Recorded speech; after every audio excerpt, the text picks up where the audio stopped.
ಮೊದಲಾಗಿ ನಿನ್ನ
ಹೃದಯ ಸುಖದಾತ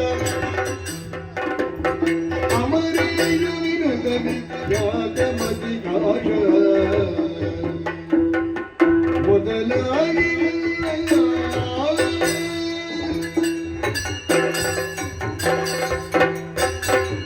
ಶರಣು ಶಾರದೆ ಶಾಂತ ರೂಪಿಣಿ ಶರಣು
शक्तिहस्तो गुरुपाक्षो शक्तिमाहो शजाननो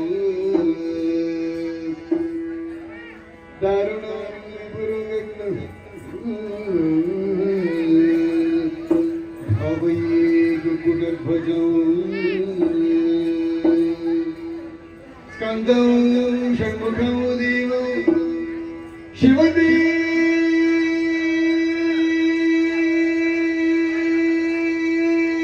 शिवदेव चतुर्भुजं कुमारौ स्वामिनाथं कार्तिकेयं नमाम्यहम् कार्तिकेयं नमाम्यहम् अरुमुगद कुमारये चलमधीर गंभीर गारती तीरे अरुमुगद कुमारये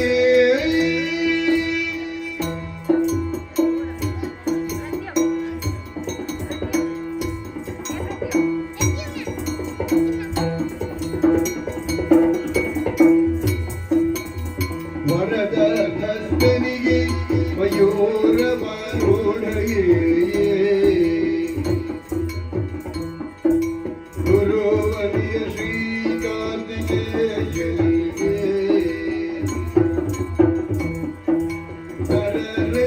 ತೋರಗ ದೊರೆಯತೆ ನಿತ್ಯ ಕರೆಯುವ ದರ್ಭಾಧ್ಯಕ್ಷನಿಗೆ ಮಗದ ಕುಮಾರೈ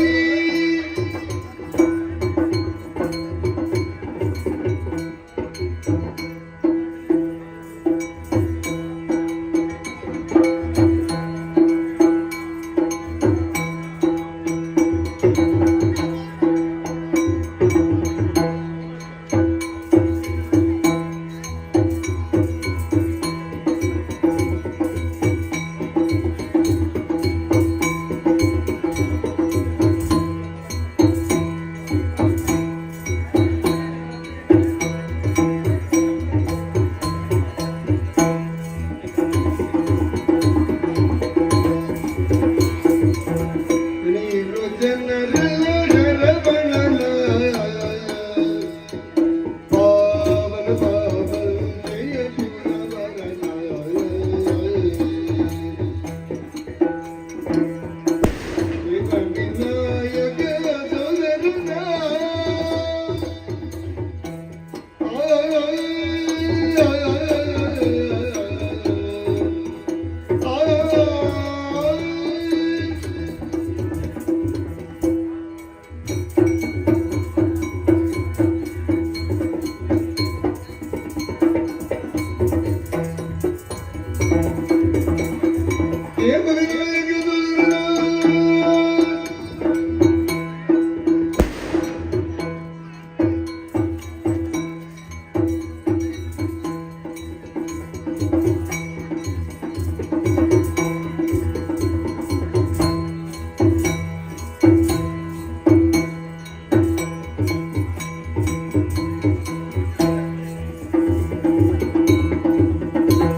ವಿನಾಯಕ ಸೋದರನ ವಿನಾಯಕ ಸೋದರನ ಜಲಭಾವ ವಿಶಾರಿತನ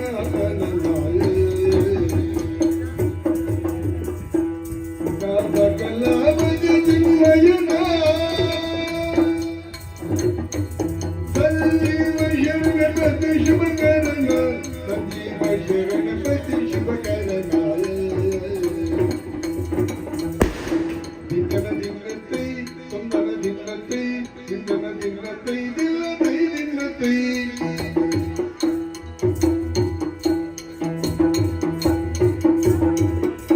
ದಿಂದಗಿಡ ದಗಿದ ಮಿದಗಿಡ ದಗಿದ ಮಿದಗಿಡ ದಿಲ್ಲತೈ ದಂದಗಿಡ ದಗಿದ ಮಿದಗಿಡ ದಗಿದ ಮಿದಗಿಡ ದಿಲ್ಲತೈ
ಅಂಬುರುಹಗಳ ನೇತ್ರೆ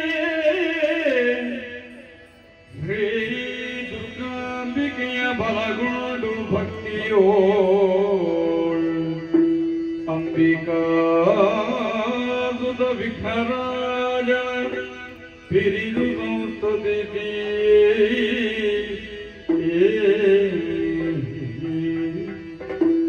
ಅಂಬುನಿಧಿಯಾತ್ಮಜಿಗೆ ಕೈ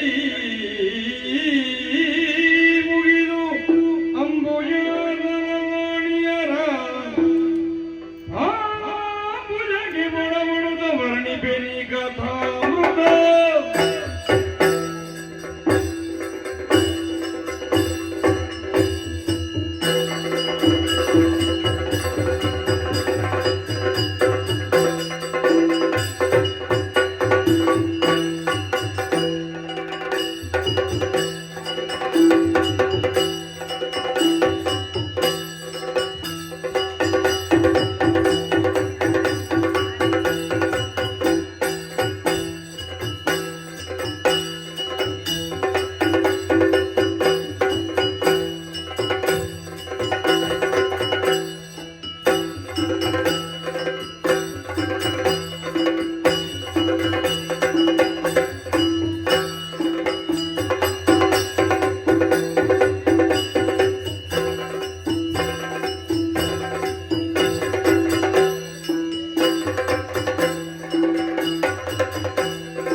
ಕವಲೊಂದರಲ್ಲಿ ಜನಿಸಿದವನೇ ಈ ವಸುಚಕ್ರವರ್ತಿ. ವಸುಂಧರೆಯ ಮುಕುಟಮಣಿಯಂತೆ ವಿರಾಜಿಸುತ್ತಲಿದೆ ನಮ್ಮ ಈ ಚೇದಿ ದೇಶ. ಈ ಚೇದಿ ದೇಶವನ್ನು ನ್ಯಾಯ, ನಿಷ್ಠೆ, ಧರ್ಮ, ಸತ್ಯದಿಂದಲೇ ನಾನು ಆಳಿಕೊಂಡು ಬರುತ್ತಾ ಇದ್ದೇನೆ.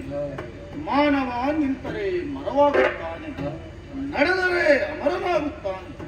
ನಾನು ನಡೆಯುವುದಲ್ಲದೆ ಮತ್ತೊಬ್ಬರು ನಡೆಯುವಂತೆ ನೋಡಿಕೊಳ್ಳುವಾತ ಮಹಾಮಾನವನಾಗುತ್ತಾನೆ, ನರೋತ್ತಮನಾಗುತ್ತಾನೆ. ಮಾನವನ ಶ್ರೇಷ್ಠತೆ ಇರುವುದು ತೂಕಡಿಸುವುದರಲ್ಲಿಲ್ಲ, ತೂಕ ಹಿಡಿದು ನಡೆಸುವುದರಲ್ಲಿ. ಹೀಗೆ ಕಲ್ಲಿನಂತೆ ಬಿದ್ದಿರದೆ, ಹುಲ್ಲಿನಂತೆ ಹಾರಾಡದೆ, ಲಯಬದ್ಧವಾದಂತಹ ಜೀವನ ಕ್ರಮವನ್ನ ಯಾವಾತ ಕ್ರಮಿಸುತ್ತಾನೋ ಅವನೇ ಕುಸುಮಾಕ್ಷನ ಪರಮಾನುಗ್ರಹಕ್ಕೆ ಪಾತ್ರನಾಗುತ್ತಾನೆ. ತದ್ರೀತಿಯ ಜೀವನವನ್ನು ಮಾಡುತ್ತಿರುವವ ಈ ವಸು ಚಕ್ರವರ್ತಿ. ನನ್ನ ಪ್ರತಿ ಪ್ರಜೆಗಳನ್ನು ನನ್ನ ಮಕ್ಕಳ ಹಾಗೆ ನೋಡಿಕೊಂಡು ಬರುತ್ತಾ ಇದ್ದೇನೆ. ಪರರ ಚಿಂತನೆಯಲ್ಲಿಯೇ ನಾನು ತೊಡಗಿದವ. ಪರರ ಏಳಿಗೆ ನನ್ನ ಜೀವನದ ಪರಮ ಲಕ್ಷ್ಯ ಎನ್ನುವ ಹಾಗೆ ಭಾವಿಸಿದವ. ಆ ಕಾರಣದಿಂದಲೇ ನಮ್ಮ ಪ್ರಜಾವರ್ಗದ ಶ್ರೇಯೋಭಿವೃದ್ಧಿಗೆ ಬೇಕಾಗಿ ನಾನೇನು ಮಾಡಿದವಲ್ಲಿರ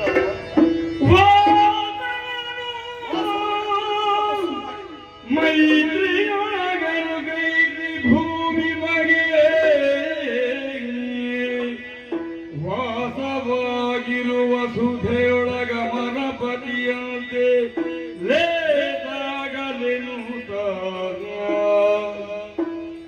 ವಸುರಾಯ ಆಚಿಸುತ್ತ ಶುಭಗಳನ್ನು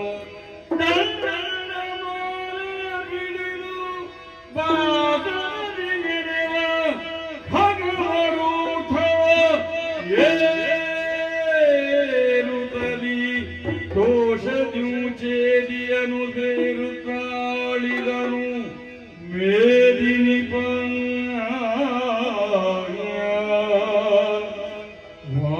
ವಾಸವನು ಮೈತ್ರಿಯೊಳಗನು ಗ್ರಹಿಸಿ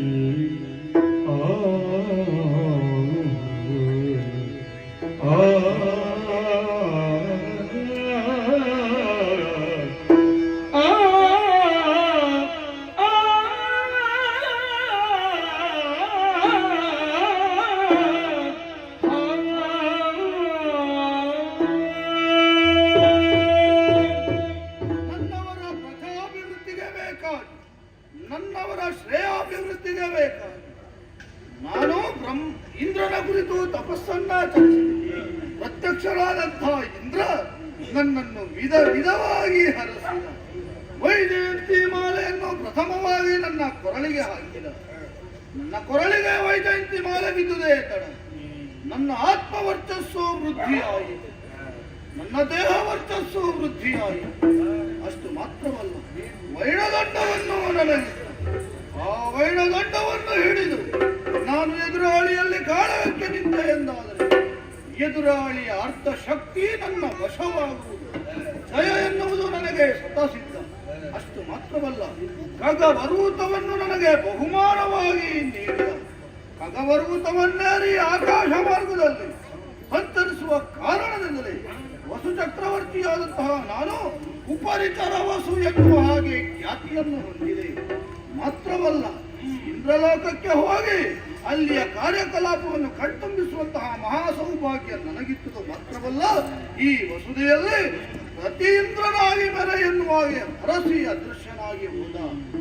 ಎಂದಿನಂತೆ ಇಂದು ಕೂಡ ಓಲಗ ಚಾವಡಿಯನ್ನು ಪ್ರವೇಶಿಸಿ ನನ್ನವರ ಈ ಏಳಿಗೆಯ ಬಗ್ಗೆ ಯೋಗಕ್ಷೇಮವನ್ನು ವಿಚಾರಿಸುತ್ತಿರುವಾಗಲೇ ನನಗೊಂದು ಮನವಾಗಿದೆ.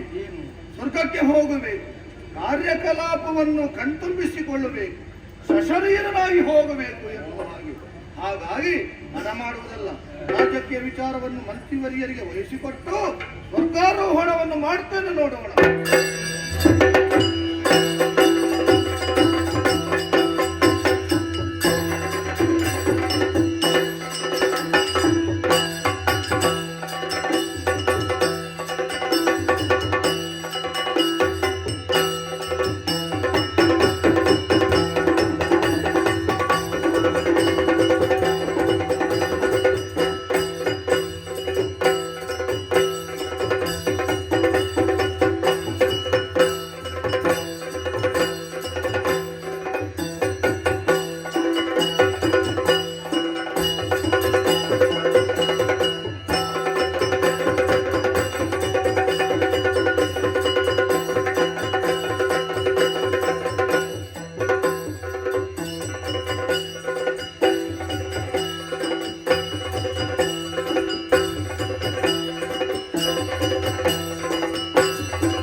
ಪ್ರದೇಶದಲ್ಲಿ ಮೆರೆಯುತ್ತಿರುವುದು ಯಾರು?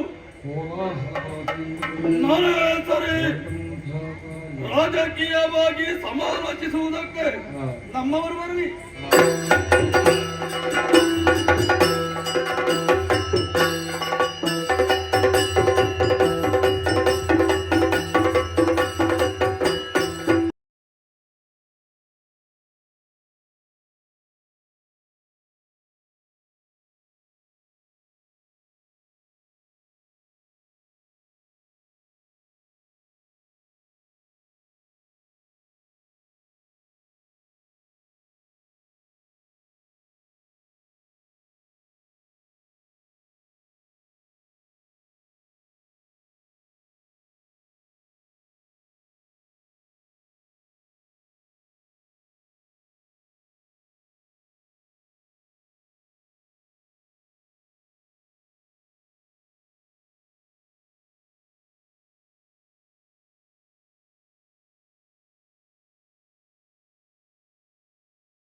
ಆಗುವ ಎನ್ನುವಾಗೆಲ್ಲರೂ ಹೇಳ್ತಾ ಇದ್ದಾರೆ. ಅಷ್ಟು ಮಾತ್ರವಲ್ಲ, ನೋಡಿದೆಯ ಸನಿಹದಲ್ಲೇ ಶುಕ್ತಿಮತಿ ನದಿ ಹರಿತಾ ಇದ್ದಾಳೆ. ನದಿಗೆ ಇಳಿದು ನೀರಾಟವನ್ನು ಆಡಿದೆವು ಎಂದಾದರೆ ಮೈ ಮನಸ್ಸು ಎನ್ನುವುದು ಪುಳಕಗೊಳ್ಳುತ್ತದೆ. ಹಾಗಾಗಿ ಅಲ್ಲಿಗೆ ಹೋಗುವ.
ಮುಖ್ಯರೇ, ನಿಮ್ಮ ಸರಿಯಾಗಿರುವಂತ ಸಲಹೆಯನ್ನು ಸೂಚನೆಗಳನ್ನು ಕೇಳಿದ ಕ್ಷಣ ಮನಸ್ಸಿಗೆ ಪರಮಾನಂದವಾಗುತ್ತಾ ಇವೆ. ಏನು ಸೌಂದರ್ಯ, ಚೆಲುವಿಕೆ ನೋಡಬೇಕು, ನಿಮಗೂ ಅತಿ ಆಸೆ ಉಂಟಾಗಿದೆ. ಹಾಗಾದರೆ ಇನ್ನು ಇಲ್ಲಿಯೇ ನಿಂತು ಕಾಲ ಹರಣ ಮಾಡುವುದು ಯಾಕೆ? ತಾಳವನ್ನು ಹಾಕುತ್ತಾ ಭುಜಗಳನ್ನು ಗುಣಿಸುತ್ತಾ ತೈ ತಕ ತಿಮಿ ತಿಮಿ ಎನ್ನುವ ಹಾಗೆ ಹೊರಡೋಣವೇ?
ಜಲಧಮುಖಿಯೋ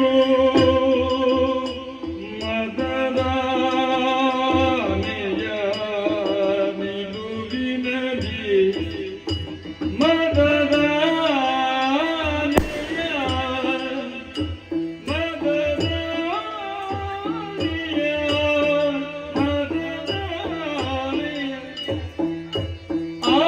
ಆನೆಯ ನಿಲುವಿನಲಿ ಸೆಳೆಯುತ್ತ ಕಣ್ಣಿನಲ್ಲಿ ಸೆಳೆಯುತ್ತ ಕಣ್ಣಿನಲ್ಲಿ ಮದದಾನೆಯ ನಿಲುವಿನಲಿ ಕಣ್ಣಿನಲ್ಲಿ ಜಲಧಮುಖಿಯು ಮದದಾನೆಯ ನಿಲುವಿನಲಿ ಸೆಳೆಯುತ್ತ ಕಣ್ಣಿನಲ್ಲಿ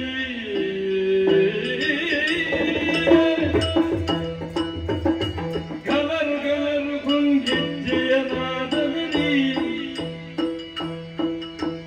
ಗಲರು ಗಲರು ಗುಂಗೆಜ್ಜೆಯ ನಾದದಲ್ಲಿ ಗುಂಗೆಜ್ಜೆಯ ನಾದದಲ್ಲಿ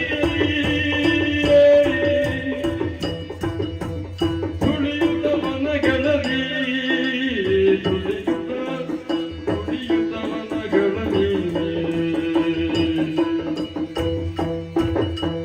ತುಳಿಯುತ್ತ ಮನಗಳಲ್ಲಿ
ಯಾಕೆ ಓಯ್ ಈ ಪ್ರಶಾಂತವಾದಂತಹ ವಾತಾವರಣದಲ್ಲಿ ಪ್ರಫುಲ್ಲ ಮಾನಸಳಾದಂತಹ ನಾನು ಸ್ವಚ್ಛಂದವಾಗಿ ಹರಿಯಬೇಕು ಎನ್ನುವ ಹಾಗೆ ನಿರ್ಧಾರವನ್ನ ಕೈಗೊಂಡಿದ್ದವಳು. ಹರಿಯುತ್ತಾ ಇರುವುದೇ ನನ್ನ ಉದ್ಯೋಗ. ಹೌದೌದು, ಒಬ್ಬರು ಕಾಣ್ತಿರೋದು ಹೇಗೆ ಹೇಳಬೇಕು ಅಂತ ಗೊತ್ತಾಗಲಿಲ್ಲ. ಅಷ್ಟು ಮಾತ್ರ ಅಲ್ಲ, ಹಾಗಿದ್ದರೆ ನಾನು ಯಾಕೆ ಇಂತಹ ಆಕೃತಿಯನ್ನು ತಡೆದು ಬಂದವಳಿದ್ದೇನೆ? ನೀರಾದಂತಹ ನೀರೇ ಆಗಲು ಬಲವಾದ ಕಾರಣ ಇದೆ. ಯಾವುದು? ಓ ಅಲ್ಲಿ ನೋಡಿ ಅಂತೆ, ದೊಡ್ಡ ಕಾಡು. ಆ ಕಾಡಿನ ಒಳ ಹೋಗಬೇಕು, ವನ ವಿಹಾರವನ್ನ ಮಾಡಬೇಕು, ಪ್ರಕೃತಿಯ ಸೊಬಗನ್ನ ಕಾಣಬೇಕು, ವನ ಪುಷ್ಪಗಳನ್ನು ಕೊಯ್ಯಬೇಕು, ಮಾಲೆಯನ್ನು ಮಾಡಬೇಕು, ಮುಡಿಗೆ ಮುಡಿಯಬೇಕು. ಇದೆಲ್ಲ ಆಸೆ ನನಗಿದ್ದರೆ ನಾನು ಹಾಗೆ ಹೋಗುವುದಕ್ಕಾಗುತ್ತದೆಯೇ? ಖಂಡಿತವಾಗಿ ಇಲ್ಲ. ಅತಿ ಚಲುವಾದ ಈ ರೂಪವನ್ನಂತೂ ಬಂದವಳಿದ್ದೇನೆ. ಆಸೆ ಹೆಚ್ಚಾಗುತ್ತಾ ಉಂಟು, ಕಾಲು ನಿಲ್ಲುತ್ತಾ ಇಲ್ಲ ಇವತ್ತು. ಹೌದಪ್ಪ, ಅವಾಗಿಂದ ಜಾಗ್ತಾ ಇದ್ದೇನೆ. ಯಾಕೆ? ಹೋಗಬೇಕೆಂಬ ಆಸೆ. ತಡ ಮಾಡುವುದು ಯಾಕೆ? ಮುಂದೆ ಸಾಗುತ್ತೇನೆ.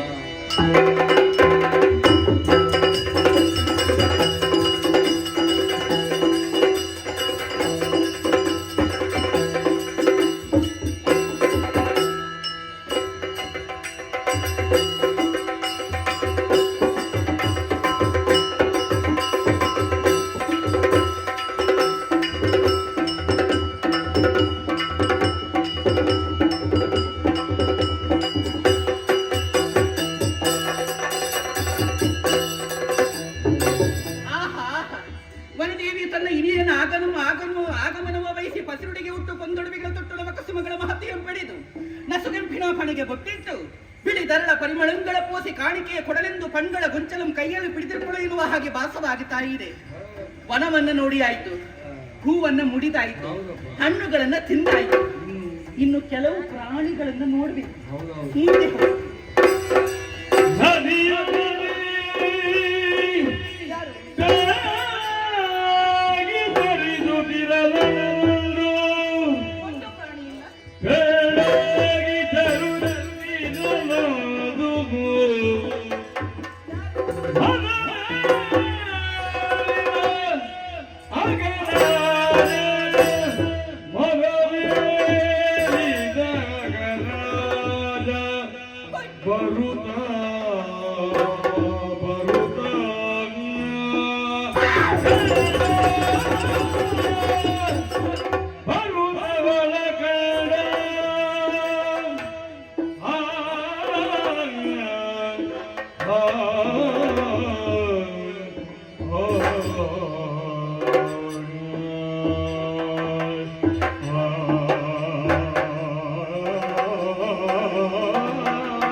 ಭೂತ ಹಿಡಿಯಿತು. ನನಗೆ ಭಯ ಆಗುತ್ತದೆ. ನೀನೇ ಹಾರುವುದು ಈಗ ಬಾರಿಗೆ ಹಾರಿದ ನೀನು. ಭಯ ಆಗುವುದಕ್ಕೆ ಏನಾಗಿದೆ? ಹುಲಿವಂತ ಇಲ್ಲಿ. ಅಲ್ಲ, ನಾ ಪ್ರಾಣಿಗಳು ಸಿಗುತ್ತದೆ ಎನ್ನುವ ಹಾಗೆ ಭಾವಿಸಿಕೊಂಡು ಮುಂದೆ ಹೋದದ್ದು. ಬಂದು ನಿಂತದ್ದು ಒಂದು. ಇದಕ್ಕಿಂತ ದೊಡ್ಡ ಪ್ರಾಣಿ ಬೇರೆ ಬೇಕಾ? ಅಯ್ಯೋ, ಪ್ರಾಣ ಇರುವವುಗಳೆಲ್ಲ ಪ್ರಾಣಿಗಳೆಪ್ಪ. ಅಲ್ವಾ?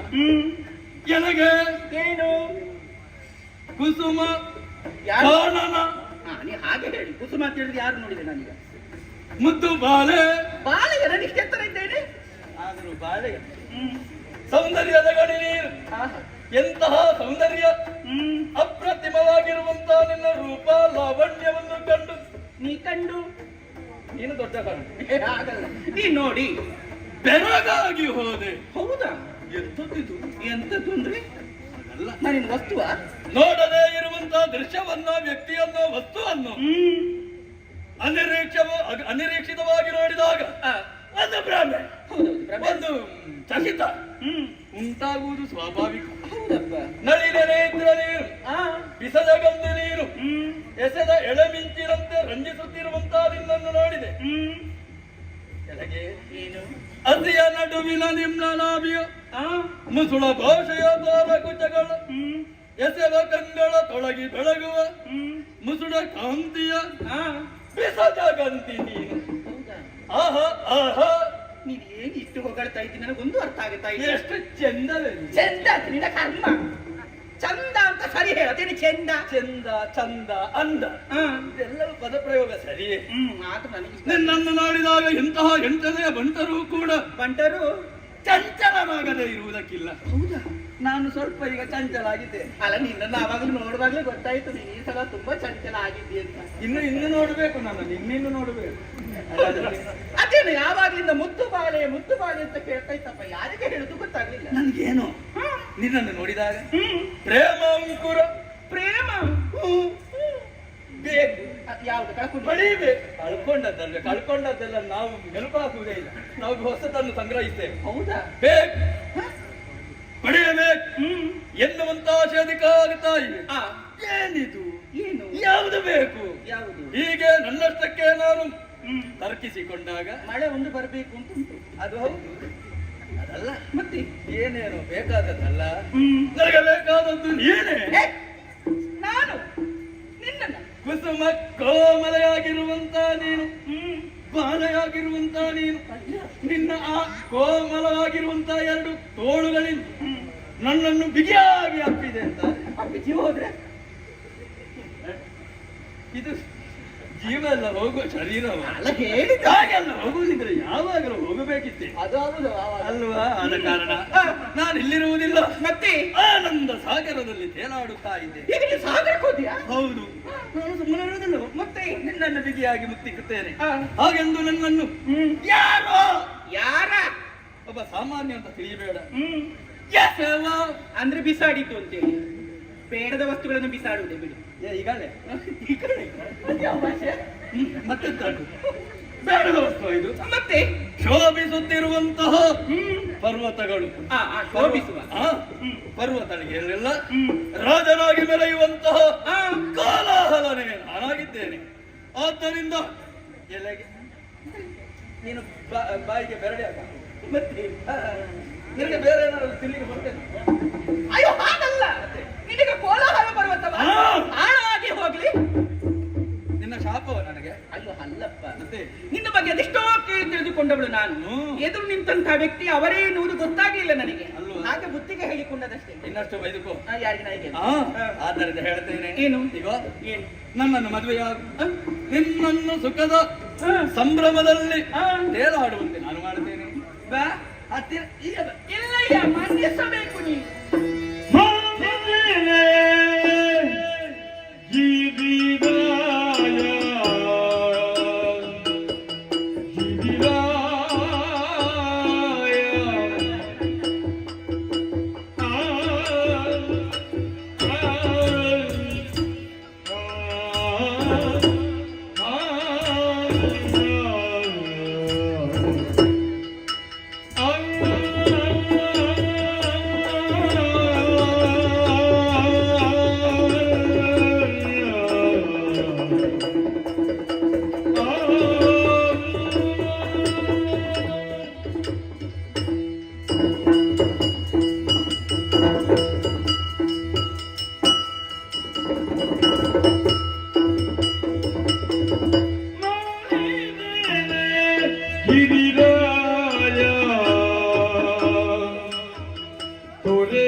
ಕಷ್ಟ ಆಯ್ತಲ್ಲ. ಅದೇನು? ನನಗೆ ದೂರ ನಿಂತ್ರೆ ಮಾತಾಡ್ಲಿಕ್ಕೆ ಆಗುದು, ನನಗೆ ಹತ್ತಿರ ನಿಂತ್ರೆ ಶಬ್ದವೇ ಬರುವುದಿಲ್ಲ. ನನಗೆ ದೂರ ನಿಂತ್ರೆ ನೆನಪಾಗುದಿಲ್ಲ.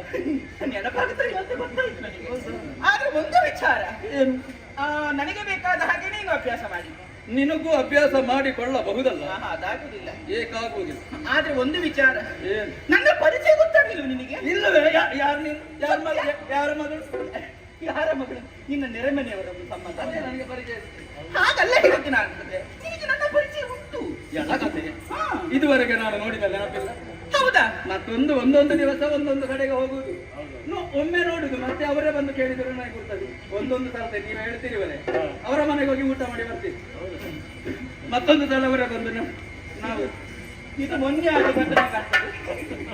ನೆನಪು ಬರುವುದಿಲ್ಲ, ಏನು ಮಾಡುದು? ಅಯ್ಯೋ, ಅದು ಹಾಳಾಗಿ ಆಚೆ ಅದೆಲ್ಲ ಹೇಳಿದ್ದು ನಾನು. ಈಗ ನನ್ನ ಪರಿಚಯ ಇಲ್ವಾ? ಇಲ್ಲವೇ? ಸರಿ ನೋಡು. ತಿರುಗೊಮ್ಮೆ ಏನು? ಎಲ್ಲಿಯಾದ್ರೂ ನೋಡಿದ ಅನುಭವ ಅಲ್ಲ, ಆ ನೆನಪಿನ ಮೂಸೆಯಲ್ಲಿ, ನೆನಪಿನ ಬುತ್ತಿಯಲ್ಲಿ, ಬುತ್ತಿಯಲ್ಲಿ. ಅಯ್ಯೋ, ನೀನು ಬುದ್ಧಿ ಕಲಿಯುವುದರಲ್ಲಿ ಮಿಸ್ಸಿ ಮಾಡಿದ್ದು. ಅದೆಲ್ಲ ಹೇಳಿದ್ದು ನಾನು. ನಿನಗೆ ನನ್ನ ಪರಿಚಯ ಇರುವಾಗ ನನ್ನ ಪರಿಚಯ ನಿನಗುಂಟು ಇಲ್ಲವೇ? ಅದು ನಾನು ಹೀಗಿರುವವಳಲ್ಲಪ್ಪ. ನನ್ನ ರೂಪ ಬೇರೆ ಉಂಟು. ಇದು ತೆಗೆದ ಮೇಲೆ ನೋಡ್ಬೇಕು ನೀನು. ನಿನ್ನದು ಶೃಂಗಾರವೋ, ಸಾತ್ವಿಕವೋ, ಭಯಾನಕವೋ, ಅದ್ಭುತವೋ, ಬೀಭತ್ಸವೋ, ಯಾವ್ದು ಯಾವ್ದು? ಹಾಗಲ್ಲ. ಹೇಗೆ? ನಾನು ಸಾತ್ವಿಕ ಸ್ವಭಾವದ ಹೆಣ್ಣು. ಸಾತ್ವಿಕಳ? ನಾನು ಪರಮ ಸಾತ್ವಿಕ. ಅದನ್ನು ನೀವೇ ಹೇಳಿಕೊಡ್ಬೇಕಷ್ಟೇ. ನನ್ನ ಈ 3 ಹೊತ್ತು ಆಹಾರ ಉಂಟಲ್ಲ, ಅದು ಕೂಡ ಸಾತ್ವಿಕ ಆಹಾರ. ಮತ್ತೆ ಕೆಲವು ಕಡೆ ನಿನಗೆ ನಡೆಯುವುದಿಲ್ಲ ಅಂತ ಕೇಳಿದ್ದೇನೆ. ಬೇರೆ ಹೋಗ್ತೀನಿ. ಅದು ಒಮ್ಮೆ ಒಮ್ಮೊಮ್ಮೆಲ್ಲ. ನಾನು ಯಾವಾಗಲೂ ಹೀಗೆ. ಹೌದು. ಗೊತ್ತಾಗಿಲ್ವಾ? ನಾನು ಹೀಗೆ ನಡೆದಾಡುವವಳಲ್ಲಪ್ಪ, ನಾ ಹರಿಯುವವಳು. ದೇವರೊಳಗೆ ಬೇಡ, ಇವುಗಳು ಸ್ವಲ್ಪ ಇಳಿಯುತ್ತವೆ ಅಂತ ಹತ್ತಿರ ಹೋದ್ರೆ ಎಲ್ಲಿಯಾದ್ರೂ ಬಿದ್ದು ಸಾಯ್ಬೇಕು. ಮಹಾ ಅಪಾಯ. ಹೌದಪ್ಪ, ನಾಗ ಸಂತತಿ ಅಲ್ವಾ? ಎಲ್ಲಿಯಾದ್ರೂ ಬುಸು ಹುಟ್ಟಿದ್ರೆ ಸಾಕು, ವಿಷ ಉಗುಳು ಅಲ್ಲಿಗೆ. ಇನ್ನು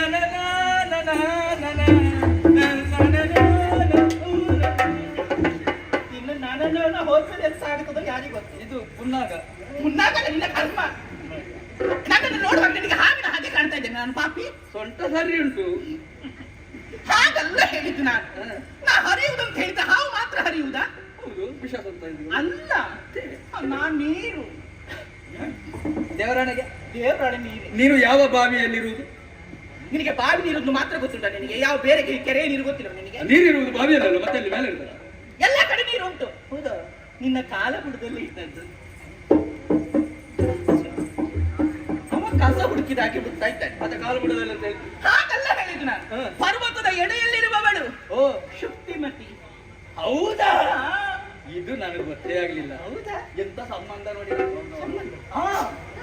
ನಾನು ಅನಿರೀಕ್ಷಿತವಾಗಿ ಹೀಗೆ ಬಾ, ಇದು ವಾಮ ಭಾಗ ಯಾವುದಿಲ್ಲ. ಹೆಂಡತಿಗೆ ಬಾ, ಇಲ್ಲಿ ಬಾ. ಅದಲ್ಲ ವಾಮ ಭಾಗ, ಅದ ವಾಮ ಭಾಗ. ಇದನ್ನು ಈಚೆ ನಮಗೆ ಯಾವ್ದಾದ್ರು ಬಾ, ಅದು ಮತ್ತೆ ಅವರು ಸರಿ ಮಾಡ್ತಾರೆ. ಹಾಗಲ್ಲ ಹೇಳಿದ್ದು ನಾನು. ಯಪ್ಪ, ಹಾಗೆ ಹೇಳಿದ್ರೆ ನನಗೆ ವಿಶ್ವಾಸ. ಆದ್ರೆ ಏನು, ನಾನು ನಿನ್ನ ಕಾಲಬುಡದಲ್ಲಿ ಹರಿತಾ ಇರುವ ನನ್ನ ಸೇವಕಿಯಾಗಿದ್ದಾಳೆ, ನಾನು ನಿನ್ನನ್ನು ಬಯಸಿದರೆ ಅಪರಾಧವೇನು, ತಪ್ಪೇನು? ಅಪರಾಧ ಆಗುತ್ತದೆ. ಹೇಗೆ? ನದಿಗಳ ಉಗಮ ಸ್ಥಾನ ಎಲ್ಲಿ ಎನ್ನುವ ಹಾಗೆ ಕೇಳಿದ್ರೆ ಪರ್ವತಗಳ ಎಡೆಯಲ್ಲಿ ಹುಟ್ಟಿ ಬರುವವಳು ನದಿ. ಸತ್ಯ. ಒಂದು ರೀತಿಯಲ್ಲಿ ನದಿಗಳ ತಂದೆಯ ಅಪ್ಪ. ಅಪ್ಪ ಏ ಅಪ್ಪ. ನಾನು ಅಪ್ಪನ? ಅಪ್ಪನೇ ನೀನು. ನಾನಲ್ಲ. ಹೌದು. ನಾನು ಯಾವತ್ತೂ ಮಾವ ಅಂತ ಕರೆಯುವುದವರನ್ನು. ಅವರನ್ನು ನೀನು ಅಪ್ಪ ಅಂತ ಕರಿ. ನೀನು ಮಾವ ಅಂತ ಕರೆಯುವಾಗ ನಾನು ಅಪ್ಪ ಅಂತ ಕರೀತೀನಿ. ಒಳ್ಳೆ ಕಾರ್ಯಕ್ರಮ ಉಂಟು, 3 ಅವರಿಗೆ ಜೊತೆಯಲ್ಲಿ ಹೆಂಡತಿಯನ್ನು ಬರ್ತಾರೆ. ಮತ್ತೆ ಮದುವೆ ಆದ್ಮೇಲೆ ನಾನು ಯಾಕೆ ಅವರನ್ನು ನೋಡ್ಬೇಕು? ಅಪ್ಪ ಅಂತ ಕರಿ. ಬೇಡ ಬೇಡ, ನೀನೇ ನನ್ನ ಅಪ್ಪ. ಆಗುದಿಲ್ಲ. ನಿನ್ನನ್ನು ನೋಡುವಾಗ ಅಪ್ಪ ಎನ್ನುವ ಮಮಕಾರವೇ ಹೆಚ್ಚಾಗುತ್ತಾ ಉಂಟು. ನಿನ್ನ ಬೆಪ್ಪ ಎಲ್ಲಿಯೋ ಬೇರೆ ಇದ್ದಾರೆ.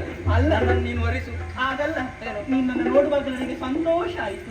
ನೀನು ಮಾನ್ಯ ಅಲ್ವಾ? ನನ್ನನ್ನು ಈಗ ಒಂದು ಉಪಕಾರ ಈಗ ಎಂತದ್ದು ನನಗೆ ಬೇಕು ಅಂತಾಗಿ, ಒಂದು ನೀನು ಸೀರೆ ಉಟ್ಟು ಕುಪ್ಪಸ ತೊಟ್ಟು ಬಂದಿದ್ಯಲ್ಲ, ಆಗುದಿಲ್ಲ.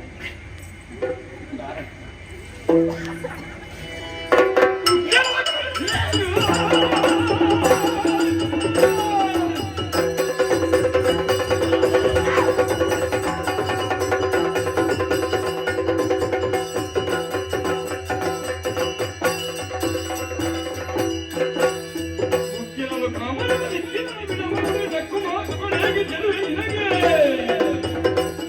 ಮಕ್ಕಳೊಳಗೆ ಭಾಗ್ಯ ಮಿಕ್ಕಿ ಮೀರುವುದೇನು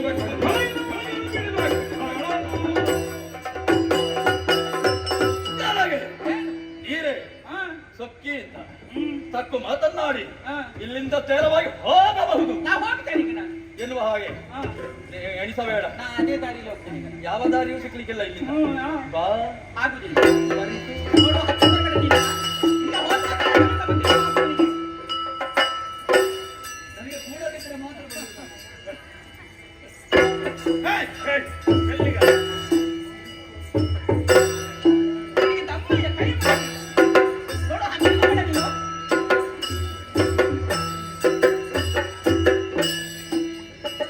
ಇನ್ನು ಮಳೆ ನಿಂತಿಲ್ಲ ನನಗೆ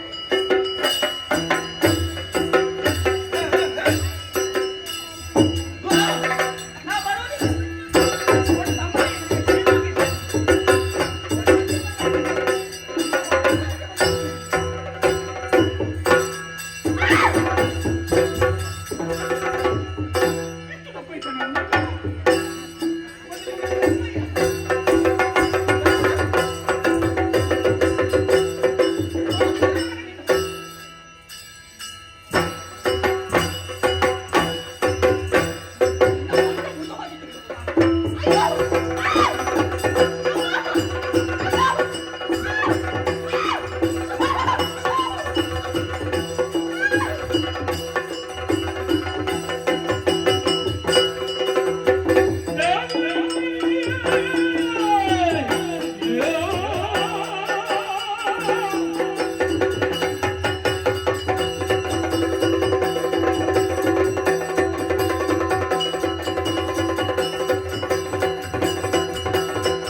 ದೇವಸಭೆಯ ಕಾರ್ಯಕಲಾಪವನ್ನು ಮುಗಿಸಿ ನಮ್ಮತ್ತಾದ ಚೇಲಿ ದೇಶವನ್ನು ಬಂದು ಸೇರಿದೆ.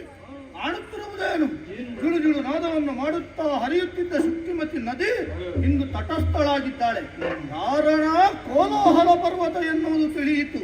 ಘಾತಿಸ್ತಾನೆ ನೋಡೋಣ.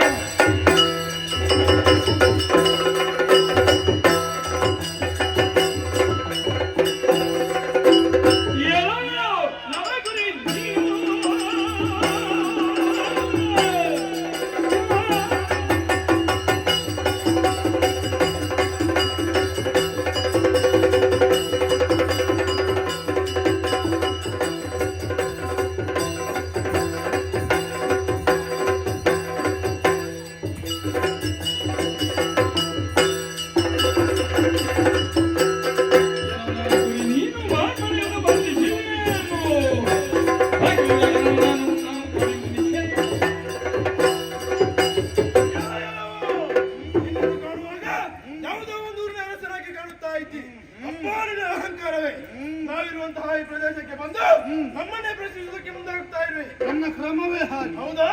ಅದು ಹೇಗೆ ಇರಲಿ, ನಮಗೆ ಲಕ್ಷ್ಯವೇ ಇಲ್ಲ.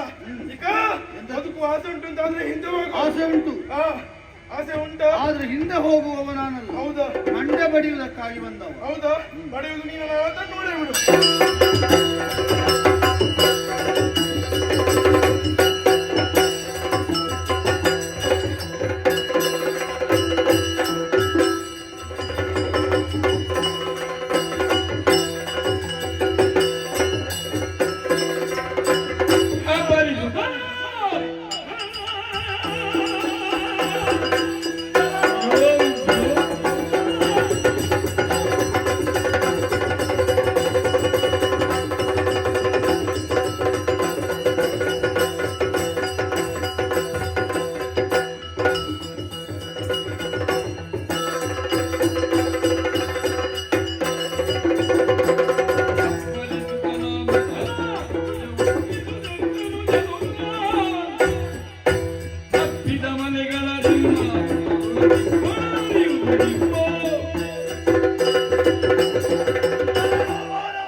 ನಮ್ಮದಾದಂತಹ ಕ್ಷೇತ್ರಕ್ಕೆ ಬಂದು ನಮ್ಮ ಕಾರ್ಯದಲ್ಲಿ ಹಸ್ತಕ್ಷೇಪವನ್ನು ಮಾಡುತ್ತಾ ಇದ್ದೀಯೋ ಎಲ್ಲವೋ ನರಗುರಿಯೇ. ಇಲ್ಲಿಂದ ಹೋಗುತ್ತೀಯ ಅಲ್ಲ, ಪೆಟ್ಟು ತಿನ್ನುತ್ತೀಯ. ಹೋಗುವುದಕ್ಕಾಗಿ ಬಂದವನಲ್ಲ, ನನ್ನನ್ನು ಬಡಿದು ಕೊಲ್ಲುವುದಕ್ಕಾಗಿ.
ಎದ್ದೇಳು, ಶುಭವಾಗಲಿ. ಕೋಲಾಹಲವನ್ನು ಮಡುಗುವ ಕಾಲಕ್ಕೆ ಕಣ್ಣ ಮುಂಭಾಗದಲ್ಲಿ ಒಬ್ಬಳಾಕೆ ನೀನು. ಆ, ಯಾರೇ ನೀನು? ಇಷ್ಟು ದಿವಸಗಳ ಪರ್ಯಂತರ ಹರಿಯುತ್ತಿರುವಂತಹ ನದಿ ಶುಕ್ತಿಮತಿ ನದಿ ನದಿ ಈ ರೂಪದಲ್ಲಿ ಏನು ಹೊರಟೆ? ವನವನ್ನ ಸುತ್ತಬೇಕೆನ್ನುವ ಅಭಿಲಾಷೆ ಹೆಚ್ಚಾದ ಕಾರಣ ತದ್ರೀತಿಯಾದಂತಹ ರೂಪವನ್ನ ಅಂತುಕೊಂಡವಳು ನಾನು. ಪರಿಣಾಮ ಏನಾಯಿತು? ಕೋಲಾಹಲ ಪರ್ವತವೇ ಎದುರಾಯಿತು. ಮತ್ತೆ ಇಷ್ಟೆಲ್ಲ ಮೆತ್ತಿಕೊಂಡು ಹೋದ್ರೆ ಯಾರಾದ್ರೂ ಬಿಡ್ತಾರೆ? ಇವತ್ತು ಗಡಿಬಿಡಿಯಲ್ಲಿ ಸ್ವಲ್ಪ ಮೆಚ್ಚಿಕೊಂಡದ್ದು. ಇದು ಕಡಿಮೆಯಾ? ಇನ್ನೂ ಹೆಚ್ಚುಂಟ ನಿನ್ನದು ಅವಸ್ಥೆ? ಅವಸ್ಥೆಯ ನನ್ನ ಸೌಂದರ್ಯ ಹಾಗುಂಟು, ಏನು ಮಾಡುವುದು ಹೇಳು? ಅದು ಅವನ ಕಣ್ಣು ಕುಕ್ಕುವ ಹಾಗಾಯಿತು. ಯಾವರೇ ಆಗಲಿ ಕಣ್ಣು ಕುಕ್ಕುವ ಹಾಗೆ ರೂಪವನ್ನು ಧಾರಣೆ ಮಾಡಿಕೊಂಡು ಸಿಕ್ಕಲ್ಲಿ ಮೆತ್ತಿಕೊಂಡು ಹೋದ್ರೆ ಏನೆಲ್ಲ ಆಗುತ್ತದೆ? ಅಯ್ಯೋ ಹಾಗಲ್ಲ, ಮತ್ತೆ ಅವನು ಬಲತ್ಕರಿಸಿದವನಿದ್ದಾನೆ. 2 ಮಕ್ಕಳಿಗೆ ಜನ್ಮವನ್ನು ಕೊಟ್ಟವಳು ನಾನು. ಒಂದು ಗಂಡು ಮಗನೊಂದು ಹೆಣ್ಣು. ವಸುಪದ ಎನ್ನುವಂತಹ ಗಂಡು ಮಗನನ್ನ, ಕಿರಿಕೆ ಎನ್ನುವಂತಹ ಹೆಣ್ಣು ಮಗಳನ್ನ ನಿನ್ನ ಪಾದ ಕೊಪ್ಪಿಸುತ್ತಾ ಇದ್ದೇನೆ. ಅವರನ್ನ ಇನ್ನು ಮುಂದೆ ನೀನೇ ಸಾಕಬೇಕು. ಇರ್ಲಿಕ್ಕೆ ನೀನು ಸಾಕ್ಲಿಕ್ಕೆ ನಾನು? ಹಾಗಲ್ಲ, ಇನ್ನು ಮುಂದಕ್ಕೆ ನಾನು ನದಿಯಾಗಿ ಹರಿಯುತ್ತೇನೆ. ಈ ರೂಪದಲ್ಲಿ ಸಂಚರಿಸುವವಳಲ್ಲ. ನದಿಯಾಗಿರುವಾಗ ಮಕ್ಕಳನ್ನು ಸಾಕುವುದಕ್ಕಾಗುತ್ತದೆ. ನೀನು ಹೋದಲ್ಲೆಲ್ಲ ಮಕ್ಕಳು ಮಾಡಿಕೊಂಡು ಬಂದ್ರೆ? ಇಲ್ಲಪ್ಪ, ಇನ್ನು ಈ ರೂಪ ಬಿಡ್ತೇನೆ. ಆಗ್ಲಿ, ಇದು ಇಷ್ಟು ಕಷ್ಟ ಉಂಟು ಅಂತ ಈಗ ಗೊತ್ತಾಗಿದೆ. ನೀನಿಷ್ಟು ಕೇಳಿಕೊಂಡ ಮೇಲೆ ಆಗುವುದಿಲ್ಲ ಅಂತ ಹೇಳುವುದಿಲ್ಲ. ನಿನ್ನ ಮಗನಾದಂತಹ ವಸುಪದನಿಗೆ ನನ್ನ ಸೇನಾನಾಯಕನ ಸ್ಥಾನವನ್ನು ಕೊಡ್ತೇನೆ. ಆಗಲಿ. ನಿನ್ನ ಮಗಳಾದ ಗಿರಿಕೆಯನ್ನು ನಾನೇ ವಿವಾಹವಾಗುತ್ತೇನೆ. ಸಂತೋಷವಾಯಿತು. ಇನ್ನು ನೀರಾಗಿಯೇ ಹರಿ. ಹಾಗೆಯೇ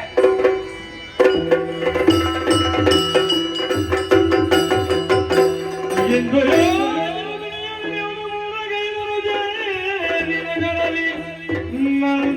ನಂದನದಾನದವತಿವಿನ ಮಂದಿರಕ್ಕೆ ದುರುದ್ರನಾದಿತ್ಯ ರೂಪದೊಳಗೆ ಶತದವೈ ತಂದಿಪ್ಪ ಬಿತ್ತುಗಳಿಗೆ ಇದರ ಬೀಸವನಿತ್ತು ಬೆಳಕೆಲ್ಲ ಮನದಿರುವನು.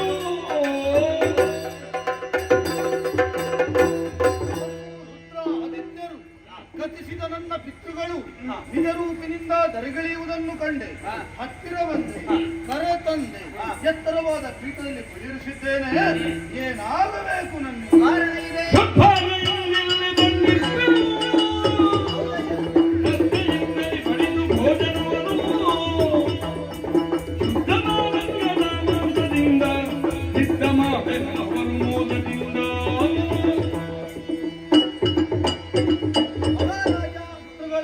ವರ್ಷದಲ್ಲೊಂದು ಸಲ ನಿನ್ನ ಬಳಿಗೆ ನಾವು ಬರುವವರೇ. ಮಾತ್ರವಲ್ಲ, ವಿಶೇಷವಾದಂತಹ ಭೋಜನವನ್ನು ನೀನು ಬಡಿಸುವ. ಆ ಮೂಲಕ ನಮ್ಮದಾದಂತಹ ಮನಸ್ಸನ್ನು ತೃಪ್ತಿಗೊಳಿಸಿದವನು ನೀನು. ಆದರೆ ಇಂದಿನ ದಿನ ಹಾಗಲ್ಲ. ಜಿಂಕೆಯ ಮಾಂಸದ ಭೋಜನವನ್ನು ಕೊಡಬೇಕು ಎನ್ನುವ ಉದ್ದೇಶದಿಂದ ಇಲ್ಲಿಗೆ ಬಂದ. ಮಾಂಸ ಭೋಜನವನ್ನು ಬಯಸುತ್ತಾ ಇದ್ದೀನಿ. ಯಾವ ಕಾಲಕ್ಕೂ ಮಾಂಸ ಭೋಜನವನ್ನು ಭಕ್ಷಿಸಿದವನೇ ನಾನಲ್ಲ, ಇತರರಿಗೆ ಬಡಿಸಿದವನು ನಾನಲ್ಲ. ನೀನು ತಿನ್ನದಿದ್ರೆ ಏನಾಯ್ತು? ನಮಗೆ ಈ ಸಲ ಜಿಂಕೆಯ ಮಾಂಸವೇ. ಇತರರಿಗೆ ಬಡಿಸಿದವನೇ ನಾನಲ್ಲ ಅಂತ. ಬಡಿಸದಿದ್ರೆ ತೊಂದರೆ ಇಲ್ಲ, ನೀನು ಮಾಡಿಟ್ರೆ ಬೇರೆ ಯಾರಲ್ಲಿ ಆದ್ರೂ ಬಡಿಸುವ ವ್ಯವಸ್ಥೆ. ಹಾಗಾಗುವುದಿಲ್ಲ. ನಮ್ಮ ಪುರದಲ್ಲಿ ಮಾಂಸ ಭೋಜನೆಯ ವ್ಯವಸ್ಥೆ ಇಲ್ಲ. ಹಾಗಾಗಿ ಬೇರೆ ಏನಾದ್ರೂ ಬೇಕಿದ್ರೆ ಕೇಳಿ, ಇಲ್ಲ ಅಂತಾದ್ರೆ ನೇರವಾಗಿ ಮೇಲೆ ಬೇರೆ ಯಾವುದರ ಅವಶ್ಯಕತೆಯೂ ನಮಗಿಲ್ಲ. ಒಂದು ವೇಳೆ ಬಡಿಸದೆ ಹೋದೆ ಎಂದಾದ್ರೆ ನೀನು ಶಾಪಕ್ಕೆ ಒಳಗಾಗಬೇಕಾಗ್ತದೆ. ಬಡಿಸಬೇಕು, ಇಲ್ಲದಿದ್ರೆ ಶಾಪ ಪಡೆಯಬೇಕು. ಎರಡರಲ್ಲಿ ಆಯ್ಕೆ ನಿನ್ನ. ಚಿಂತೆಯ ಮಾಂಸ ಭೋಜನವನ್ನು ನಿಮಗೆ ಮಾಡಿಸೋದಿದ್ರೆ ಬಡಿಸಬೇಕು. ನೀವು ಶಪಿಸ್ತೀರಿ ನನ್ನ. ನಿಜ, ಪಿತೃಗಳ ಶಾಪ ಎನ್ನುವುದು ಅದು ಜನ್ಮ ಜನ್ಮಾಂತರಕ್ಕೆ ತಕ್ಕುವಂಥದ್ದು. ಹಾಗಿದ್ರೆ ಇದರಿಂದ ನಾನು ವಿಮುಖನಾಗಬೇಕು ಅಂತಿದ್ರೆ ಭೋಜನದ ವ್ಯವಸ್ಥೆ ಮಾಡಬೇಕು. ಒಂದು ವೇಳೆ ಬಡಿಸಿದೆ ಎಂದಾದ್ರೆ ಏನಾಗುತ್ತದೆ? ಸಂತಾನವಾಗ್ತದೆ. ಹಾಗಿದ್ರೆ ನಿಮ್ಮ ಮನಸ್ಸನ್ನು ನಾನು ಆ ಮುಖೇನವಾಗಿ ತೃಪ್ತಿಪಡಿಸಿದರೆ ಸಂತಾನ ಪ್ರಾಪ್ತಿಯಾಗುತ್ತದೆ. ನಿಜ. ಆಡಲ ನಾನು ಕಾರ್ಯೋನ್ಮುಖನಾಗುತ್ತೇನೆ. ನಾನು ಬರುವವರೆಗೆ ಇಲ್ಲೇ ಇದೆ, ನಿರೀಕ್ಷೆಯಲ್ಲೇ ಇದ್ದೇನೆ.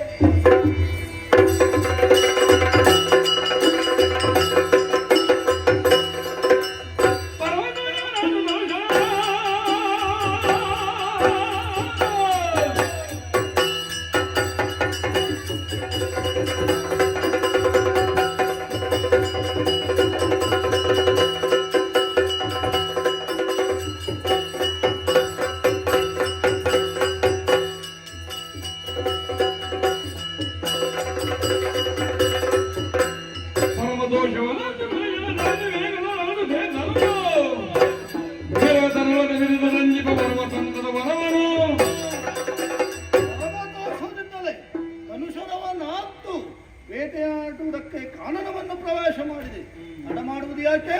ಹರಿಣವನ್ನರಸುತ್ತ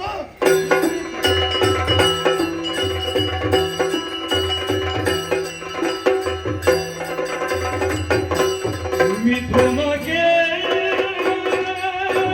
ಅಡಿಯೊಳಗೆ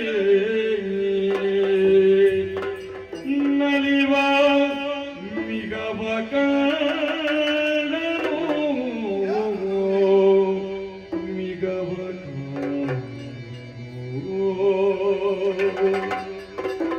ಮಿಥುನಕ್ಕೆ ಅಡಿಯೊಳಗೆ ನಲಿವ ಮಿಗವ ಕಾಣನು ನಲಿವ ಮಿಗವ ಕಾಣನು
ನೆನೆದು ಭಾವ ಮದದಿ ತತ್ತನಾನು ಅತಿಯ ನೆನೆದು ಭಾವ ಮದದಿ ತತ್ತನಾನು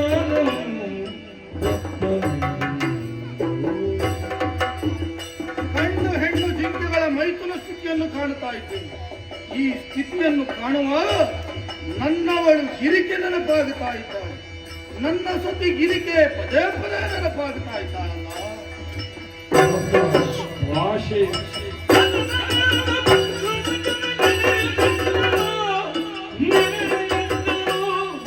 ರತಿಯು ಪ್ರೀತನ ಹರಕೆ ಬಂದು ಬಿದ್ದನು ಹರಕೆ ಬಂದು ಬಿದ್ದನು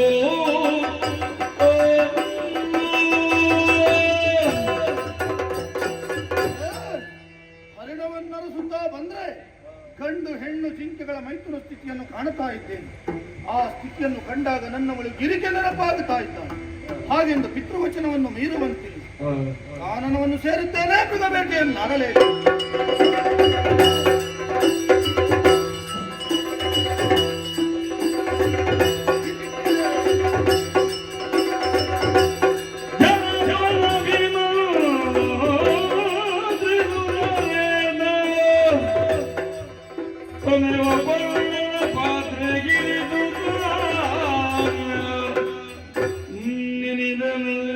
ತರಿಸಿ ಮೆರೆಯುವ ಸೇನಾ ಪಕ್ಷಿಯನ್ನು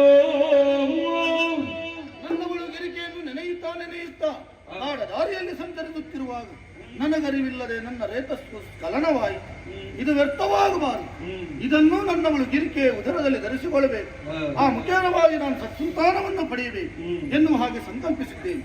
ಹಾಗಿದ್ರೆ ಈ ಪರ್ಣಪಾತ್ರೆಯನ್ನು ಅತಿ ಶೀಘ್ರವಾಗಿ ನನ್ನವಳು ಗಿರಿಕೆಗೆ ಮುಟ್ಟಿಸುವವರಾಗ ಹಾರ್ತಾ ಇದ್ದಾನಲ್ಲ ಶೇಣಪಕ್ಷಿ, ಅವನೇ ನನ್ನ ಕಾರ್ಯವನ್ನು ಮಾಡುವುದಕ್ಕೆ ಶಕ್ತ. ಶೇಣಪಕ್ಷಿ ಈ ಎಡೆಗೆ ನಾನು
ಹೋಗಲಿ. ಗಗನ ಮಾರ್ಗದಲ್ಲಿ ಪ್ರಕೃತಿಯ ಸೌಂದರ್ಯವನ್ನ ವೀಕ್ಷಿಸುತ್ತಾ ಹಾರುತ್ತಾ ಇದ್ದವ ನಾನು.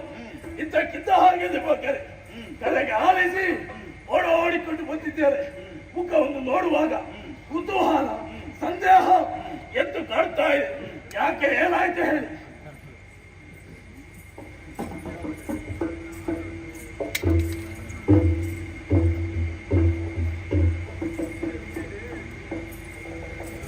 ಪಕ್ಷಿ, ಇದು ಅಭಿಮಂತ್ರಿತವಾದ ಪರ್ಣಪಾತ್ರೆ. ಇದನ್ನು ಅತಿ ಶೀಘ್ರವಾಗಿ ನನ್ನವಳು ಗಿರಿಕೆಗೆ ಮುಟ್ಟಿಸು.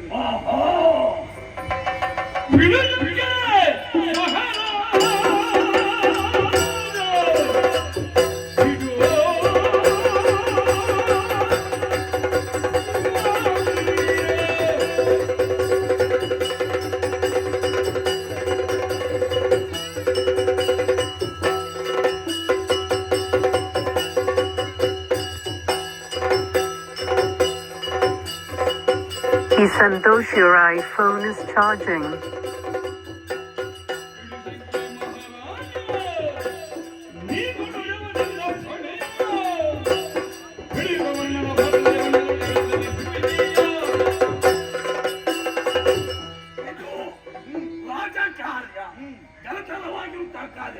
ಈ ಕಾರ್ಯವನ್ನು ಮಾಡುವುದಕ್ಕೆ ಅದನ್ನು ಹಾಳು ಮಾಡುವುದು.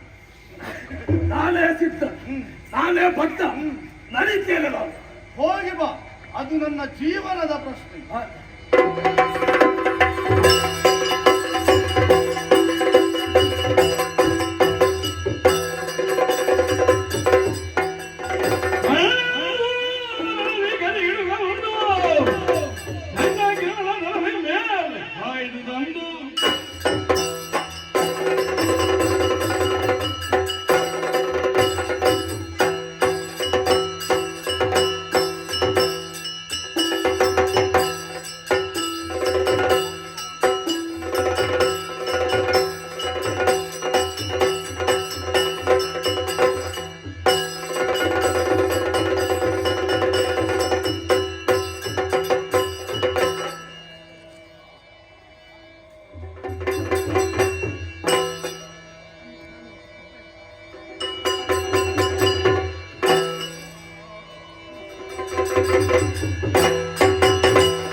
ನಗರ ಮಾರ್ಗದಲ್ಲಿ ಸಂಚರಿಸುತ್ತಾ ಇದ್ದೇನೆ.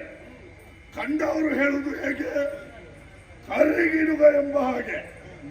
ಆದರೆ ಏನು ಮಾಡುವುದು ಸ್ವಾಮಿ, ಹೊಟ್ಟೆ ಹಸಿವಾಗ್ತಾ ಉಂಟು, ಆಹಾರ ಬೇಕು. ಬರ್ತಾ ಇದ್ದಾನೆ ಸೇಡ ಪಕ್ಷಿ.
ದೂರದಲ್ಲೇ ಕಂಡವ ನಾನು. ಕಾಣುವುದಕ್ಕೆ ಬೆಳ್ಳಗಿರುವುದರಿಂದ ನಿನ್ನನ್ನ ಸೇನಾ ಪಕ್ಷಿ ಅಂತ ಹೇಳ್ತಾರೆ. ಹೌದು. ಎಲ್ಲೋ ನಿನ್ನ ಕೊಕ್ಕಲ್ಲಿರುವಂತ ಆಹಾರ ಅದು ನನಗೆ ಬೇಕು. ಈಗ ಕೊಡೊಮ್ಮೆ.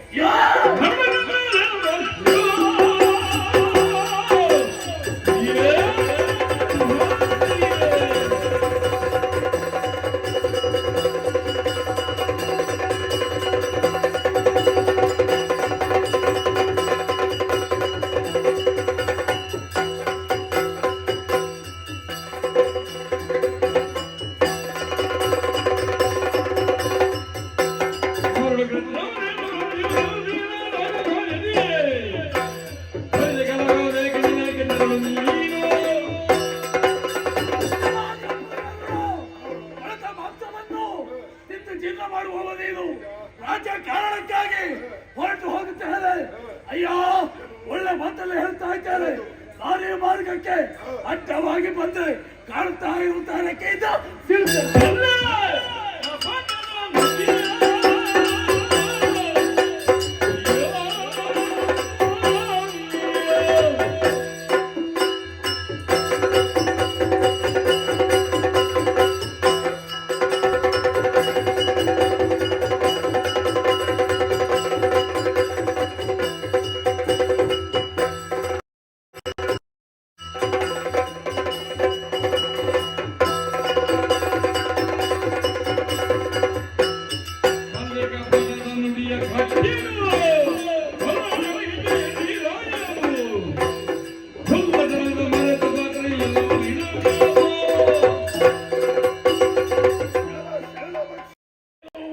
ಪಕ್ಷಿ ಜಾತಿಗೆ ಸೇರಿದವರು ನಾವು.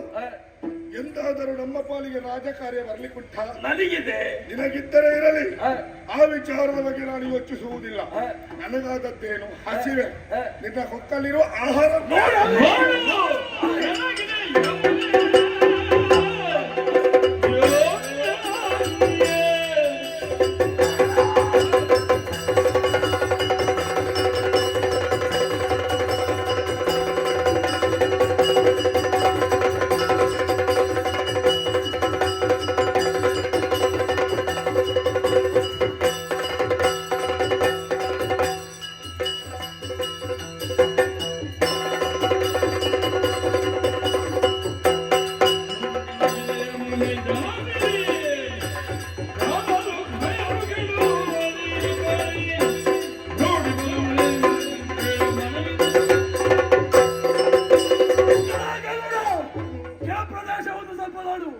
ಯಮುನಾ ನದಿ ಹರಿತಾ ಇದ್ದಾಳೆ. ಇದರ ಮುಂದೆ ಕಾದಾಟಕ್ಕಾಗಿ ಮುಂದಾಗಬೇಡ. ಬಂದ ಹಾಗೆ ಮಳೆ.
ಏನಾಯ್ತು? ಏನಾಯ್ತು ಅಂತ ಹೋಯ್ತು ಹೋಯ್ತು. ಎಲ್ಲಿ ಹೋಯ್ತು? ಹೇಗೋಯ್ತು? ಕಾಣುವುದಿಲ್ಲ. ಕೊಕ್ಕಲಿದ್ದ ಪದಾರ್ಥ ಜಾರಿ ಹೋಯ್ತು. ಹೌದು. ಒಂದು ಸಂತೋಷ. ನಿನಗಿಸ ಇಲ್ಲ, ನನಗೂ ಇಲ್ಲ. ಹುಡುಕ್ತಾ ಇದೆಯಲ್ಲ, ಹುಡುಕಿ ತಾಯಿ.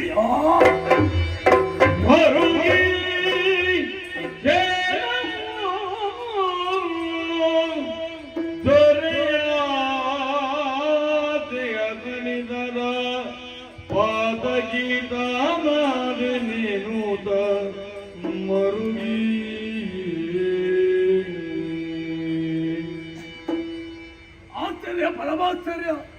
ಈತನೊಂದಿಗೆ ಯುದ್ಧವನ್ನು ಮಾಡ್ತಾ ಇರುವಂತಹ ಸಂದರ್ಭದಲ್ಲಿ ಕೊಕ್ಕಲ್ಲಿದ್ದಂತಹ ವಸ್ತು ಕೆಳಜಾರಿ ಹೋಯಿತು. ಕಾಣುತ್ತಾ ಇರುವುದು ನೀರು. ಎಲ್ಲಿದೆ ಹೇಗಿದೆ ಎಂಬುದಾಗಿ ಕಾಣುವುದಿಲ್ಲ. ಒಡೆಯಲ್ಲಿ ಅಜ್ಜೆಯನ್ನು ಮಾಡಿ ಮಾಡುತ್ತೇನೆ, ಮುಟ್ಟಿಸುತ್ತೇನೆ ಎಂಬುದಾಗಿ ಪುನರಪ್ಪಿ ಹೋಗುವ ಹಾಗಿಲ್ಲ. ಹೀಗೆ ಉಳಿಯುವುದಲ್ಲ, ದೇವರ ಧ್ಯಾನವನ್ನು ಮಾಡುತ್ತಾ ಮುಂದುವರಿತೇನೆ.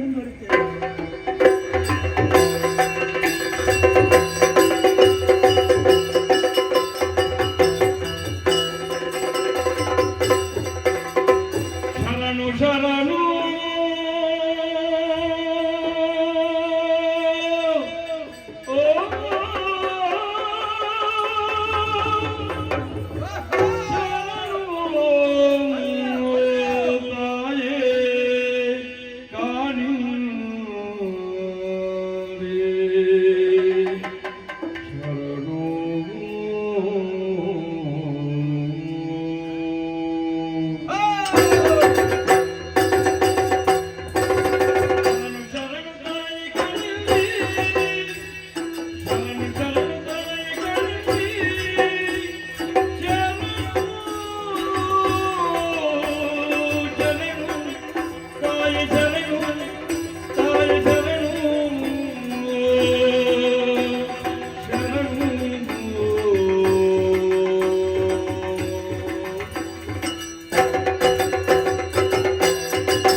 ತಿಂಗಳ ನುಂಗಿವೆ ಎಲ್ಲವೂ ದೊಡ್ಡದಾಗಿ ಬೆಳೆದಿವೆ ನೋಡಯ್ಯ ಬೇಗ ಹಿಡಿಯೋಣ ಬಲೆಯನ್ನು ಬೀಸಿರಿ ಬೇಗ ಹಿಡಿಯೋಣ ಬಲೆಯನ್ನು ಬೀಸಿರಿ ಗೆಳೆಯಾರೆ ಕೂಡಿದೆ ದೋಣಿಯ ದೋಣಿದೆ ಮುಂದೆ ಮುಂದೆ ಸಾಗಲಿ ದೋಣಿಯೋ ಹಾಯ್ ಮುಂದೆ ಮುಂದೆ ಹೋಗ ದೋಣಿಯೋ ಹಾಯ್ ಮುಂದೆ ಮುಂದೆ ಸಾಗಲಿ ದೋಣಿಯೋ ಹಾಯ್ ಮುಂದೆ ಮುಂದೆ ಸಾಗಲಿ ದೋಣಿಯೋ ಬಾಯಲ್ಲಿ ಮಾತ್ರ ಮುಂದೆ ಹೋಗುದು ದೋಣಿ ಮಾತ್ರ ಹಿಂದೆ ಬರ್ತಾ ಉಂಟು ಅದೇನು ಹುಟ್ಟುದಿಲ್ಲ ಪುಣ್ಯಾತ್ಮ ಹಳೇ ನೆನಪೊಂದಿಗೆ ಆಗ್ತಾ ಉಂಟು ಏನು ಅದಲ್ಲ ಆಲೋಚನೆ ಮಾಡುದು ನಾವೆಲ್ಲ ಯಾರು ಜಾತಿಯಲ್ಲಿ ಬೆಸ್ತರು ಮೀನುಗಾರರು. ಹೌದೌದು ನಮ್ಮ ಅನ್ನ ಇರುವುದೇ ನೀರಿನಲ್ಲಿ ಬೆಳಿಗ್ಗೆ ಎದ್ದು ಬಲೆ ಹಿಡ್ಕೊಂಡು ಹೋಗಿ ನದಿಗೆ ಬಲೆಯನ್ನು ಬೀಸಿ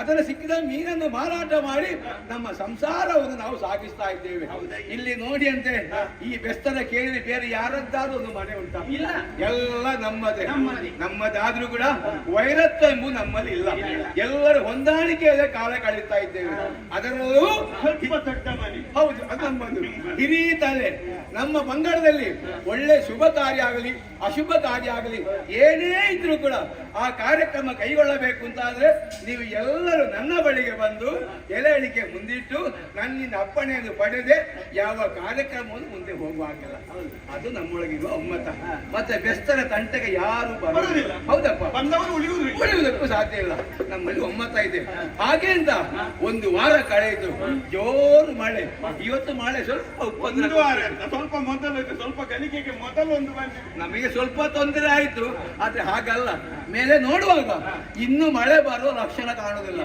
ದೋಣಿ ಇಳಿಸಲಿಕ್ಕೆ ಉಪಾಯ ಇಲ್ಲ ಮೇಲಿಂದ ಅಪ್ಪಣೆ ಆಗಿದೆ ಇವತ್ತು ಇಷ್ಟು ವೇಗದಲ್ಲಿ ಗಾಳಿ ಬರ್ತಾ ಉಂಟು ಬೆಸ್ತರು ಜಾಗ್ರತೆ ಮಾಡಿ ನೀರಿಗಿಳಿಬಾರದು ಅಲ್ಲ ಹೇಳುವವರು ಹೇಳುತ್ತಾರೆ ನಮ್ಮ ಹೊಟ್ಟೆ ತುಂಬಬೇಕಲ್ಲ ಇವತ್ತು ಗಾಳಿ ಜೋರಾಗಿ ಬೀಸುವಾಗ ಕಾಣುವುದಿಲ್ಲ ಮಳೆ ಇನ್ನು ಬರುವ ಲಕ್ಷಣ ಇಲ್ಲ ಗುಡುಗು ಮಿಂಚು ಇಲ್ಲ ಆದ್ದರಿಂದ ಏನೇ ಆಗಲಿ ಬಲೆಯಲ್ಲೆಲ್ಲ ಎಲ್ಲೋ ಇಟ್ಟಿದ್ದೇವೆ ಬಲೆ ಉಂಟಾ ನನ್ನ ಮನೆ ಆ ದಿವಸ ಎಳೆದ ಹಾಕಿದ್ದು ನೀವು ನೀಲಿಬಾರ್ದು ನನ್ನ ಹೊಸ ಬಲೆ ಪುಣ್ಯಾತ್ಮ ಒಳಗೆ ಕೊಂಡೋಗಿಟ್ಟಿದ್ದೆ ಇವತ್ತು ನೋಡುತ್ತೇನೆ ಇಲಿಗಳು ತುಂಡು ತುಂಡು ತುಂಡು ಮಾಡಿ ಬಲೆ ಇಲ್ಲ ಈಗ ಬಳೆ ಎಂತ ಮಾಡಿ ಬಲೆ ಇವನ್ ಬಲೆ ಉಂಟೇನಾ ಮೊನ್ನೆ ಕೊಟ್ಟ ಕೆಂಪು ಬಲೆಯಲ್ಲಿ ಉಂಟಾ ಯಾರಿಗೆ ಗೊತ್ತುಂಟು ಇವ ಒಬ್ಬ ಅಸಂಬದ್ಧ ಪ್ರಹ್ಲಾದ ಅವ ಹೆಗಲಲ್ಲಿ ಇಟ್ಕೊಂಡು ಬಲೆಯಲ್ಲಿ ಉಂಟು ಅಂತ ಹೇಳ್ತಾರೆ. ಅಯ್ಯೋ ಇದು ಮೊದಲ ಬಂದು ಮಾಡಿದಾನಂತೆ ಯಾರಿಗೂ ಗೊತ್ತು ಹಾಗ ವಿಷಯ ಬಲೆ ಉಂಟಲ್ಲ ಹಾಗಾಗಿ ತಡೆ ಮಾಡುದಲ್ಲ ಆದಷ್ಟು ಬೇಗ ಹೊಳೆ ಬದಿಗೆ ಹೋಗಿ ಬಲೆಯನ್ನು ಬೀಸಿ ಸಿಕ್ಕಿದ ಮೀನನ್ನು ಮಾರಾಟ ಮಾಡಿ ನಮ್ಮ ಜೀವನ ಕಳೆಯಬೇಕು ಹೋಗುವಲ್ಲ ಹೊಯ್ಲೇಸ, ಹೊಯ್ಲೇಸ, ಹೊಯ್ಲೇಸ, ಈ ಕಡೆ ಓ, ಅಲ್ಲಿ ನೀನು ತಳಮಳವಾಗುತ್ತಾ ಉಂಟು. ಅಲ್ಲಿ ನೀರಿಲ್ಲ, ಇಲ್ಲಿಗೆ ಬಾ.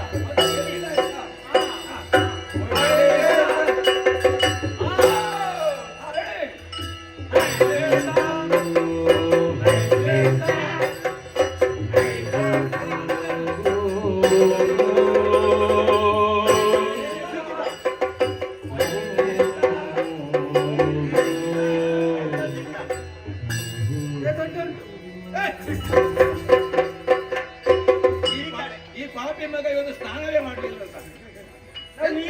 ನೀರಲ್ಲೇ ಇರುದಲ್ಲ ಒಂದಾದ್ರೂ ಬೇಕಿತ್ತಲ್ಲ ಅಲ್ಲಿ ಬೇಡ ಓ ಅಲ್ಲಿ ನೋಡು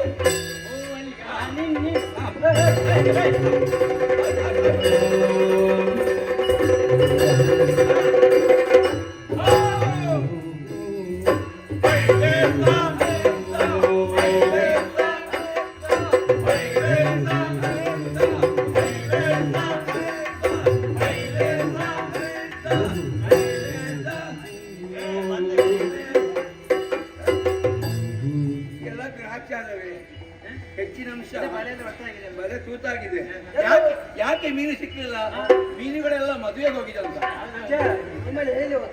ಯಾಕಲ್ಲ ಪುಣ್ಯಾತ್ಮ ಇನ್ನೇನು ಮಾಡುದು ಪೂಜೆ ಮಾಡಲಿಲ್ಲ ನಾವು ಒಂದು ಪ್ರಾರ್ಥನೆ ಕಡಿಮೆ ಮೊದಲ ಪೂಜೆ ಗೊಂಬಗೆ ಕೊಂಡ್ಪಣ್ಣ ಗೊಂಪಣ್ಣದ ಗಣಬಣ್ಣ ಒಳ್ಳಿತಾದವಾಲು ತೆಂಗಿನಕಾಯಿ ಕಡಲೆ ಎಳ್ಳುಂಡೋಳಿಗೆ ಕಪ್ಪು ಚೆಲುವಾಗೆ ಬೆಳ್ಳಿಯ ಪುರಿ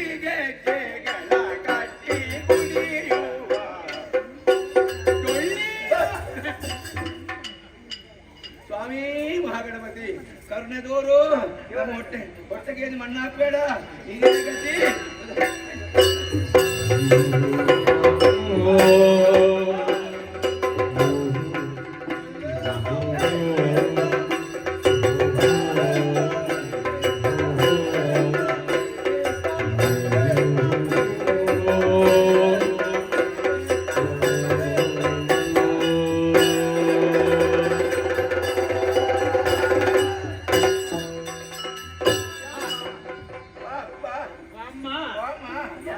ಸ್ವಲ್ಪ ಶೋಭಾನ ಆಯ್ತು. ಕೈ ಬಿದ್ದ ಆಗಲೇ ಬಾರ ಯಾರಾದ್ರೂ ಕುಟುಂಬದವರು ಬರಲಿಕ್ಕೆ ಬಾಕಿ ಉಂಟಾ ಹೇಳ. ಕೂಡುದಿಲ್ಲ, ಪ್ರಾಯ ಆಯ್ತು. ಕೈ ಬಿದ್ದ ಕಾರಣ ಆಯ್ತು. ಆಗ ಬೀಸಿದ ಬಲೆಗೂ ಈಗ ಬೀಸಿದ ಬಲೆಗೂ ಬಹಳ ವ್ಯತ್ಯಾಸ. ಅಲ್ಲ ಏನಾದ್ರೂ ಬಿದ್ದಿದೆ ನೋಡು.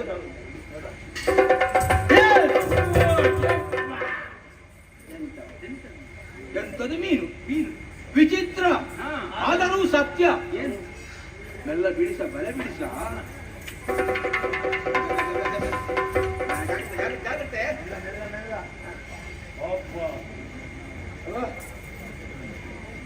ಇದು ಯಾವ ಮೀನು ಪುಣ್ಯಾತ್ಮ?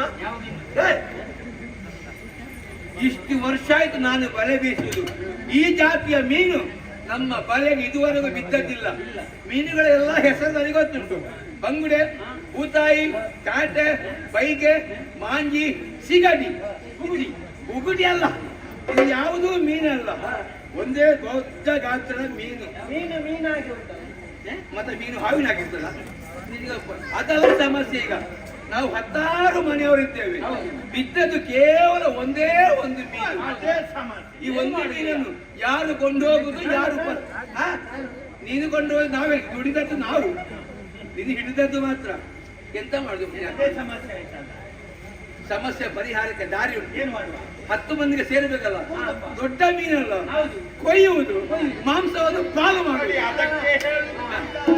ಏನು ಗಮೀನಮ ಕೊಯ್ಯಲಿ ಸಭಟಿಯ ನನತೋ ತಿಳಿಯಲು ಜನರು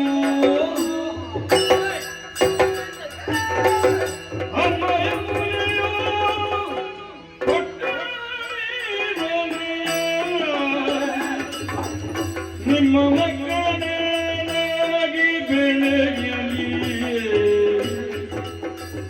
ಸುಮ್ಮನಿರು ನೀನರುದಾಟಲು ನಿಮ್ಮನೆ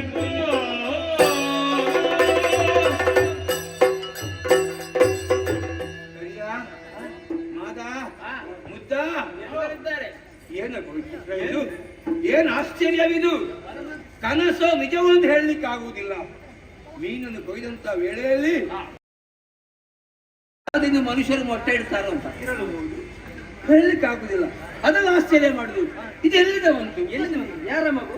ಯಾರ ಮಗು? ಪ್ರಾಯಶಃ ಈಗ ಇರ್ಬೋದು. ಹೇಗೆ? ಎಲ್ಲಿಯಾದ್ರೂ ಸಣ್ಣ ಮಕ್ಕಳು ನೀರಿನ ಬದಿಗೆ ಆಟವಾಡುವುದಕ್ಕೆ ಹೋಗಿ ಎಲ್ಲಿಯ ಕಾಲು ಜಾರಿ ಪುಳುಕ ಅಂತ ನೀರಿಗೆ ಬಿದ್ದಿರುವಾಗ ಈ ದೊಡ್ಡ ಗಾತ್ರದ ಮೀನು ಬಂದು ಪುಳುಕ ಅಂತ ನುಂಗಿರಬಹುದು. ನಿನಗೆ ಹೊಡಿದೆ ಕೈಲಿ ಯಾಕೆ ಗುಡ್ಡ ಅಲ್ಲ. ಇಷ್ಟು ಸಣ್ಣ ಮಕ್ಕಳು ಹೊಳೆ ಬದಿಗೆ ಈಜಲಿಕ್ಕೆ ಮಾಡುವ ಅದು ಜೀವ ಉಂಟು. ಹೌದು ಪುಣ್ಯಾತ್ಮ. ದೊಡ್ಡ ಸಮಸ್ಯೆ ಆಯ್ತಲ್ಲ. ನಾವು ಸಾಕುವುದಕ್ಕಾಗುದ? ಅಯ್ಯೋ, ನಾವು ಬದುಕುವುದೇ ಬಹಳ ಕಷ್ಟ. ಈ ಮಕ್ಕಳನ್ನು ಕೊಂಡೋಗಿ ನಾವು ಎಂತ ಮಾಡುದು? ಏನೇ ಆಗಲಿ ನನಗೆ ಬೇಡ, ನಾನು ಸಾಕುದ. ನೀನು ಕೊಂಡೋಗ ನಾವೇ ಕಷ್ಟದಲ್ಲಿ ನಿಮ್ಮಂದು ಅದರಲ್ಲಿ ಇರುವುದಿನ್ನು ಬೇಡ. ಮದುವೆ ಆಗಲಿಲ್ಲ. ನಮ್ಮೊಳಗೆ ಸಮಸ್ಯೆ ಯಾಕೆ? ಪರಿಹಾರ ಎಂಬುದಿದೆ. ನಮ್ಮ ಹಿರಿಯತನದಿಂದಲೇ ಬಂದಂತ ಪರಂಪರೆ, ಅದನ್ನು ನಾವು ಮಾನ್ಯಿಸಬೇಕು. ಹೊಳೆಯಲ್ಲಿ ಅಥವಾ ಸಮುದ್ರದಲ್ಲಿ ವಿಶೇಷವಾದಂತಹ ವಸ್ತು ಯಾವುದಾದ್ರೂ ಸಿಕ್ಕಿದ್ರೆ ಅದನ್ನು ಕೊಂಡೋಗಿ ಮಹಾರಾಜರಿಗೆ ಒಪ್ಪಿಸುವುದು ಅಲ್ವಾ? ಆ ಪರಂಪರೆ ನಾವು ಮೀರುದು ಯಾಕೆ? ನಮಗೆ ಇದೆಲ್ಲ ಯಾಕೆ? ನಮ್ಮೊಟ್ಟಿಗೆ ಬೆಳೆದು ಈ ಮಗು ಕೂಡ ಮೀನುಗಾರ ಆಗಬೇಕು. ಆ ಮಗುವಿನ ಮಕ್ಕಳ ಮುಖ ನೋಡಿರುತ್ತೆ. ಇವಾಗ ಮುದ್ದು ಮುದ್ದಾದ ಮಕ್ಕಳು ನನ್ನ ಹಾಗೆ. ನಮ್ಮ ದನ. ಈ ಮಕ್ಕಳು ನಾವು ಕಾಪಾಡುದು ಸಾಕುದಲ್ಲ. ಏನಿದ್ರು ಮಹಾರಾಜರ ಕೈಗೆ ಒಪ್ಪಿಸ್ತೇನೆ. ಕೊಟ್ಟಾಗ ಬರಿಗೆಯಲ್ಲಿ ಮಹಾರಾಜರು ಕಳಿಸಲಿಕ್ಕಿಲ್ಲ. ಏನಾದ್ರು ಕೊಟ್ಟಾರು ಅದನ್ನು ನಾವು ಪಾಲು ಮಾಡ್ತೀವಿ. ಆಗ ನೀವೆಲ್ಲ ಮನೆಗೆ ಹೋಗಿ, ನಾನು ಅರಮನೆ ಹೋಗಿ ಬರ್ತೇನೆ.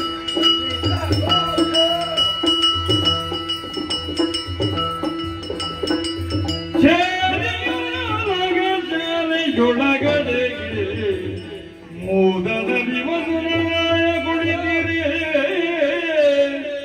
ಪಾದ ಕೆಳಗುದ ದಾಸನುದನು ಸಾದರ ರವಿ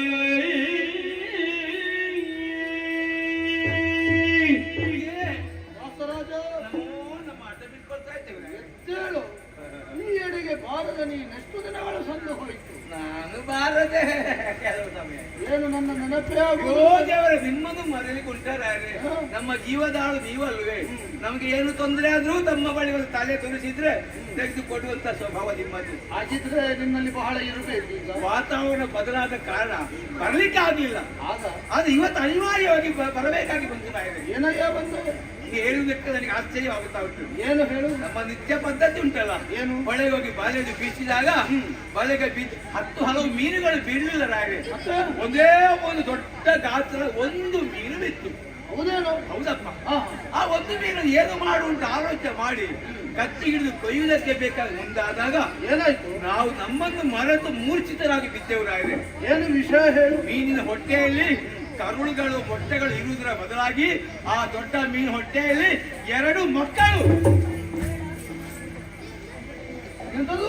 ಮೀನಿನ ಹೊಟ್ಟೆಯಲ್ಲಿ ಮಕ್ಕಳು. ಮೀನಿನ ಹೊಟ್ಟೆಯಲ್ಲಿ ಮಕ್ಕಳು? ಒಂದು ಹೆಣ್ಣು ಒಂದು ಗಂಡು.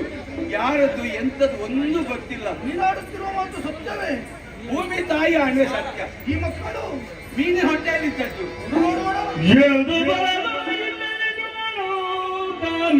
ಕಂದರೋಳ್ ಬಾಲಕನ ಮುದ್ದಿಸಿ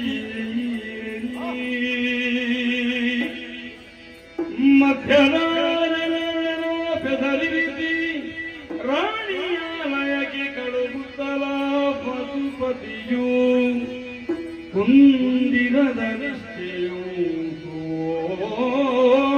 ದಾಸನ ಕರದಿ ಚೌನವಿಯು ತಾನಿತ್ತು ನೀನಿವಳ ನಂದನೆಯ ತೆರದಿಂದ ತಲವು ಮಧ್ಯಗಂಧಿನಿ ಎಂಬನ ಮದಲಿಗೆ ಪದದೊಳಗಿಟ್ಟ ಶಿಶುಗಳು ತಾನೆತ್ತಿ ಬಾಲಕನ ಮುದ್ದಿಗೆ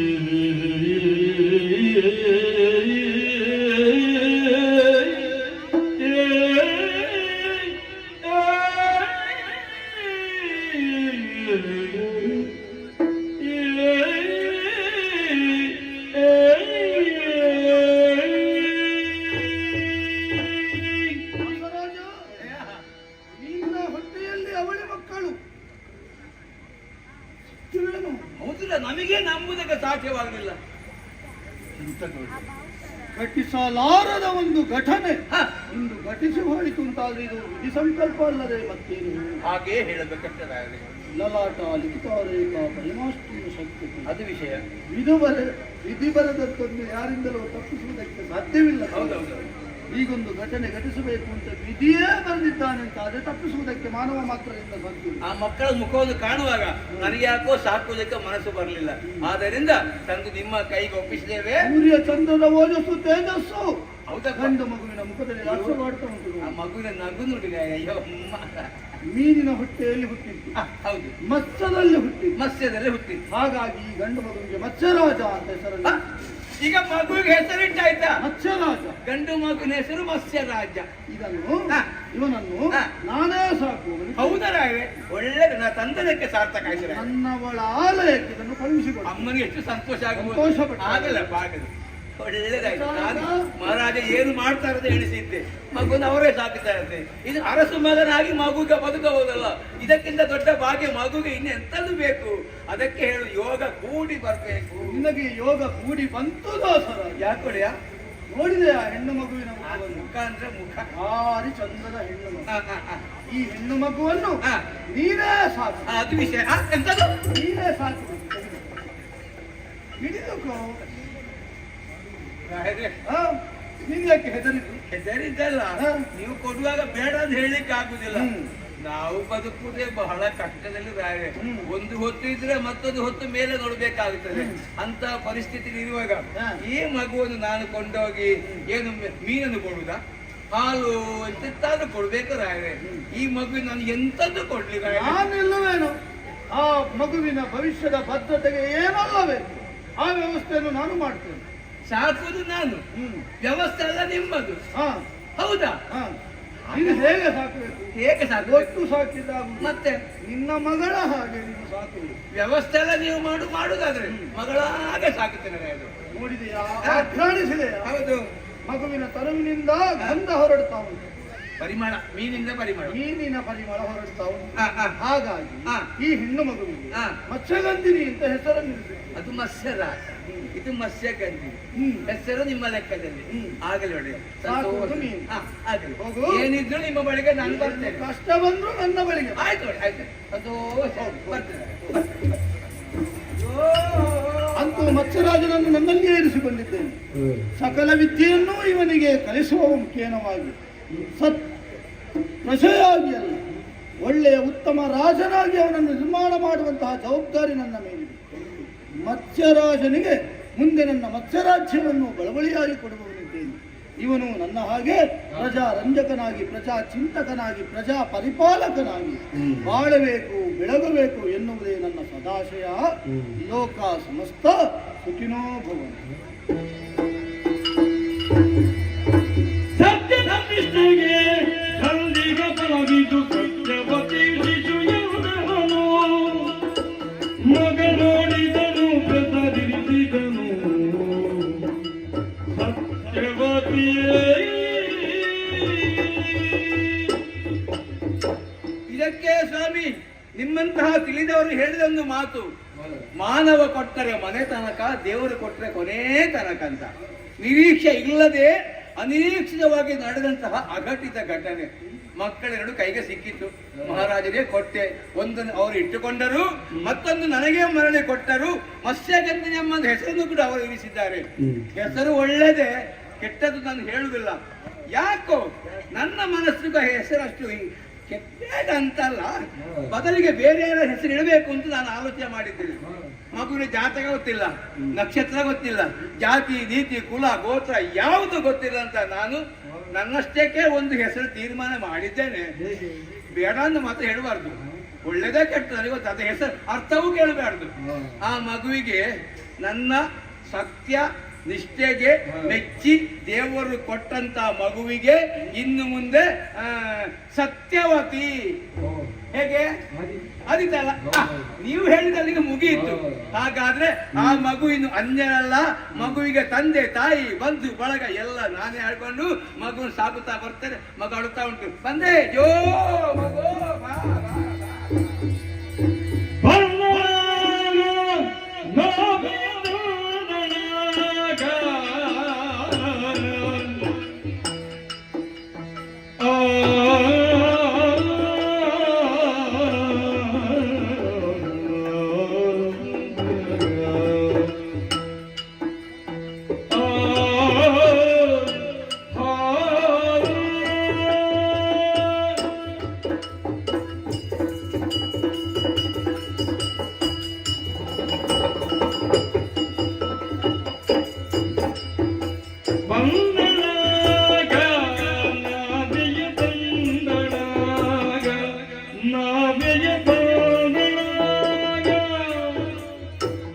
ಚಂದದಲಿತನು ಬಿಂದ ಮಧ್ಯದ ಚಂದದಲಿತನು ಬಿಂದ ಮಧ್ಯದ ಗಂಧ ಬೀರುತ್ತ ಸತ್ಯವತಿಯಳು. ಚಂದದಲಿತನು ಬಿಂದ ಮಧ್ಯದ ಗಂಧ ಬೀರುತ್ತ ಸತ್ಯವತಿಯಳು. ನೀರ ಮಧ್ಯದಿ ನಾದಿಯೇರು ನೀರ ಹುಟ್ಟನು ಬೀಸುತ್ತ, ನೀರ ಮಧ್ಯದಿ ನಾದಿಯೇರು ನೀರ ಹುಟ್ಟನು ಬೀಸುತ್ತ, ಮಾರನರಗಿನಿ ಕೀರ ಭಾಷಿನಿ ಚಾರು ಗಾತವ ಬೀರುತ್ತ, ಮಾನವರಗಿನಿ ಕೀರ ಭಾಷಿನಿ ಚಾರು ಗಾತವ ಬೀರುತ್ತ.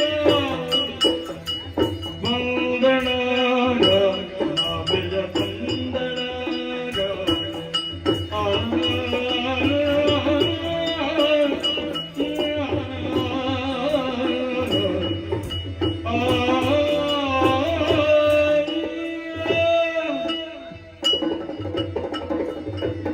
ಬನ್ನಿ ಬನ್ನಿ ಬನ್ನಿ ಬನ್ನಿ, ಯಾರೆಲ್ಲ ಈ ತಡೆಯಿಂದ ಆಡಲಿಕ್ಕೆ ಸಾಗುವವರಿದ್ದೀರಿ ಎಲ್ಲರೂ ಬನ್ನಿ. ನೀವು ಬನ್ನಿ, ನೀವು ಬನ್ನಿ, ನೀವು ನೀವು ಬನ್ನಿ. ನೀವು ಬರುವವರಲ್ವಾ? ಅದೇನು ಬಹುಶಃ ಹೀಗಿರ್ಬೇಕು.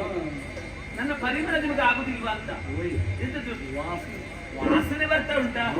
ಹೌದು, ಹಾಗೆ ನಾವು ಮೀನು ಹಿಡಿಯುವುದು. ನಾವು ಮೀನು ಹಿಡಿದಾದ ಮೇಲೆ ನಮಗೆ ಕೆಲಸ ಇರುವುದಿಲ್ಲ. ಕೆಲಸ ಇಲ್ಲದೆ ಇರುವಂತಹ ಈ ಸಮಯದಲ್ಲಿ ನಾವೇ ನಡೆಸುವಂತಹ ಕೆಲಸವನ್ನು ಮಾಡುವವರು. ಹೌದಪ್ಪ, ಇದು ನಾವೇ ನಡೆಸುವುದು ಯಾಕೆ? ಇಲ್ಲಿ ಯಮುನೆ ನದಿಯ ದಡದಲ್ಲಿ ಯಾರೆಲ್ಲ ಈ ದಡದಿಂದ ಆ ದಡಕ್ಕೆ ಸಾಗುವವರಿದ್ದಾರೆ ಅವರನ್ನೆಲ್ಲರನ್ನು ಸಾಗಿಸುವವಳು ನಾನು. ನನ್ನ ಹೆಸರು ಏನು? ಸತ್ಯವತಿ ಎನ್ನುವ ಹಾಗೆ. ಮಾತ್ರವಲ್ಲ, ಮತ್ಸ್ಯಗಂಧಿ. ಅದ್ಯಾಕೆ? ನನ್ನ ಮೈಯಿಂದ ಬರುವಂತಹ ದುರ್ಗಂಧ ನಮಗೆಲ್ಲ ಸುಗಂಧ, ನಿಮಗೆಲ್ಲ ದುರ್ಗಂಧ. ಯಾಕಂದ್ರೆ ನೀವು ತಿನ್ನುವುದಿಲ್ಲ, ಅವರು ತಿಂತಾರಂತ. ಹೌದಲ್ಲ? ಹೌದು. ಹಾಗಾಗಿ ಎರಡು ಕಡೆಯಲ್ಲಿಯೂ ನಮಗೆ ಕೆಲಸ. ಒಂದು ಮೀನು ಹಿಡಿಯುವುದು, ಆಮೇಲೆ ನಾವೇ ನಡೆಸುವುದು. ಸಂಪಾದನೆಯಲ್ಲಿ ಎಲ್ಲಿ ಇಡುವುದಂತ ನಾನೀಗ ನಾನು ಲೆಕ್ಕ ಹಾಕ್ತಾ ಇದ್ದೇನೆ. ಹೌದು, ಎಂತದ್ದು ಸಂಪಾದನೆ? ಸಂಪಾದನೆ ಒಂದರಲ್ಲಿ, ಮೀನು ಹಿಡಿಯುವುದರಲ್ಲಿ ಮಾತ್ರ. ನಾವೇ ನಡೆಸುವುದು ಸಂಪಾದನೆ ಎಲ್ಲ ನಮ್ಮದು ಸಮಾಜ ಸೇವೆ. ಹುಟ್ಟಿದ ಮೇಲೆ ಏನಾದರೂ ಸಮಾಜ ಸೇವೆ ಮಾಡಬೇಕು, ಸುಮ್ಮನೆ ಕೂತು ತಿನ್ನುವುದಲ್ಲ. ಹೌದು, ಅಲ್ಲ ಹೇಳಿದ್ದು ನಾನು. ನನ್ನ ಅಪ್ಪ ದಾಸರಾಜನ ಔದಾರ್ಯಕ್ಕೆ ನಾನು ಮೆಚ್ಚಬೇಕು. ಇಲ್ಲದಿದ್ರೆ ಒಂದು ಮನೆಯಲ್ಲಿ ಹುಣ್ಣು ಹುಟ್ಟಿತ್ತು ಎನ್ನುವ ಹಾಗೆ ಹೇಳುವವರು. ಆದರೆ ಸಿಕ್ಕಿದಂತಹ ಹೆಣ್ಣು ಮಗುವನ್ನು ಮನೆಗೆ ತಂದು ಸಾಕಿದ ಅಲ್ಲ, ಅವನ ಔದಾರ್ಯಕ್ಕೆ ನಾನು ಮೆಚ್ಚಬೇಕಂತ ಹೇಳಿದ್ದು. ಅವನ ಸತ್ಯಕ್ಕೆ ನಿಷ್ಠೆಗೆ ನಾನು ಸಿಕ್ಕಿದ ಕಾರಣ ಸತ್ಯವತಿ ಎನ್ನುವ ಹಾಗೆ ಹೆಸರನ್ನಿಟ್ಟ. ಈಗ ನನಗೆ ಕೆಲಸ ಮಾಡಬೇಕು. ನಿಮ್ಮ ಹತ್ರ ಮಾತಾಡ್ತಾ ಕೂತ್ಕೊಂಡ್ರೆ ನನ್ನ ಕೆಲಸ ಆಗುದಿಲ್ಲ. ನೀವು ಬನ್ನಿ, ನೀವು ಬನ್ನಿ, ನೀವು ಬನ್ನಿ, ಹೋಗುವ ಹೋಗುವ.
ಏನು ನದಿಯನ್ನು ಉತ್ತರಿಸುವಂತಹ ಸಂದರ್ಭ.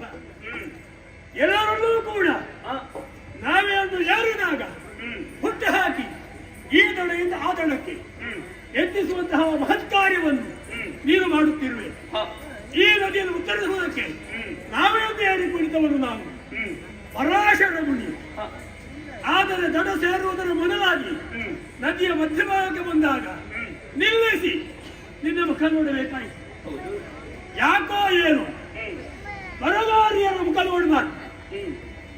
ಆದರೆ ಈ ಭೂಮಿಯಲ್ಲಿ ಜನಿಸಿದಂತಹ ಪ್ರಕೃತಿ ಜೀವಿಯು ಕೂಡ ಅನ್ಯೋನ್ಯತೆಯಿಂದ ಇರಲೇಬೇಕು. ಪ್ರಗತಿ ಪುರುಷರು ಸಂಯೋಗವೇ ಸೃಷ್ಟಿಗೆ ಮೂಲ ಕಾರಣ ಎನ್ನುವುದನ್ನು ಪ್ರತ್ಯೇಕವಾಗಿ ಹೇಳಬೇಕಾಗಿಲ್ಲ. ಈಗ ನಾನು ಪ್ರಕೃತಿಯನ್ನು ದೃಷ್ಟಿ ಹಾಯಿಸಿದರೆ ಒಂದು ಕಡೆಯಲ್ಲಿ ನೀರು, ಮತ್ತೊಂದು ಕಡೆಯಲ್ಲಿ ಭೂಮಿ, ಮತ್ತೊಂದು ಕಡೆಯಲ್ಲಿ ಗುಡ್ಡಗಾಡುಗಳು, ಇದನ್ನೆಲ್ಲ ಕಂಡಾಗ ಒಂದಕ್ಕೊಂದು ಪೂರಕವಾಗಿದ್ರೆ ಮಾತ್ರ ಜೀವನ ಎನ್ನುವುದನ್ನು ತಿಳಿದುಕೊಂಡೆ. ಹಾಗೆ ನಿನ್ನನ್ನು ಕಂಡುಕೊಂಡಿದೆ. ನೋಡಿದಾಗ ಮಾತನಾಡಬೇಕೆನ್ನುವಂತಹ ಭಾವನೆ ಉಂಟಾಯಿತು. ಯಾಕೋ ಏನು ಮನಸ್ಸಿನ ಎಲ್ಲ ಪ್ರೇರಕ ಶಕ್ತಿಗಳಿಗೆ ಹರಿಯೇ ನಿಮಿತ್ತ ಕಾರಣನಾಗಿರ್ತಾನೆ. ಆದ್ದರಿಂದಲೇ ಹರಿಗೆ ಮನಸ್ಸಿಗೆ ಪ್ರೀತ ಅಂತ ಹೇಳ್ತಾರೆ. ಮನಸ್ಸಿನಲ್ಲಿ ಹುಟ್ಟುವಂತಹ ಎಲ್ಲಾ ಭಾವನೆಗಳಿಗೂ ಆತನೇ ಪಿತ ಎನ್ನುವಂತಹ ವಿಶ್ವಾಸವುಳ್ಳವನು ನಾನು. ಈ ಪರಾಶರವನಿಗೆ ಈಗ ಬೇಕಾದ್ದೇನು? ನನಗೆ ನಂಬಿಕೆ ಇದೆ, ವಿಶ್ವಾಸವಿದೆ. ನೀನು ನಂಬಿಕೆಯಿಂದ ವಿಶ್ವಾಸದಿಂದ ನನ್ನನ್ನು ಸೇರಿದರೆ ಲೋಕೋದ್ಧಾರಕರಾದಂತಹ ಪುತ್ರನನ್ನು ಒದಗಿಸುತ್ತೇನೆ. ಹೆದರಿಕೆಯಾಗುತ್ತಾ ಇದೆ ನನಗೆ. ನಿನಗೆ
ನಿಮ್ಮ ಪದಯುಗ್ಮಗಳಿಗೆ ವಂದಿಸಿಕೊಳ್ಳುತ್ತಾ ಇದ್ದೇನೆ. ನಾವೇನು ನಡೆಸುವಂತಹ ಕೆಲಸವನ್ನು ಮಾಡುವಳು ನಾನು. ನಾವೇನು ನಡೆಸುವಂತಹ ಸಂದರ್ಭದಲ್ಲಿ ನಾವೇನು ಉತ್ತರಿಸುವುದನ್ನು ಬಿಟ್ಟರೆ ಬೇರೆ ಯಾವ ಲಕ್ಷ್ಯವೂ ನನಗಿಲ್ಲ. ಅದು ಬಹಳ ಪವಿತ್ರವಾದಂತಹ ಕೆಲಸ. ಆ ಸಂದರ್ಭದಲ್ಲಿ ನನ್ನನ್ನು ತಡೆದು ನಿಲ್ಲಿಸಿ ಮಾತನಾಡಿಸಿದವರು ನೀವು. ನನಗೆ ಬೇಕು ಅಂತಾಯ್ತು. ಪರಾಶರ ಮುನಿಗಳು ತಾವು ನಿಜ. ನಿಮ್ಮ ತಪಸ್ಸಿನಿಂದ ಜ್ಞಾನ ವೃತ್ತಿಯನ್ನು ಮಾಡಿದವರು, ಆತ್ಮವಟ್ಟಸನ್ನು ಹೆಚ್ಚಿಸಿಕೊಂಡವರು. ಸತ್ಯ. ಈ ಹೊತ್ತಿನಲ್ಲಿ ನನ್ನನ್ನು ಒಡಗೂಡಬೇಕು ಎನ್ನುವ ಹಾಗೆ ಹೇಳುತ್ತಾ ಇದ್ದೀನಿ. ಆದರೆ ನಾನು ಓರ್ವಳು ಮದುವೆಯಾಗದ ಕನ್ಯೆ ಇದ್ದೇನೆ.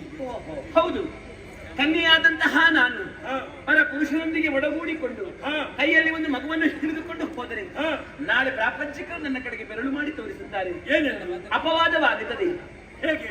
ಮದುವೆಯಾಗದ ಕನ್ಯೆಯವರುಗಳು ಮಗುವನ್ನು ಪಡೆದಳು ಎನ್ನುವ ಹಾಗೆ. ಮದುವೆಯಾಗದೆ ವಿವಾಹವಾಗದೆ ಸಂತಾನವಾಗುವುದಕ್ಕೆ ಅಲ್ವಾ? ಕನ್ಯತ್ವ ಎನ್ನುವುದು ಉಳಿಯುವುದಕ್ಕೆ ಸಾಧ್ಯವಿಲ್ಲ.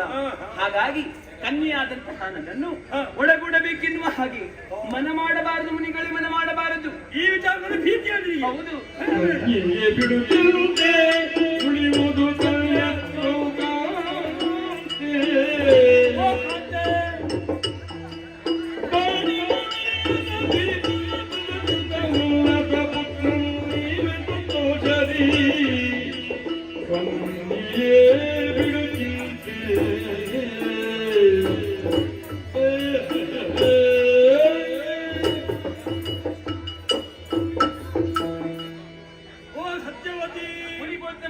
ಮತ್ಸ್ಯಗಂಧಿ. ಏನು ಮುನಿಗಳೇ? ಎಲ್ಲವೂ ಸತ್ಯ. ನಿನಗೆ ಭೀತಿ ಯಾಕೆ ಎನ್ನುವುದು ಅರ್ಥವಾಯಿತು. ಪುಣ್ಯವಾದ ನೆಲವಿದೆ, ಪವಿತ್ರ ಭೂಮಿ. ಇಲ್ಲಿ ಹುಟ್ಟಿದಂತಹ ಜೀವಿಗೆ ಒಂದಲ್ಲ ಒಂದಿನ ಮರಣ ಎನ್ನುವುದು ಕಟ್ಟಿಟ್ಟ ಬುದ್ಧಿಯೇ. ಸರಿ, ಜೀವನ ತಾತ್ಕಾಲಿಕವಾದುದು, ಮರಣ ಶಾಶ್ವತವಾದ ನಿಶ್ಚಯವಾದಿ. ಹಾಗೆಂದು ಇರುವಾಗ ಈ ಭೂಮಿಗೊಳಪಟ್ಟಂತಹ ಸಂಸ್ಕಾರಕ್ಕೆ ಒಳಪಡಲೇಬೇಕು. ಪುಣ್ಯವಾದಂತಹ ಪವಿತ್ರವಾದಂತಹ ಭರತ ಭೂಮಿ ಇದು. ಭಾರತ ದೇಶ ಉನ್ನತವಾದ ಸಂಸ್ಕಾರವು ನಮಗೆ ಪಾಠವಿದ್ದ ಹಿರಿಯರಿಂದ ಒದಗಿಸಲ್ಪಟ್ಟಿದೆ. ಆ ಸಂಸ್ಕಾರವನ್ನು ನಾವು ಜೀವನದಲ್ಲಿ ಅಳವಡಿಸಿಕೊಳ್ಳಲೇಬೇಕು. ಕನ್ಯತ್ವ ಜಾರಿದ್ರೆ, ಕನ್ಯತ್ವ ಜಾರಿದ ಬಳಿಕ ಮಗುವನ್ನು ಪಡೆದರೆ ಲೋಕೋಪವಾದ ಹಾಗಾಗಬಾರದು. ವಿವಾಹವಾಗಿಯೇ ಹಿರಿಯರ ಸಮಕ್ಷದಲ್ಲಿ ವಿವಾಹ ಎನ್ನುವ ಸಂಸ್ಕಾರಕ್ಕೆ ಒಳಪಟ್ಟು ಪುತ್ರರನ್ನು ಪಡೆಯಬೇಕು. ಇದು ನಮ್ಮ ನೀತಿ ಹಾಗೂ ಶಾಸ್ತ್ರ, ನಾವು ನಂಬಿದಂತಹ ಧರ್ಮ ಹಾಗೂ ಸಂಸ್ಕಾರ. ಈ ರೀತಿಯಲ್ಲಿ ಯೋಚನೆ ಮಾಡಿದ್ರೆ ತಪ್ಪಲ್ಲ, ಒಳ್ಳೆಯದೇ. ನಿನ್ನಂತಹ ಯೋಚನೆ ಉಳ್ಳಂತಹ ಜಾರಿ ಇನ್ನು ಮತ್ತು ಮತ್ತು ಮತ್ತು ಈ ಭರತ ಭೂಮಿಯಲ್ಲಿ ಜನಿಸಬೇಕು. ಸರಿ, ಆದರೆ ಈಗ ನಾದಿಯಾಗಿ ಮನ ಮಾಡಿದೆ. ಆತ್ಮವರ್ಚ ಹೆಚ್ಚಿಸಿಕೊಂಡಂತಹ ಮುನಿ ನಾನು, ಪರಾಶರ ಮುನಿ ನಾನು. ನಿನ್ನ ದೇಹದ ಸಂಘ ನನಗೆ ಬೇಕೆ? ನಾನು ಮನ ಮಾಡಿದೆ ಅಂತಾದ್ರೆ ಸಂಕಲ್ಪ ಮಾತ್ರದಿಂದ ನನ್ನ ಆ ದೇಶಕ್ತಿಯ ಆತ್ಮತೇಜಸ್ಸಿನ ಪರಿಣಾಮವಾಗಿ ಮಗುವನ್ನು ಒದಗಿಸಬಲ್ಲೆ. ಆದರೆ ಕ್ಷೇತ್ರ ಬೇಕು. ಆ ಕ್ಷೇತ್ರ ಯಾವುದಂತ ಯೋಚನೆ ಮಾಡಿದರೆ ನೀನು ಎನ್ನುವುದು ಅರ್ಥವಾಯಿತು. ಸರಿ, ಲೋಕೋದ್ಧಾರಕರಾದ ಪವಿತ್ರವಾದಂತಹ ಭಾರತದಲ್ಲಿ ಈ ನೆಲದಲ್ಲಿ ಸತ್ಯ, ಧರ್ಮ, ನ್ಯಾಯ, ನೀತಿ ಉಳಿಯುವುದಕ್ಕೆ ಬೇಕಾಗಿ ವಿಶೇಷವಾದಂತಹ ದೇವ ಸಂಭೂಷಣ ಅಂತಹ ಮಗುಬೇಕು. ಅದಕ್ಕಾಗಿ ಹೇಳ್ತೇನೆ, ಪ್ರೀತಿ ಬೇಡ. ನಿನ್ನ ಕನ್ಯತ್ವ ಜಾರದ ಹಾಗೆ ಸ್ಪರ್ಶ ಮಾತೆಯಿಂದ ನಿನ್ನ ಮತ್ಸ್ಯ ಗಂಧವು ದೂರ ಆಗುವ ಹಾಗೆ ಈ ಜಾಗದಲ್ಲಿ ಪರಪುರುಷ ನೋಡುವ ಹಾಗೆ ವಿಶೇಷವಾದಂತಹ ದ್ವೀಪ ನಿರ್ಮಾಣ ಮಾಡ್ತೇನೆ. ಸರಿ ಸರಿ, ದ್ವೀಪವೊಂದು ನಿರ್ಮಾಣವಾಗಿ ನೋಡೋಣ ಬಾ.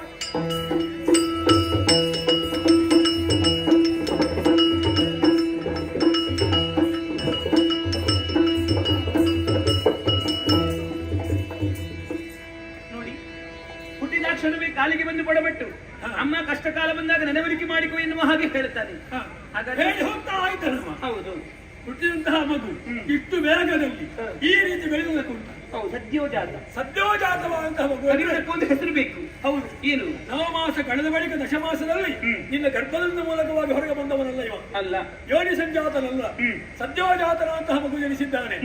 ಕಷ್ಟ ಬಂದ ಕಾಲದಲ್ಲಿ ಮನವರಿಕೆ ಮಾಡಿದರೆ ತಟ್ಟಲೆ ಪ್ರತ್ಯಕ್ಷವಾಗಿ ನಿನ್ನ ಕಷ್ಟವನ್ನು ಸಮಸ್ಯೆಯನ್ನು ಪರಿಹರಿಸುತ್ತಾನೆ. ಇವನಿಗೆ ದೀಪದಲ್ಲಿ ಜನಿಸಿದ್ದು. ಹೌದು, ಕೃಷ್ಣ ವರ್ಣೆಯಿಂದ ಶಪಿಸುತ್ತಾ ಇದ್ದಾನೆ. ಹಾಗಾಗಿ ಆದ್ದರಿಂದ ಕೃಷ್ಣ ದ್ವೈಪಾಯನ ಎಂದೇ ಕರೆಯಲಿ. ಒಂದೇ ಹೆಸರೇ ವ್ಯಾಸ. ಸರಿ, ಹಾಗೆ ಕರೆಯಲಿ. ನಿನ್ನ ಕಷ್ಟ ಕಾಲದಲ್ಲಿ, ಸಮಸ್ಯೆಯ ಕಾಲಗಳಲ್ಲಿ ಸಮಸ್ಯೆ ಪರಿಹಾರ ಮಾಡುವುದಕ್ಕೆ, ಕಷ್ಟವನ್ನು ಪರಿಹಾರ ಮಾಡುವುದಕ್ಕೆ ಒದಗಿ ಬರ್ತಾನೆ. ನಿನ್ನ ಮತ್ಸ್ಯ ಗಂಧ ಯೋಜನೆ ಗಂಧವಾಗಿ ಯೋಜನಾ ಪರ್ಯಂತರ ಗಂಧ ಮುಸನವಾಗ್ತದೆ. ಇನ್ನು ಮುಂದೆ ನಾನು ಯೋಜನಾ ಗಂಧಿ. ಮತ್ಸ್ಯ ಗಂಧಿ ಅಲ್ಲ, ಸತ್ಯವತಿ ಮಾತ್ರವಲ್ಲ, ಯೋಜನಾ ಗಂಧಿ. ಸರಿ ಸರಿ, ನಮೋ ನಮಃ.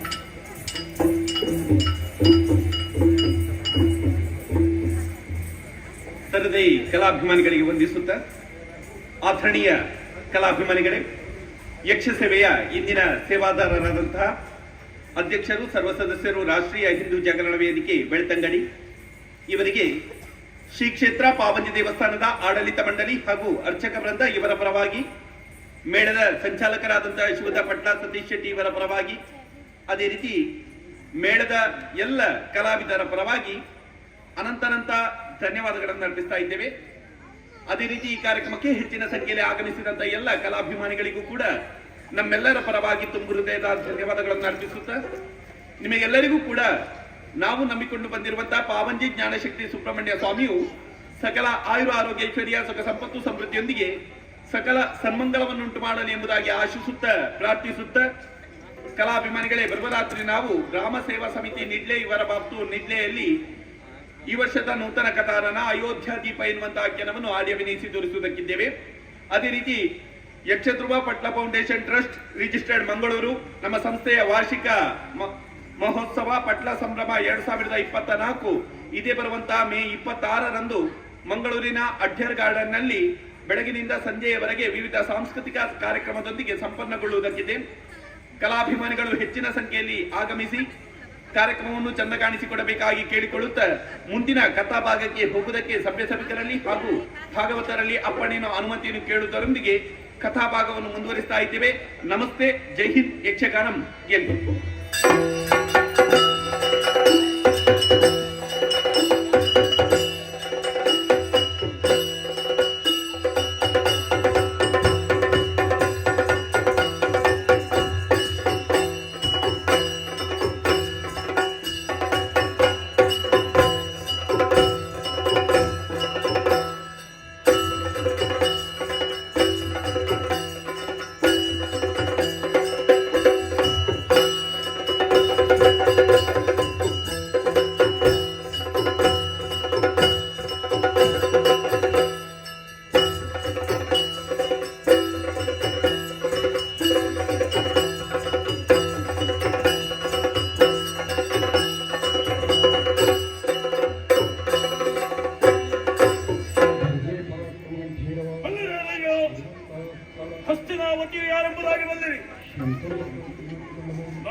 ಲೋಕವಿಖ್ಯಾತವಾದ ಚಂದ್ರಾನ್ವಯದಲ್ಲಿ ಹುಟ್ಟುವ ಮಹಾಸೌಭಾಗ್ಯ ನನ್ನ ಪಾಲಿಗಾಯಿತು. ವಂಶವೇ ಶಾಂತವಾಗುವ ಸಂದರ್ಭದಲ್ಲಿ ಹುಟ್ಟಿಕೊಂಡವನಾದ ಕಾರಣ ಶಂತನು ಎನ್ನುವುದಾಗಿ ನನಗೆ ನಾಮಕರಣವನ್ನು ಮಾಡಿದರು. ನಾನು ಯಾರನ್ನು ಸ್ಪರ್ಶಿಸುತ್ತೇನೋ ಅವರು ಯೌವನವನ್ನು ಹೊಂದುವ ವಿಶೇಷವಾದಂತಹ ಅನುಗ್ರಹವನ್ನು ಹೊಂದಿದವನು ನಾನು. ಧರ್ಮದಿಂದಲೇ ಅರ್ಥವನ್ನು ಕಾಮವನ್ನು ಸಂಗ್ರಹಿಸಬಹುದು ಎನ್ನುವ ಶಾಸನವನ್ನು ಮಾಡುವ ಮುಖೇನವಾಗಿ ಧರ್ಮಪ್ರಭು ಎನ್ನುವಂತಹ ನೆಗಳತಗೂ ಪಾತ್ರನಾದೆ. ಸಾಂಸಾರಿಕ ವಿಚಾರದ ಕುರಿತಾಗಿ ಹೇಳಬೇಕಿದ್ರೆ ಬಹಳಷ್ಟು ವಿಚಿತ್ರವಾದ ಘಟನೆಗಳೇ ನನ್ನ ಬದುಕಿನಲ್ಲಿ ನಡೆದು ಹೋಯಿತು. ವನವಿಹಾರವನ್ನು ಮಾಡುವ ಉದ್ದೇಶದಿಂದ ಹೊರಟ ಸಂದರ್ಭ ಒಬ್ಬಾಕೆ ಸುಂದರಿಯನ್ನು ಕಂಡೆ. ಆಕೆಯ ರೂಪಾತಿಶಯವನ್ನು ಕಂಡು ಆಕೆಯಲ್ಲಿ ಅನುರಕ್ತನಾದೆ. ಮದುವೆಯ ಪ್ರಸ್ತಾಪವನ್ನು ಮುಂದಿರಿಸಿದೆ. ಆಹವೊಂದನ್ನು ಮುಂದಿರಿಸಿ ಆಕೆ ಮದುವೆಗೆ ಸಮ್ಮತಿಯನ್ನು ನೀಡಿದಳು. ನಾನು ಯಾರು ಎನ್ನುವುದಾಗಿ ನೀ ಪ್ರಶ್ನಿಸಬಾರದು. ನಾನು ಮಾಡುವ ಯಾವ ವ್ಯವಹಾರಗಳನ್ನು ನೀನು ತಡೆಯಬಾರದು. ಒಂದೊಮ್ಮೆಗೆ ತಡೆದೆ ಎಂದಾದರೆ ನಿನ್ನನ್ನು ಅಗಲಿ ಹೋಗುತ್ತೇನೆ ಎನ್ನುವುದಾಗಿ ಆಡಿದರು. ಆಕೆಯ ಮೇಲಿನ ವ್ಯಾಮೋಹದಿಂದ ಆಕೆಯ ದಾಹ ಏನುಂಟು ಅದನ್ನು ಒಪ್ಪಿ ಆಕೆಯನ್ನು ವರಿಸಿದೆ. ಕಾಲಕ್ರಮೇಣವಾಗಿ ಆಕೆಯಿಂದ ಸಂತತಿಯನ್ನು ಪಡೆದೆ. ಆದರೆ ಇದು ಮಾಡೋಣ. ಮಗು ಹುಟ್ಟಿದ ತಕ್ಷಣವೇ ಅದನ್ನು ಎತ್ತಿಕೊಂಡು ಹೋಗಿ ನದಿಯಲ್ಲಿ ಬಿಸುಡು ಬಿಟ್ಟರು. ಆಕೆಯನ್ನು ಪ್ರಶ್ನಿಸಬೇಕು ಎನ್ನುವುದಾಗಿ ನಾವು ಯೋಚಿಸಿದರೂ ಮನಸ್ಸು ಮುಂದಾಗಲಿಲ್ಲ. ಎಲ್ಲಿಯಾದರೂ ಆಕೆ ನನ್ನನ್ನು ಬಿಟ್ಟು ಹೋದರೆ ಎನ್ನುವಂತಹ ಭಯ ನನ್ನನ್ನು ಕಾಡಿತು. ಹೀಗೆ ಒಂದಲ್ಲ ಎರಡಲ್ಲ 7 ಮಕ್ಕಳನ್ನು ಹೆತ್ತು ನದಿಗೆ ಬಿಸುಡು ಬಿಟ್ಟು 8ನೇ ಮಗುವನ್ನು ಹೆತ್ತು ಅದನ್ನು ನಿರುಪಾಲಾಗಿಸಬೇಕು ಎನ್ನುವುದಾಗಿ ಯೋಚಿಸುವಾಗ ಮನಸ್ಸು ತಡೆಯದೆ ಅವಳನ್ನು ಪ್ರಶ್ನಿಸಿದೆ. ಯಾರು ನೀನು? ಇಂತಹ ರಾಕ್ಷಸಿ ಪ್ರವೃತ್ತಿಯನ್ನು ಯಾಕೆ ಮಾಡುತ್ತಾ ಇರುವೆ ಎನ್ನುವುದಾಗಿ. ಆ ಕಾಲಕ್ಕೆ ಅವಳು ಸತ್ಯವನ್ನು ಹೇಳಿದಳು. ಅಮರ ಗಂಗೆ ನಾನು. ನಿನ್ನನ್ನು ವರಿಸಿ ನಿನ್ನಿಂದ ಮಕ್ಕಳನ್ನು ಪಡೆದೆ. ಈ ಕಾಲಕ್ಕೆ ನನ್ನ ವ್ಯವಹಾರವನ್ನು ನೀನು ಪ್ರಶ್ನಿಸಿದೇ ಆದ ಕಾರಣ ಇನ್ನು ನಿನ್ನ ಜೊತೆಯಲ್ಲಿ ಬದುಕನ್ನು ನಡೆಸುವುದಕ್ಕೆ ನಾ ಸಿದ್ಧಳಿಲ್ಲ. ಹಾಗೆಂದು ಈ ಕುಮಾರನನ್ನು ನನ್ನ ಜೊತೆಗೆ ಕರೆದೊಯ್ದು ವಿದ್ಯಾವಂತನನ್ನಾಗಿಸಿ ಮತ್ತೆ ನಿನ್ನ ಕೈ ಸೇರಿಸ್ತೇನೆ ಎನ್ನುವುದಾಗಿ ಹೇಳಿ ಮಗುವನ್ನು ಎತ್ತಿಕೊಂಡು ಅದೃಶ್ಯಲಾಗಿ ಹೋದರು. ಆ ಮಗುವಿನ ಪ್ರತೀಕ್ಷೆಯಲ್ಲಿಯೇ ಇದ್ದೆ. ಕಾಲಾಂತರದಲ್ಲಿ ಪ್ರಬುದ್ಧನಾದಂತಹ ಸುಕುಮಾರನನ್ನು ನನ್ನ ಕೈಗಿರಿಸಿದಳು. ದೇವವ್ರತ ಎನ್ನುವುದಾಗಿ ನಾಮಕರಣವನ್ನು ಮಾಡಿದರು. ಆ ಕುಮಾರನಿಗೆ ಇಲ್ಲಿಯ ಯುವರಾಜಾಭಿಷೇಕವನ್ನು ಮಾಡಿದೆ. ಇನ್ನೇನು ಕೆಲವೇ ದಿನಗಳಲ್ಲಿ ಇಲ್ಲಿ ಅಧಿಕಾರವನ್ನು ಆತನಿಗೆ ಹಸ್ತಾಂತರಿಸಿದಲ್ಲಿಗೆ ನನ್ನ ಹೊಣೆಗಾರಿಕೆ ಮುಗಿಯುತ್ತದೆ. ಆ ಬಳಿಕ ಸಂತೋಷದಿಂದ ನಾವು ವಾನಪ್ರಸ್ಥವನ್ನು ಕೈಗೊಳ್ಳಬಹುದು. ಹೀಗೆಯೇ ಯೋಚಿಸುತ್ತಾ ಇದ್ದೇನೆ. ಅದಲ್ಲ, ಇಂದಿನ ವಿಶೇಷ ಏನು ಬಲ್ಲಿರ. ಕಾಡಿನ ಜನರೆಲ್ಲರೂ ಬಂದು ದೂರಿಕೊಂಡಿದ್ದಾರೆ. ಕಾಡಿನ ಮೃಗಗಳ ಉಪಟಳವಂತೆ ಮಾತ್ರವಲ್ಲ, ಅವರು ನಡೆಸುವಂತಹ ಕಾಡಿನ ಉತ್ಸವದಲ್ಲಿಯೂ ಚಕ್ರವರ್ತಿಗಳು ಪಾಲ್ಗೊಳ್ಳಬೇಕು ಎನ್ನುವ ವಿಶೇಷವಾದಂತಹ ಆಹ್ವಾನವನ್ನು ನೀಡಿದ್ದಾರೆ. ಹೋಗಬೇಕು ಎನ್ನುವುದಾಗಿ ಮನ ಮಾಡಿದ್ದೇನೆ. ನಾನೊಬ್ಬನೇ ಹೋಗುವುದೇ, ನನ್ನ ಆಪ್ತನೊಬ್ಬನಿದ್ದಾನೆ. ಅಯ್ಯೋ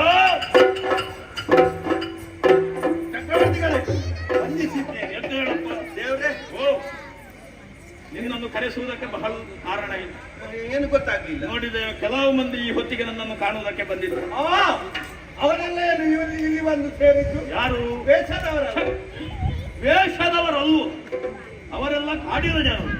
ಅವರ ವೇಷವೇ ಹಾಗೆ, ಹಾಗೆಯಾ? ಅವರ ಉಡುಗೆಯೇ ಹಾಗೆ. ಸೊಪ್ಪನ್ನೆಲ್ಲ ಕಟ್ಟಿಕೊಂಡು, ಸೊಪ್ಪು ತೊಗಟೆಗಳೆಲ್ಲ ಕಟ್ಟಿಕೊಂಡು ಮೈ ಮುಚ್ಚುತ್ತಾರೆ. ಎಂತ ಸೊಪ್ಪನ್ನು ಕಟ್ಟಿಕೊಂಡು ಅಲ್ಲಿ ಬದಿಯಲ್ಲಿ ದನ ಎಲ್ಲ ಉಂಟು ಸುಮ್ಮನೆ. ಹಾಗೇನು ಆಗುದಿಲ್ಲ. ಅವರ ಜಾಗ್ರತೆ ಅವರಿಗೆ ಇರ್ತದೆ. ಯಾಕೆ ಬಲ್ಲಯ್ಯ? ಏನು ಬಂದದ್ದು ದೇವರವರು? ಕಾಡಿಗೆ ಹೋಗಬೇಕು, ಬೇಟೆಯನ್ನು ಆಡಬೇಕು ಮಾತ್ರವಲ್ಲ, ಅವರು ಆಚರಿಸುವಂತಹ ಉತ್ಸವದಲ್ಲಿ ಪಾಲ್ಗೊಳ್ಳಬೇಕು ಎನ್ನುವುದಾಗಿ ನಮ್ಮನ್ನು ಕರೆಯುವುದಕ್ಕೆ ಬಂದಿದ್ದಾರೆ. ಇನ್ನು ನಮ್ಮದು ಪೂರ್ವ ಕ್ರಮ ಉಂಟು ಅಲ್ವಾ? ಒಂದು 2-3 ವರ್ಷದಿಂದ ನಾವು ಆಚರಿಸದೆ ಹಾಗೆ ಬಿಟ್ಟದ್ದು. ಹೋಗುವುದಕ್ಕೆ ಸಾಧ್ಯ ಆಗಲಿಲ್ಲ. ಇವತ್ತು ಹೋಗಬೇಕು ಎನ್ನುವುದಾಗಿ ಸಿದ್ಧನಾಗಿದ್ದೇನೆ. ನಾನೊಬ್ಬನೇ ಅಲ್ಲ, ನೀನು ಬರಬೇಕು ಜೊತೆಗೆ. ನಾನಾ? ಅದೇನು ಹಾಗೆ? ಹಾಗಲ್ಲ ದೇವರೇ, ಮತ್ತೆ ಈ ನವ ವಿವಾಹಿತರೆಲ್ಲ ಮನೆ ಬಿಟ್ಟು ದೂರ ಹೋಗುದಂದ್ರೆ ಏನೋ ಒಂದು ಮನಸ್ಸಿಗೆ ಅಷ್ಟು ಇದು ಆಗುದಿಲ್ಲ. ನವ ವಿವಾಹಿತ? ಹೌದು. ಯಾರು? ನಾನು. ಎಷ್ಟು ಸಮಯ ಆಯ್ತು ನಿನಗೆ ಮದುವೆ ಆಗಿ? 8 ವರ್ಷ ಆಯ್ತು. ಮದುವೆ ಆಗಿ 8 ವರ್ಷ ಆದ್ರೂ ನೀನು ನವ ವಿವಾಹಿತ ಅಲ್ವಾ? ಮದುವೆ ಸಂದರ್ಭದಲ್ಲಿ ನೀವಲ್ವ ದೇವರ ಆಶೀರ್ವಾದ ಮಾಡಿದ್ದು? ಏನು? ದಿನಗಳನ್ನು ಹೊಸತರಾಗಿ ನವ ದಂಪತಿಗಳಾಗಿಯೇ ಕಳಿಬೇಕು ಎನ್ನುವ ಹಾಗೆ ನೀವು ಆಶೀರ್ವಾದ ಕೊಟ್ಟದ್ದು. ಹೌದೇ ಹೌದು. ಆದ್ದರಿಂದ ದಿವಸ ನಾವು ನವ ವಿವಾಹಿತ. ನಿನಗೆ 60 ವರ್ಷವಾದ್ರೂ ನೀನು ನವ ವಿವಾಹಿತನಾಗಿಯೇ ಇರ್ಬೇಕು. ಆದ್ರೆ ಇವತ್ತು ಮಾತ್ರ ನೀನು ಖಂಡಿತ ಬರಲೇಬೇಕು. ಅದಲ್ಲ ದೇವರೇ, ಹೋಗಿ ಎಷ್ಟು ದಿನ ಆಗುತ್ತದೋ ಹಿಂದೆ ಬರುವುದಕ್ಕೆ? ತುಂಬಾ ದಿವಸ ಇಲ್ವೋ? ಮತ್ತೆ ಈಗ ಬೆಳಗ್ಗೆ ಹೊರಡುವುದು, ಬೆಳಗ್ಗೆ ಹೊರಡು, ಕಾರ್ಯಕ್ರಮ ಮುಗಿಸುವುದು, ಸಂಜೆಗೆ ಮನೆಗೆ ಬರುವುದು. ಒಂದೇ ದಿವಸ, ಒಂದೇ ದಿನ, ಕಾಡಿನಲ್ಲಿ ಒಂದು ದಿನ. ಹಾಗೆಂದು ಹಾಗೆಲ್ಲಾದೀತು ಬರ್ತೀಯಲ್ಲ? ಖಂಡಿತವಾಗಿಯೂ. ಬರಿಗೈಯಲ್ಲಿ ಹೋಗುವುದಲ್ಲ, ಅವರ ಉತ್ಸವವನ್ನು ಮಾಡುವುದಕ್ಕೆ ಹೊರಡುವುದು. ಹಾಗೆಂದು ಅವರಿಗೆ ಕೊಡುವುದಕ್ಕೆ ಬಹುಮಾನವೂ ಬೇಕು. ಏನಾದ್ರೂ ಸಿದ್ಧತೆ ಮಾಡಿ ಎಲ್ಲ ಅವರಿಗೆ ಬೇಕಾದದ್ದು ನಾನು ಸಿದ್ಧತೆ ಮಾಡ್ತೇನೆ.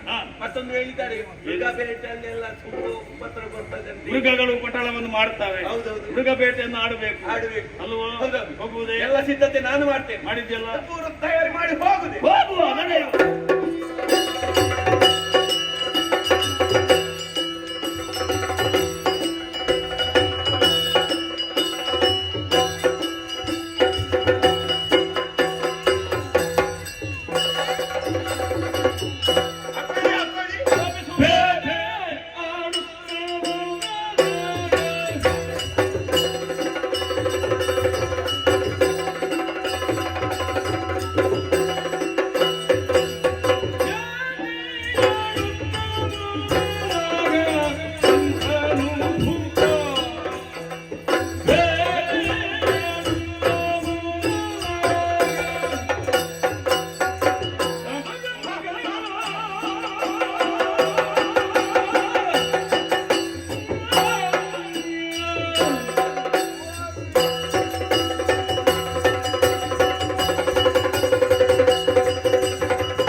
ಚಕ್ರವರ್ತಿಯಾದಂತಹ ನನ್ನ ಮನಸ್ಸಿಗೆ ಬಹಳ ಆನಂದವಾಯಿತು. ನನಗೆ ಆನಂದ ಆಗಿದೆ, ನೀವು ನನಗಿಂತ ದೊಡ್ಡವರನ್ನು ಹಾಗಲ್ಲ ದೇವರೇ, ನನಗೂ ಆನಂದವಾಗಿದೆ ಎನ್ನುವ ಹಾಗೆ ಹೇಳುವುದಕ್ಕೆ ಹೋಗಿ ಬಾಯಿ ತಪ್ಪಿ ಬಂದದ್ದು. ಯಾರೇ ಆಗಲಿ ಹೌದು, ಈ ಕಾರ್ಯಕ್ರಮವನ್ನು ನೋಡಿದರೆ ಖಂಡಿತವಾಗಿಯೂ ಸಂತೋಷವನ್ನು ಹೊಂದಲೇಬೇಕು. ಮೂಗಿನ ಮೇಲೆ ಬೆರಳಿರಲಿ, ಖಂಡಿತವಾಗಿಯೂ ಹೌದು.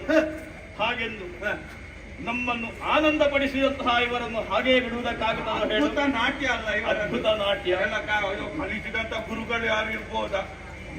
ಗುರು ಕಲಿಸಿದ ವಿದ್ಯೆ ಅಲ್ಲ ಇದು. ಇದು ಜಾನಪದ ನೃತ್ಯ. ಅವರವರೇ ಕಲ್ತುಕೊಳ್ಳುದ? ಇವರ ಪೂರ್ವಿಕರಿಂದ ಇವರಿಗೆ ಬಂದಂತಹ ಕೊಡುಗೆ. ಒಬ್ಬರನ್ನು ನೋಡಿ ಮತ್ತೊಬ್ಬರು, ಒಬ್ಬರನ್ನು ನೋಡಿ ಇನ್ನೊಬ್ಬರು. ಹೌದು, ಜನಪದೀಯ, ಜನಪದವಾಗಿ ಬಂದಂತಹ ನೃತ್ಯ, ಜಾನಪದ ನೃತ್ಯ. ಬಹಳ ಸೊಗಸಾಗಿತ್ತು, ಬಹಳ ಸೊಗಸಾದಂತಹ ನೃತ್ಯ ಅಲ್ವಾ? ಹಾಗಾಗಿ ಇವರದ್ದಾದಂತಹ ಆ ನೃತ್ಯವನ್ನು ನೋಡಿ ಮನಸ್ಸಿಗೆ ಸಂತೋಷವಾಗಿ ಇವರಿಗೆ ಬೇಕಾದಂತಹ ಬಹುಮಾನವನ್ನು ಕೊಡಬೇಕು. ನೀವು ಹೇಳಿದ್ದೀರಿ ಹಾ. ಅವರಿಗೆ ಕಾಡಿನ ಜನರಾದ್ರೂ ಕೂಡ ಯಾವುದನ್ನು ಕಡಿಮೆ ಮಾಡಬಾರ್ದು, ಹಾ. ಹೊಸತನ್ನೇ ನೀಡಬೇಕು ಎನ್ನುವ ಹಾಗೆ ತಂದಿದ್ದೀಯಲ್ಲ? ಎಲ್ಲ ಹೊಸತನ್ನೇ ತಂದದ್ದು. ಹೌದಾ? ಖರೀದಿ ಮಾಡಿ. ಹೌದಾ? ಬಿಲ್ಲು ಬೇಕಾ ಬಿಲ್ಲು? ಇನ್ನು ಬೇಡ, ಅದರ ಅಗತ್ಯ ಇಲ್ಲ. ಬೇಟೆಯದ್ದು ಆಟ ಆಯ್ತಲ್ಲ, ಇನ್ನು ಯಾಕೆ? ಇನ್ನು ಇವರಿಗೊಂದು ಪಾಪ ನಮ್ಮನ್ನೆಲ್ಲ ರಂಜಿಸಿದ್ದಾರೆ. ನನ್ನ ಪರವಾಗಿ ನೀನೇ ಕೊಡು ಹುಡುಗರೇ, ಹೌದು. ನನಗೂ ಒಂದು ಬಾಕಿ ಅದು ದೇವರೇ, ನಿಮ್ಮೊಂದು ಅಮೃತ ಹಸ್ತ. ಈಗ ನಮ್ಮನ್ನೆಲ್ಲ ರಂಜಿಸಿದಂತ ಪುಟಾಣಿಗಳಿಗೆ ಪುಟಾಣಿಗಳ ಯಾರು ಪುಟಾಣಿಗಳಿಲ್ಲ, ಎಲ್ಲರೂ ಪ್ರಾಯಸ್ಥರೇ, ನೋಡು, ಎಲ್ಲರೂ ಯುವಕರೇ.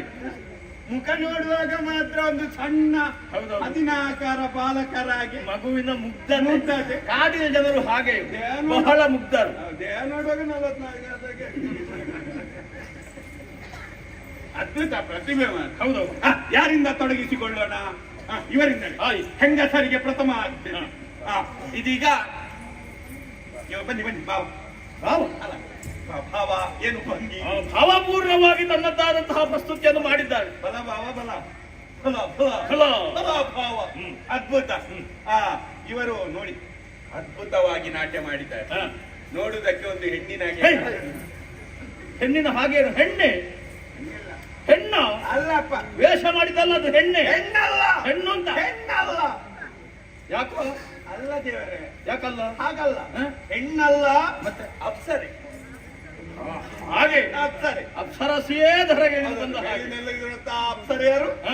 ಮೇಲಿಂದ ಹೋಗುವಾಗ ಹ. ಅಂಬರ ಪಥದಿಂದ ಪಾಪ ಕಾಲು ಜಾರಿ ನೆಲಕ್ಕೆ ಬಿದ್ದ ಹಾಗೆ ಹಾಗಲ್ಲ. ಅಲ್ಲ, ಇಲ್ಲಿಗೆ ಇಲ್ಲಿ ಬಂದು ನಿಂತಿದ್ದಾರೆ ಅವರ ಹಾಗೆ ಹಾಗೆ ಅದ್ಭುತವಾಗಿ ನಾಟ್ಯವನ್ನು ಮಾಡಿದ್ದಾರೆ. ಹ. ನಮ್ಮನ್ನೆಲ್ಲ ರಂಜಿಸಿದಂತ ಇವರಿಗೆ ಇದು ಹೆಣದ ಸೀರೆ ಹೇ. ನಡೆಯಬೇಡ. ಎಂಥದದು ಹೆಣ್ಣು? ಇದು ಅಸತ್ತು. ಹಾಗಲ್ಲು. ಹೆಣೆದ ಸೀರೆ, ಹೆಣೆದ ಸೀರೆ, ಮಗ್ಗದ ಸೀರೆ. ಮಗ್ಗದ ಹಗ್ಗದ ಅಗ್ಗದ್ದಲ್ಲ, ಮಗ್ಗದ. ಮಗ್ಗದ ಸೀರೆ. ಹೌದು. ಮಗ್ಗದ ಸೀರೆಯನ್ನು ನೀಡಿ ಗೌರವಿಸಲಾಗುವುದು. ಹ್ಮ್. ಚಪ್ಪಾಳೆ, ಚಪ್ಪಲಿ ಚಪ್ಪಲಿ ಚಪ್ಪಲಿ. ನಿಮಗೆ ಆಯ್ತಾ? ಎರಡು ಬಣ್ಣದಲ್ಲಿ ಲಭ್ಯ. ಎರಡು ಬಣ್ಣ ಹೌದೌದು. ಮುಂದೆ ಕಾಣ್ತಾ ನೀಲ ನೀಲ ಕಾಣ್ತಾ ಉಂಟಲ್ಲ? ನೀಲ ನೀಲ ಕಾಣ್ತಾ ಉಂಟು. ಅಲ್ಲ, ಗುಡಿಸಲಿಗೆ ಹೋಗಿ ಹ. ಒಮ್ಮೆ ನೀರಿಗೆ ಹಾಕಿ ಹಾಕಿ ಬಿಳಿ ಆಗ್ತದೆ. ಹೇ. ಆಗಲೇ ಬೇಡ. ಅದೇನು ಹಾಗೆ? ಬಣ್ಣ ಮಾಸುತ್ತದಂತ ಹೇಳುದಲ್ಲ, ಬಣ್ಣ ಹೋಗುದಿಲ್ಲ, ಮತ್ತೆ ಒಣಗಿಸುವುದಕ್ಕಾಗಿ ಯಥಾ ಬಣ್ಣ ಬರ್ತದೆ ಅಂತ. ವಿಶೇಷವಾದ ನಿಮಗೆ ಕಾಡಿನಲ್ಲಿ ನೀವೆಲ್ಲ ಸೊಪ್ಪೆಲ್ಲ ಕಟ್ಟಿಕೊಳ್ಳುತ್ತಲ್ಲ, ಪಾಪ ಇವತ್ತು ಒಂದು ಯಾವ್ದು ಸೀರೆ ಸಿಕ್ಕರೆ ಪಾಪ ಬೇಸರ ಆಗ್ತದೆ. ಅದಕ್ಕೆ ಇನ್ನು ಉಂಟು, ತಂದದುಂಟು. ಕುಪ್ಪುಸ ಉಂಟು, ಕುಪ್ಪುಸ ಕುಪ್ಪಸ. ಕುಪ್ಪಸ ಹ. ಕುಪ್ಪಸ ಉಂಟು, ಅದರಲ್ಲೇ ಉಂಟು. ಆಯ್ತಾ? ಇನ್ನು ಬೇಕಾದದ್ದು ಬೇಕು, ಗೆಡ್ಡೆ ಗೆಣಸು, ಕಂದ ಮೂಲ ಕಂದ ಮೂಲ ಮೂಲಾದಿಗಳು, ಹ. ಅದೆಲ್ಲ ದವಸ ಧಾನ್ಯ ಎಲ್ಲ ನಿಮಗೆ ನಿಮಗೆ ಪಾಪ. ಇದು ಗಂಡಸರಿಗೆ. ಬರೀ. ಇದು ಗಂಡಸರಿಗೆ ಈ ಸೀರೆ ರವಕ್ಕೆಲ್ಲ ಕೊಟ್ರೆ ಆಗುದಿಲ್ಲ. ಅದು ಪ್ರಯೋಜನವಿಲ್ಲ. ಅವರ ಮುಖದಲ್ಲಿ ಸ್ವಲ್ಪ ನಗು ಬರ್ಬೇಕಾ? ಹ. ಮಾಲೆ ಆಗ್ಬೇಕು. ಹ? ಮಾಲೆ ಮುತ್ತಿನ ಮಾಲೆ. ಮಾಲೆ ಆಗ್ಬೇಕು. ಇವನಿಗಂತೂ ಅದ್ಭುತ ಪ್ರತಿಭೆ. ಮಾಲೆ ನೋಡಿ ಆನಂದ ಆಗ್ಬೋದು. ಆನಂದ ಆಗಿದೆ. ಹ್ಮ್. ಒಂದು ಸಣ್ಣ ಕುಡಿಯುವರು. ಹ್ಮ್. ಅಲ್ಲ, ಕಾಡಿನಲ್ಲಿ ಹೌದೌದು. ಇನ್ನು ಬೆಳೆಯುವುದಕ್ಕಿರುವ ಬೆಳೆಯುವುದಕ್ಕೆ ಇರುವವರು. ಇವರನ್ನು ಒಂದು ಎರಡು ಮಾತು ಹೇಳಬೇಕು. ಹೇಳ. ನಾವು ಒಂದು ನೃತ್ಯ ನಿರೂಪಕ ನೋಡ್ಲಿಲ್ಲ ದೇವರೇ. ಹೌದು. ಅದರಲ್ಲಿ ವಿಶೇಷವಾದಂತಹ ಪಾತ್ರ ಮಾಡಿದ್ದು ಇವರು. ಮಹಿಷವದೆ ಮಹಿಷ ಮಾಡ್ತೀನಿ. ಅದರಲ್ಲಿ ಮಹಿಷಾಸುರ ಮಾಡಿ ಪ್ರಮುಖ ಪಾತ್ರ. ಮಹಿಷ. ಮಹಿಷಾಸುರ ಅಲ್ಲ, ಹಾಗಿದ್ರೆ ದೇವಿ ಮಾಡಿಲ್ಲ. ಈ ಅಲ್ಲಪ್ಪ. ಮತ್ತೆ ಮತ್ಯಾವುದು? ಸಿಂಹ. ಸಿಂಹ ಪ್ರಮುಖ ಪಾತ್ರವ. ಮಹಿಷಾಮರ್ದಿನಿಯಲ್ಲಿ ಸಿಂಹ ಮಾಡಿದ್ದು ಇವರೇ. ನಮ್ಮಲ್ಲಿ ಹಾಗೆ ಮಹಿಷಾಸುರನ್ನು ಕೇಳುದಿಲ್ಲ, ದೇವಿಯನ್ನು ಕೇಳುದಿಲ್ಲ. ಮತ್ತೆ? ಸಿಂಹ ಮಾಡಿದ್ದು ಯಾರು, ಸಿಂಹ ಮಾಡಿದ್ದು ಯಾರು, ತನ್ನ ಪಾತ್ರ ಸಣ್ಣದಾದರೂ ಅದರಲ್ಲಿ ತೋರಿಸಿಕೊಡಬಹುದೇನೋ ಹಾಗೆ ಲೋಕಕ್ಕೆ ತೋರಿಸಿಕೊಟ್ಟಿದ್ದಾರೆ. ಉತ್ತಮ ಕಲಾವಿದ. ಹೌದು, ಅದ್ಭುತ. ಪಾಪ ತಲೆಯನ್ನು ಹಾಕಿಕೊಂಡು ಹಿಂದಿನಿಂದ ಎಲ್ಲ ಹೋಗಿ ರಂಜಿಸಬೇಕು ಅಂತ ಬರುವುದಕ್ಕೆ ಹೋಗಿ ಪಾಪ ಅಲ್ಲಿ ನಾಯಿ ಬೆನ್ನಟ್ಟಿಕೊಂಡು ಬಂದು ಅವನ ಅವಸ್ಥೆ ಹೇಳುದು ಅಷ್ಟೆಲ್ಲ ಮಾಡಿದ್ದಾರೆ. ಇದು ರಂಗಕ್ಕೆ ಬಂದು ಮೇಲಿಂದ ಹಾರಿ ಉರುಳಿ ಬಿದ್ದು ಪಾಪ ಅಷ್ಟು ಕಷ್ಟ ಬರ್ತಾರೆ. ಆದ್ರೆ ನೋಡಿ ಇಂತ ಅದ್ಭುತ ಪ್ರತಿಭೆ. ಆದ್ರೆ ಇವರದೊಂದು ಹಣೆ ಬರ ನೋಡಿ. ಎಂಥದ್ದು? ಅಲ್ಲ, ಇಂಥದ್ದೊಂದು ಒಳ್ಳೆ ಪ್ರತಿಭೆ. ಹೌದು. ಆದ್ರೆ ಸಿಂಹ ಮಾಡುದು ಇವರು ಅಂತ ಯಾರಿಗೂ ಕೂಡ ಗೊತ್ತಿಲ್ಲ. ಅದ್ಯಾಕೆ? ಇವರ ಮಂಡ್ಯ ಹಾಕೊಂಡು ಮಂಡೆ ಅಲ್ವ ಅದು ಮುಖವಾಡ. ಮುಖವಾಟದ ಒಳಗಿರುವಂತ ವ್ಯಕ್ತಿ ಯಾರು ಅಂತ ಗೊತ್ತಾಗುದಿಲ್ಲ. ನೋಡ್ತಾರೆ ಸಿಂಹ ಒಳ್ಳೆದಾಗಿದೆ ಬಿಟ್ರೆ ಹೌದೌದು. ಜನ ಯಾರು ಅಂತ ಗೊತ್ತಾಗ ವ್ಯಕ್ತಿಯ ಪರಿಚಯ ಇರುವುದಿಲ್ಲ. ವ್ಯಕ್ತಿಯ ಪರಿಚಯ ಇರುವುದಿಲ್ಲ. ಒಂದು ಕೆಲಸ ಮಾಡ್ಬೇಕು, ನೀವು ಸ್ವಲ್ಪ ಪ್ರಚಾರಕ್ಕೆ ಬರ್ಬೇಕಾ, ನೀವು ಸಿಂಹ ಮಾಡಿದ್ದು ಗೊತ್ತಾಗ್ಬೇಕು. ಅದಕ್ಕೆ ಉಂಟಲ್ಲ ಈ ಮೈಸ ಒದೆ ಎಲ್ಲ ಆಗುತ್ತದಲ್ಲ, ಒದೆ ಆದ್ಮೇಲೆ ಹೋಗುವಾಗ ಒಮ್ಮೆ ಮಂಡೆ ತೆಗೆದು ಹೀಗೆ ಸಭೆ ನೋಡಿ ಹೋಗ್ಬೇಕು. ಆಗ ಮುಖದ ಪರಿಚಯ ಆಗುತ್ತದಲ್ವ. ಗೊತ್ತಾಗುತ್ತದ. ಹಾಗೆ ಗೊತ್ತಾಗ ಹಾಗೆ ಮಾಡಬಾರ್ದು. ನಾವು ಬೇಕು ಅಂತ ಮಾಡಿದಂತ ಆಗಬಾರ್ದು. ಮತ್ತೆ ಅದಕ್ಕೊಂದು ಉಪಾಯ ಉಂಟು. ಹೇಗೆ? ಇದು ಕೊನೆಯ ಸೀನ್ ಆಗುವಾಗ ಎಂಥದ್ದು? ಹಸಿ ಸಿಂಹಕ್ಕೊಂದು ಶೀತ ಹಾಕ್ಲಿಕ್ಕೆ ಅಲ್ವಾ? ಸೀನು ಬರ್ಬೇಕು. ಸೀನು ಬರ್ಬೇಕು. ಸಿಂಹಕ್ಕೆ 3 ಸೀನು ಬರ್ಬೇಕು. 1, 2 ಮೆಲ್ಲ, ಹಸಿ, 3ನೇದು ಕೊನೆಯದ್ದು ಜೋರು. ತಲೆ ಮೇಲೆ ಹೋಗ್ಬೇಕು, ಹಿಂದೆ ಹೋಗ್ಬೇಕು. ಹಿಂದೆ ಹೋಗ್ಬೇಕು. ಆಗ ಮುಖ ಕಾಣ್ತದೆ. ಆಗ ಇವರೇ ಅಂತ ಜನಕ್ಕೆ ಸ್ವಲ್ಪ ಪ್ರಚಾರಕ್ಕೆ ಬರ್ತದೆ. ಒಳ್ಳೆಯ ಉಪಾಯ ನಿನ್ನದು. ನಿನ್ನೆ ಆಗಬೇಕಷ್ಟೇ ಮಾತ್ರ. ಒಳ್ಳೆಯ ಪ್ರತಿಭೆ ಇನ್ನಷ್ಟು ಮೆರಗಬೇಕು. ಹೌದೌದು. ಇನ್ನು ಪ್ರಾಣಿಗಳದ್ದು ಬಿಟ್ಟು ಸ್ವಲ್ಪ ಬೇರೆದ್ದೆಲ್ಲ ಮಾಡಿ. ಹೌದೌದು, ಮೇಲೆ ಬರಬೇಕು. ಚಪ್ಪಾಳೆ ಚಪ್ಪಾಳೆ ಚಪ್ಪಾಳೆ. ದೇವರೊಳ್ಳೆ.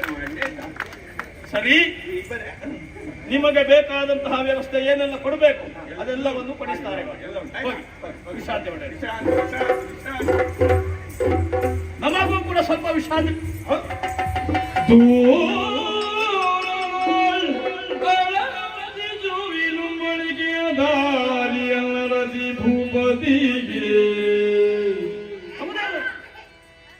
ಕೇಳಿದೆಯಾ?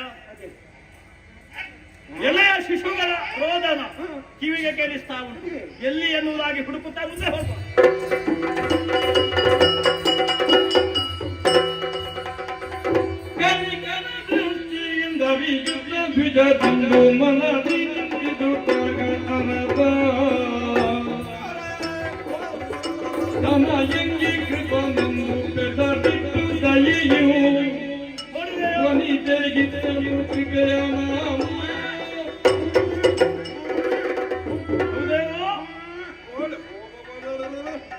ಎಲೆ ಶಿಶುಗಳು ಅಳುತ್ತಾ ಇವೆ. ದಟ್ಟಡವಿಯ ಮಧ್ಯದಲ್ಲಿ ನೀನು ಜೋರು ಮಾಡಿದ. ನೀನು ಜೋರು ಮಾಡಿದ್ರೆ ನಿಲ್ಲಿಸುವುದಿಲ್ಲ. ಆಗದಿಂದ ಮಕ್ಕಳು ಹಾಗೆ. ನಾನು ಚಿಕ್ಕ ಇರುವಾಗ ಈಗಿರ್ಲಿಲ್ಲ. ನಿನಗೆ ಗೊತ್ತುಂಟಾ? ನಿನ್ನ ತಾಯಿಯಲ್ಲಿ ಹೋಗಿ ಕೇಳ್ಬೇಕಷ್ಟೇ. ಹೌದೇನು? ಎಳೆಯ ಶಿಶುಗಳು, ಅವಳಿ ಮಕ್ಕಳು. ಅವಳಿ ಮಕ್ಕಳು, ಒಂದು ಹೆಣ್ಣು ಒಂದು ಗಂಡು. ನೋಡಿದೆಯಾ? ಆ ಮಕ್ಕಳ ಮುಖಲಕ್ಷಣವನ್ನು ನೋಡುವಾಗ ಉತ್ತಮ ಕುಲದಲ್ಲಿ ಹುಟ್ಟಿದ ಮಕ್ಕಳು ಎನ್ನುವುದರಲ್ಲಿ 2 ಮಾತಿಲ್ಲ. ನೋಡುವಾಗ ಗೊತ್ತಾಗ್ತದೆ. ಬ್ರಾಹ್ಮಣರ ಮಕ್ಕಳಿರಬೇಕು. ಹಾಗಿದ್ರೆ ಈ ಕಾಡಿನ ಮಧ್ಯದಲ್ಲಿ ಈ ಎಳೆಯ ಶಿಶುಗಳನ್ನು ಬಿಟ್ಟು ಹೋದವರು ಯಾರಪ್ಪ? ಬೇಸರ ಆಗುದು ಅದಕ್ಕೆ. ಯಾಕೆ? ಎಂತ ನಿಷ್ಕರುಣಿ ಮಾತೆಯಪ್ಪ ಅವಳು. ಅವಳ ಹುಟ್ಟಿಯಲ್ಲಿ ಇರುವುದು ಕರುಳು ಅಲ್ಲ ಕಬ್ಬಿಣದ ಸರಳು ಅಂತ ಗೊತ್ತಾಗುತ್ತೆ. ಹಾಗೆಲ್ಲ ಹೇಳಬೇಡ. ಬೇಸರ ಆಗ್ತದೆ. ಆ ತಾಯಿಗೆ ಯಾವ ಸ್ಥಿತಿ ಒದಗಿ ಇಂತಹ ಕಾರ್ಯಕ್ಕೆ ಮುಂದಾದಲೋ ಯಾರಿಗೆ ಗೊತ್ತು? ಯಾವುದಾದ್ರೂ ಇರ್ಲಿ. ಪಾಪ 18 ತಿಂಗಳು ಹೊತ್ತು ಹೆತ್ತಂತ 18 ತಿಂಗಳು ಯಾರು ಹೇಳಿದ್ರು ನನಗೆ? ಅದು ಹೇಗಾಗುತ್ತದೆ? 18 9 ತಿಂಗಳು. 9 ಮತ್ತೆ 9 ಅಂತ ಗೊತ್ತುಂಟು ದೇವರೇ. ಮತ್ತೇನು? ನಮ್ಮದಂದ್ರೆ ಗಣಿತ ಶಾಸ್ತ್ರ ಅಲ್ಲ. ಏನದು ಗಣಿತ ಶಾಸ್ತ್ರ? 2 ಮಕ್ಕಳಿಲ್ವಾ? ನಾವು 9 ಕೂಡಿಸಿ ಹಾಗೆ 18. ಹಾಗಲ್ಲ, 2 ಮಕ್ಕಳಾದ್ರೂ 9 ತಿಂಗಳು. ಹೌದು. ಹೌದೇನು? ಈ ಸಣ್ಣ ಮಕ್ಕಳನ್ನು ಈ ಕಾಡಿನಲ್ಲಿ ಬಿಟ್ಟು ಹೋಗುವುದಕ್ಕಾಗುತ್ತದ? ಅಯ್ಯೋ ದೇವರೇ, ಚಕ್ರವರ್ತಿಯಾದಂತಹ ನಾನು ಅಂತಹ ಕಾರ್ಯವನ್ನು ಮಾಡಿದೆ ಎಂದಾದರೆ ಸರಿಯಾಗುತ್ತದ? ಖಂಡಿತ ಇಲ್ಲ. ಆ ಮಕ್ಕಳಿಗೆ ಒಂದು ನೆಲೆಯನ್ನು ಕಲ್ಪಿಸಬೇಕು. ಅರಮನೆಗೆ ಕೊಂಡು ಹೋಗಿ ಅದಾದಿತ್ತು ಅಲ್ವೋ? ಆದ್ರೆ ಈ ಮಕ್ಕಳಿಗೆ ಹೆಸರಾಗಬೇಕಲ್ಲ. ಅರಮನೆಯಲ್ಲಿ ಅದ್ದೂರಿಯಾಗಿ ವಿಜೃಂಭಣೆಯಿಂದ ನಾಮಕರಣ. ಅರಮನೆಯಲ್ಲಿ ನಾಮಕರಣ ಅದ್ದೂರಿಯಿಂದ ಮಾಡುವ, ಆದರೆ ಒಂದು ಹೆಸರನ್ನು ಈಗಲೇ ಸೂಚಿಸುವ. ಈಗಲೇ? ಹೌದು, ಸಾಂಕೇತಿಕವಾಗಿ ಹೇಗಾದೀತು? ಏನೇ ಇರ್ಲಿ, ಈ ಮಕ್ಕಳು ಪಾಪ ಕಾಡಿನ ಮಧ್ಯ ದಾರಿಯಲ್ಲಿ ಸಿಕ್ಕಿ ಯಾವುದೋ ಕಾಡಿನ ಪ್ರಾಣಿಗಳಿಗೆ ಬಾಯಿಗೆ ಆಹಾರವಾಗಿ ತುತ್ತಾಗುವ ಬದಲು ನಿಮ್ಮ ಕಣ್ಣಿಗೆ ಒಂದು ಕಾರಣ ಸಿಕ್ಕಿತಲ್ಲ ದೇವರೇ. ಅಲ್ವೋ? ಇನ್ನು ನಿಮ್ಮ ಕೃಪಾ ಕಟಾಕ್ಷದಿಂದಲಾಗಿ ಈ ಮಕ್ಕಳಿಗೆ ಮುಂದೆ ಉಜ್ವಲವಾದಂತಹ ಭವಿಷ್ಯವಿದೆ, ಉಜ್ವಲವಾದಂತಹ ಸ್ಥಾನಮಾನ ಲಭಿಸ್ತದೆ ಎನ್ನುವ ಹಾಗೆ ನನ್ನ ಮನಸ್ಸು ಹೇಳ್ತಾ ಉಂಟು. ಹಾಗಂತ ಒಳ್ಳೆ ಮಾತಾಡ್ತೀನಿ. ಈ ಮನೆಗೆ ಹೆಸರೆಂತ ಇಡುವಂತ ಗೊತ್ತಾಗುದು. ಅರ್ಥ ಆಯಿತು. ಗಂಡು ಮಗುವಿಗೆ ಕೃಪಾ ಎನ್ನುವುದಾಗಿ ಹೆಸರಿಸು. ಆ? ಎಂತಮ್ಮ? ಎಂಥದು? ಏಯ್,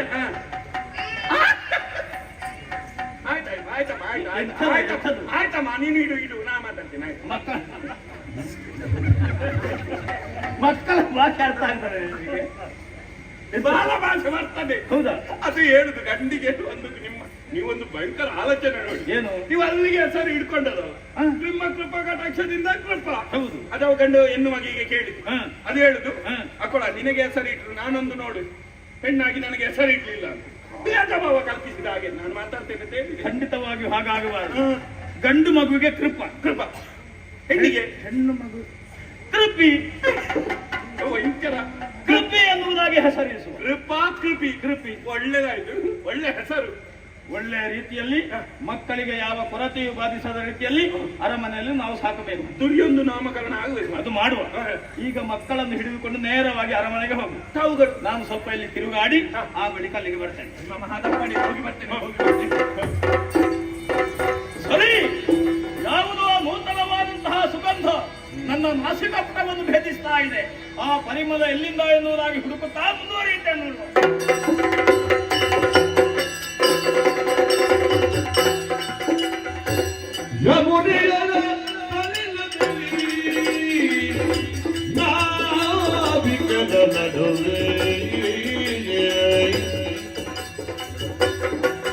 ಶರಣ ಸತಿಯೇ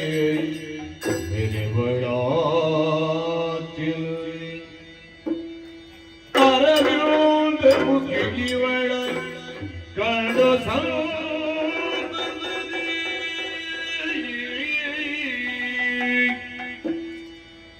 ಸ್ಮರಣ ಬಿಗುರೆ ಸೋತು ಭುಜನು ಮುದದೆ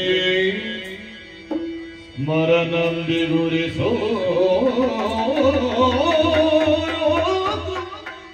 ಭೂಭುಜನು ಮುದದಿ ನುಡಿಸಿದನು ಮುದದಿಯೇ ಯಾರು ನೀನೆಲೆ ಯಾರು ಚೋದಿಗೆ ನೀರ ಚಾಂದನೆ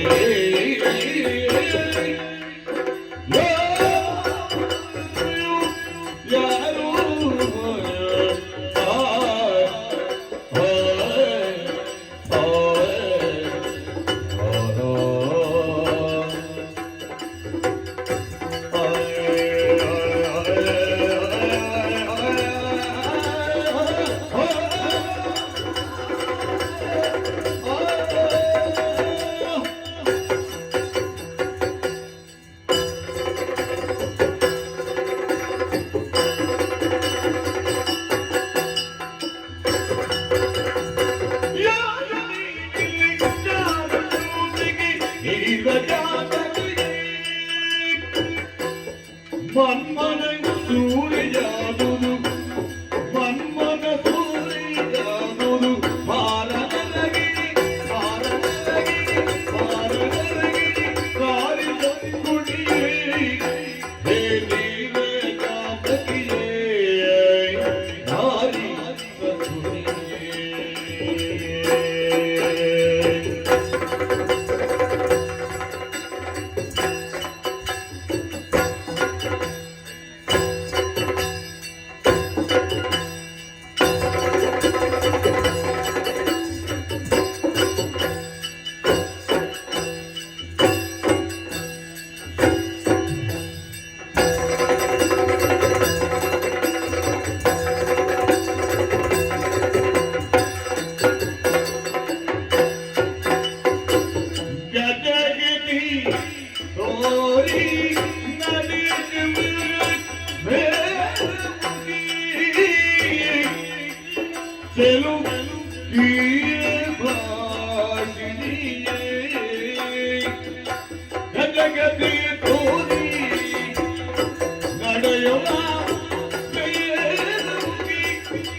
ವಾ ಸುಂದರಿ, ನಾವಿಕರ ಮಧ್ಯದಲ್ಲಿ ಅಪೂರ್ವವಾದಂತಹ ಕೆಲವನ್ನು ಹೊಂದಿದಂತಹ ನಿನ್ನನ್ನು ನೋಡಿದೆ. ಆ ಕಾರಣದಿಂದಲೇ ನಿನ್ನಲ್ಲಿ ಮಾತನಾಡಬೇಕು ಎನ್ನುವ ಉದ್ದೇಶದಿಂದ ಇಲ್ಲಿಗೆ ಬಂದಿದ್ದೇನೆ. ವಿಶೇಷವಾದಂತಹ ಕೆಲವು ನಿನ್ನದು. ಸ್ವರ್ಗಲೋಕದಲ್ಲಿರುವಂತಹ ಅಪ್ಸರಾಂಗನೆಯೇ ಶಾಪಗ್ರಸ್ಥಲಾಗಿ ಈ ಭೂಮಿಗೆ ಇಳಿದಳು ಎನ್ನುವಂತಹ ಭಾವವನ್ನು ನೋಡಿದವರಲ್ಲಿ ಸ್ಫುರಿಸಬಹುದಾದಂತಹ ವಿಶೇಷವಾದಂತಹ ಸೌಂದರ್ಯ ನಿನ್ನದು. ಹಾಗಾಗಿ ನಿನ್ನಲ್ಲಿ ಕೇಳ್ತಾ ಇದ್ದೇನೆ, ಏನು ಯಾರು ನೀನು? ನಿನ್ನ ಹೆತ್ತವರು ಯಾರು? ನಿನ್ನ ಮನೆಯಲ್ಲಿ ಇಲ್ಲಿ ನೀನಿರುವುದು ಯಾಕೆ? ಎಲ್ಲವನ್ನು ಹೇಳಬಹುದೇ? ಓ ಶಶಿಕುಲ ಮೌಳಿ, ಶಶಿಕುಲ ಮೌಳಿ ನಮನಗಳು ನಮನಗಳು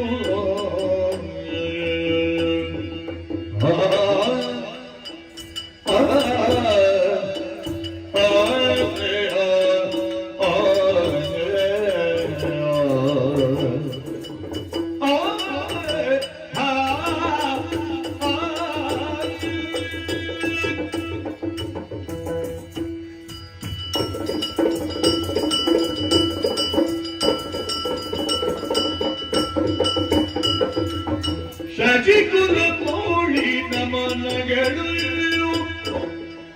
ಎನ್ನ ವಿಷಯ ಕೇಳುವೆನೆಲ್ಲ ಕೇಳಿ ಮಾಡುವ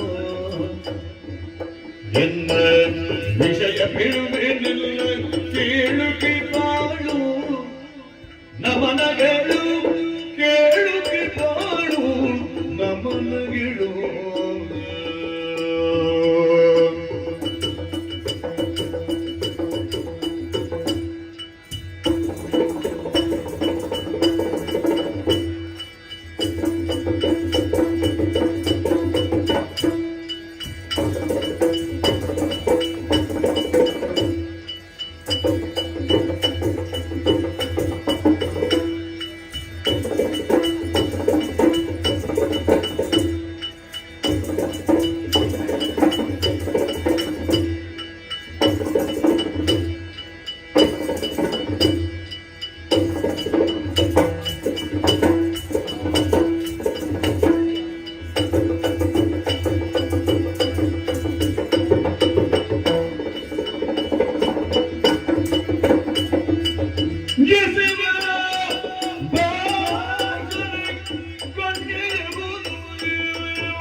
ಮತ್ತೆ ಬೆದರಿನ ಯೋಜನೆಗಾಗಿ ಅಂತಿರುವುದು ಮತ್ತೆ ಬೆದರಿನ ಯೋಜನೆಗಾಗಿ ಯೋಜನೆಗಂದಿ ಯೋಜನೆಗಂದಿ ಅಂತಿರುವುದು ಮತ್ತೆ ಬೆದರಿನ ಯೋಜನೆಗಾಗಿ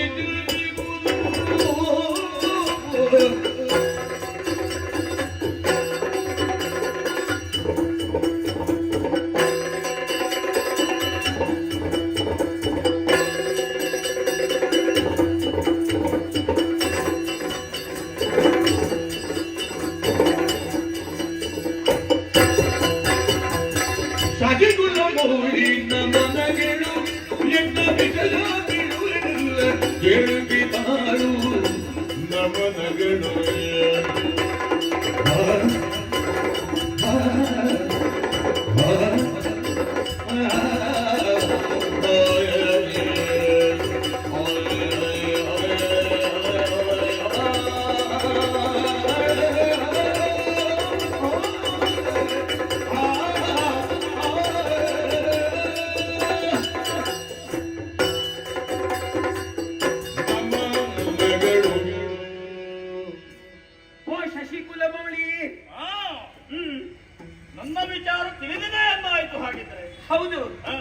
ನಿಮ್ಮ ವಿಚಾರವನ್ನು ತಿಳಿದೇ ನಾನು ಮಾತನಾಡುತ್ತಿದ್ದೇನೆ. ಹ? ಹಸ್ತಿನಾವತಿಯ ಚಕ್ರವರ್ತಿಗಳು ತಾವು ಶಂತನು ಮಹಾರಾಜರು ಹ? ನನ್ನ ಪರಿಚಯವನ್ನು ಕೇಳುತ್ತಾ ಇದ್ದೀರಿ. ಹೌದು. ನಾನು ಇಲ್ಲಿಯ ಬಳಿ, ಈ ಕೇರಿಯ ಬಳಿ. ಇಲ್ಲಿಯವಳು ಅಂದ್ರೆ ಓ, ಅಲ್ಲಿ ಸಣ್ಣ ಸಣ್ಣ ಗುಡಿಸಲು ಕಾಣುತ್ತದೆ ದೂರದಲ್ಲಿ. ಹೌದು. ಆ ಸಣ್ಣ ಮನೆಯಲ್ಲಿ ಒಂದು ದೊಡ್ಡ ಮನೆ ಇದೆ. ಯಾರ ಮನೆಯಪ್ಪ ಅದು? ಅದು ದಾಶರಾಜನ ಮನೆ. ದಾಶರಾಜನ ಮನೆ. ಹೌದು. ಅವನಿಗೂ ನಿನಗೂ ಏನು ಸಂಬಂಧ? ನನ್ನ ಅಪ್ಪ ದಾಶರಾಜ. ದಾಶರಾಜನ ಮಗಳು? ಹೌದು. ಹ? ಆ ದಾಶರಾಜನ ಮಗಳು ನಾನು. ನಿನ್ನ ಹೆಸರು? ನನ್ನ ಹೆಸರು ಹ? ಸತ್ಯವತಿ ಎನ್ನುವ ಹಾಗೆ. ಹೌದೇ? ಹ? ಮಾತ್ರವಲ್ಲ, ಹ? ಇನ್ನೊಂದು ಹೆಸರಿದೆ ನನಗೆ, ಹೇಗೆ? ಯೋಜನಾ ಗಂಧಿ ಎನ್ನುವ ಹಾಗೆ. ಹ? ನನ್ನನ್ನು ನೀವು ಪರಿಚಯವನ್ನು ಕೇಳುತ್ತಾ ಇದ್ದೀರಿ. ಹೌದು. ಆದ್ರೆ ನಮ್ಮ ಕೆಲಸ ಏನು ಎನ್ನುವುದನ್ನು ನೀವು ತಿಳಿದುಕೊಳ್ಳಿ. ಏನು ಉದ್ಯೋಗ ನಿನ್ನದು? ಇಲ್ಲೀಗ ನಾನು ನಾವೇನು ನಡೆಸುತ್ತಿರಬಹುದು, ಹ? ಆದ್ರೆ ಹ? ನಾವು ಬೆಸ್ತರು. ಹ? ನಮ್ಮ ಕೆಲಸ ಮೀನು ಹಿಡಿಯುವಂತಹ ಕೆಲಸ. ಮೀನು ಹಿಡಿಯುವುದು? ಹೌದು. ಹ, ಮತ್ತೆ ನಾನು? ಬೆಳಿಗ್ಗೆ ಬೇಗ ಏಳುವುದು, ಹ? ಮೀನು ಹಿಡಿಲಿಕ್ಕೆ ಹೋಗುದು, ಹ? ಮತ್ತೆ ಮೀನು ಮಾರಾಟ ಮಾಡುವುದು. ಹ?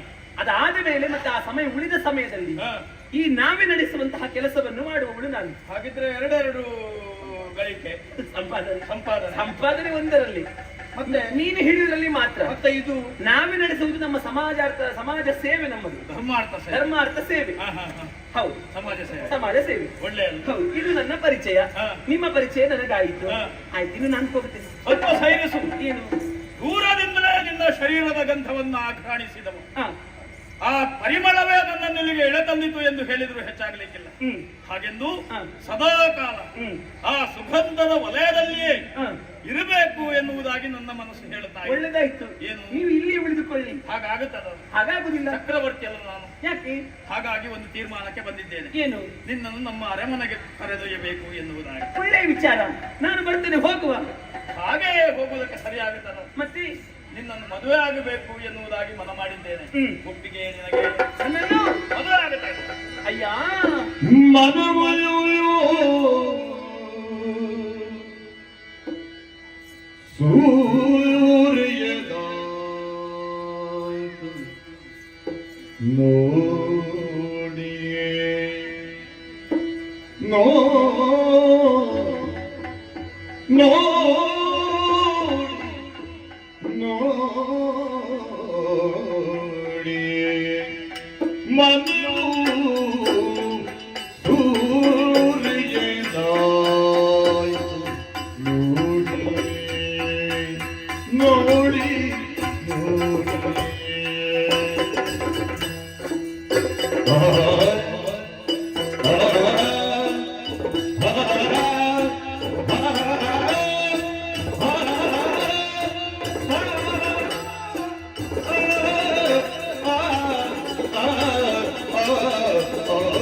ಮನೆಯನ್ನು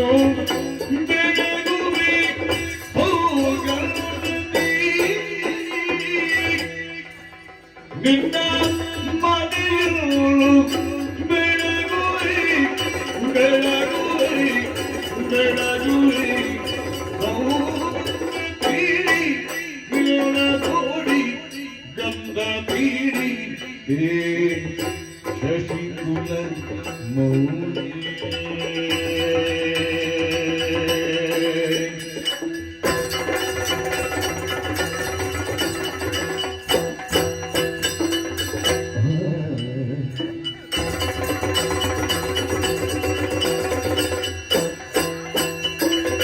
Oh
ನಿನ್ನ ಮನೆಯನ್ನು ಬೆಳಗೊಳಿದು ಎಂದ ಬೀಡಿ ಮನೆಯು ಬೆಳಗೊಳಿದು ಬೀಡಿ ನೋಡಿ ಗಂಧ ಬೀಡಿಯೇ ಶಶಿ ನೋಡಿ ನಮನಗಳು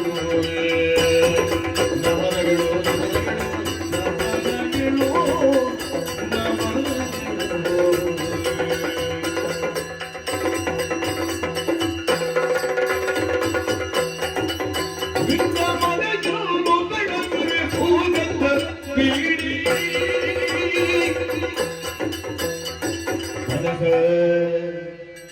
ಕನಸ ಕನಸ ನೈದಿಲೆ ಗಾದಿ ಕನಸ ಕನಸ ಕನಸ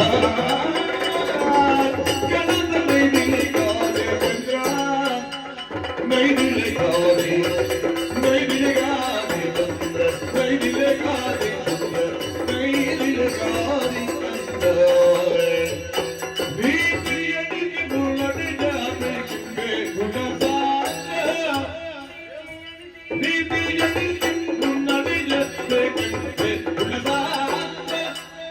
नहीं दिलेगा दे चंदा नहीं दिलेगा दे चंदा नहीं दिलेगा दे चंदा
ಮನವು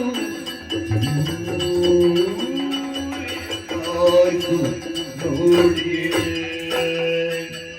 ನಿನ್ನ ಮನೆಯನ್ನು ಬೆಳಗುವೆ ಹೌದರ ತೀರಿ ನಿಮ್ಮ ಮನೆಯನ್ನು ಬೆಳಗುವೆ ಹೌದರ ತೀರಿ ನಿನ್ನ ನೋಡಿ ಗಂಗಾ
ನೈದಿಲೆ ಗಾದಿ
ನಿನಗೆ ಆನಂದವಾಗಿದೆ ಎನ್ನುವುದಾಗಿ ಊಹಿಸಬಹುದೇ?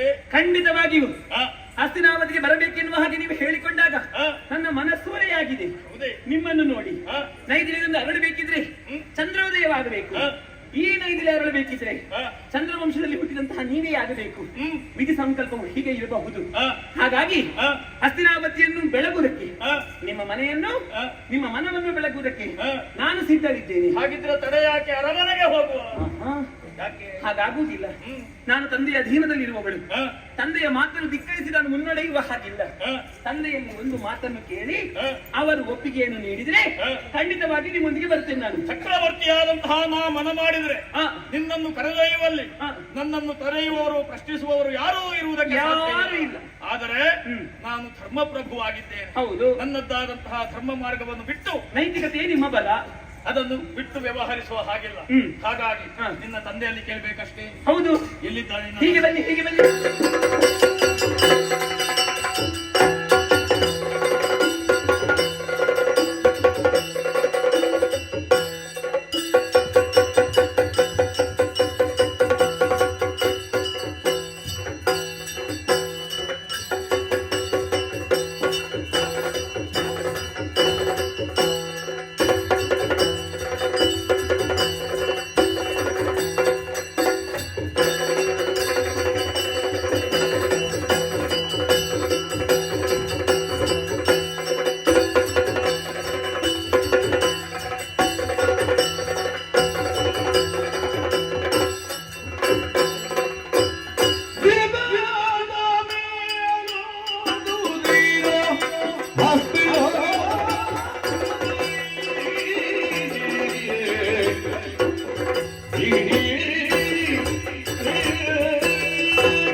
ಪ್ರಣಯನಾಗಿಗೆ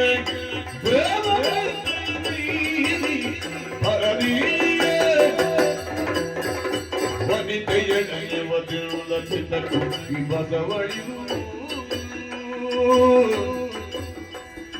ವನಿತೆಯನೆಯವತಿರುಳ ಚಿತ್ತ ಕುಕ್ಕಿ ಬಸವಳಿದು ವಿನರಾತ್ರಿ ಕೇಳು ನಿನಗೆ ತಾನು ತೀರು ವಿನರಾತ್ರಿ ಕೇಳು ನಿನಗೆ ತಾನು ತಿಳಿದು ದೇವವ್ರತ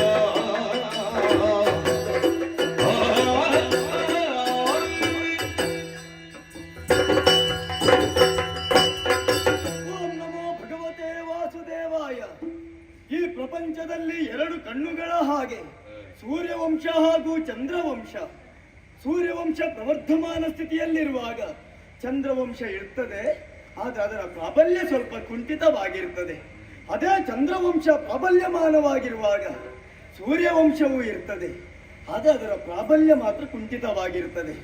ಆದರೆ ಪ್ರಸ್ತುತ ಈ ಕಾಲದಲ್ಲಿ ಇಳೆಯನ್ನು ಬೆಳಗುತ್ತಾ ಇರುವಂತಹ ಚಕ್ರವರ್ತಿ ಮನೆತನ ಅದು ಈಗ ಚಂದ್ರವಂಶದವರ ಪಾಲಾಗಿದೆ ಎನ್ನುವುದಕ್ಕೆ ನನಗೆ ಬಹಳ ಸಂತೋಷವಾಗುತ್ತಾ ಉಂಟು. ಅದರಲ್ಲಿಯೂ ನನ್ನ ಅಯ್ಯನಾದಂತಹ ಶಂತನು ಭೂಪತಿಗಳ ಆಳ್ವಿಕೆಯನ್ನು ಕಂಡಂತ ಮಂದಿಗಳು ಬಹಳ ಹೊಗಳುತ್ತಾರೆ, ಮೆಚ್ಚುಗೆಯನ್ನು ಸೂಚಿಸ್ತಾರೆ. ಅಂಥವರ ಮಗನಾಗಿ ಹುಟ್ಟಿದೆನಲ್ಲ ಎನ್ನುವಂತ ಧನ್ಯತಾ ಭಾವ. ಅದರಲ್ಲಿಯೂ ಅಮರವಾಹಿನಿಯಾದಂತಹ ಗಂಗೆಗೆ ಸುಕುಮಾರನಾಗಿ ನಾನು ಹುಟ್ಟಿದೆ. ಇದಕ್ಕಿಂತ ಬೇರೆ ಏನು ಭಾಗ್ಯ ಬೇಕು? ದೇವಲೋಕವನ್ನು ಸೇರಿ 4 ಗುರುಗಳಿಂದ ವಿಶೇಷವಾದಂಥ ವಿದ್ಯೆಗಳನ್ನೆಲ್ಲ ಆರ್ಜಿಸಿಕೊಂಡೆ. ಮರಳಿ ತಂದೆಯನ್ನು ನೋಡುವುದಕ್ಕೆ ಬೇಕಾಗಿ ಬಂದ್ರೆ ಸುತ್ತಲೂ ನಡೆಯುತ್ತಾ ಇರುವಂತಹ ದಿಗ್ದೇಶದ ಅರಸರ ಪ್ರಾಬಲ್ಯವನ್ನು ಮುರಿಯಬೇಕು ಎನ್ನುವ ಹಾಗೆ ಯೋಚಿಸಿ ದಿಗ್ವಿಜಯವನ್ನು ಸಾಧಿಸಿ ನಾನು ಬರುವಂತ ವೇಳೆಯಲ್ಲಿ ತಂದೆ ನನ್ನ ಕಣ್ಣಿಗೆ ಬೀಳುತ್ತಾ ಇಲ್ಲ. ಬಹಳ ಬಾರಿ ಅಪ್ಪನನ್ನು ಕಾಣಬೇಕು, ಮಾತನಾಡಬೇಕು ಅಂತ ಹೋದ್ರೆ ನನ್ನ ಕುರಿತಾಗಿ ಅಸಡ್ಡೆಯ ಭಾವನೆಯನ್ನು ತೋರಿಸಿದ್ರು. ಯಾಕೆ ಅಂತ ನನಗೆ ಗೊತ್ತಾಗ್ಲಿಲ್ಲ. ಮಂತ್ರಿಗಳನ್ನು ಕರೆದು ಕೇಳಿದೆ, ಅವರಾಡಿದಂತಹ ಮಾತು, ಹೋದಂತಹ ನಿನ್ನಪ್ಪ ಮೃಗಬೇಟೆಗಾಗಿ ಹೋಗಿದ್ರು, ಕಾಳಿಂದಿ ಮಡುವಿನಲ್ಲಿ ಹೋದಂತವರು ಬರುವಾಗ ಹೀಗಿದ್ದಾರೆ. ಹಾಗಾದ್ರೆ ನನ್ನ ಜನಕನ ಸಮಸ್ಯೆಗೆ ಪರಿಹಾರ ಸಿಕ್ಕಿದ್ರೆ ಕಾಳಿಂದಿ ತೀರದಲ್ಲಿ ಆ ಕಡೆಗೆ ಸಾಗುತ್ತೇನೆ.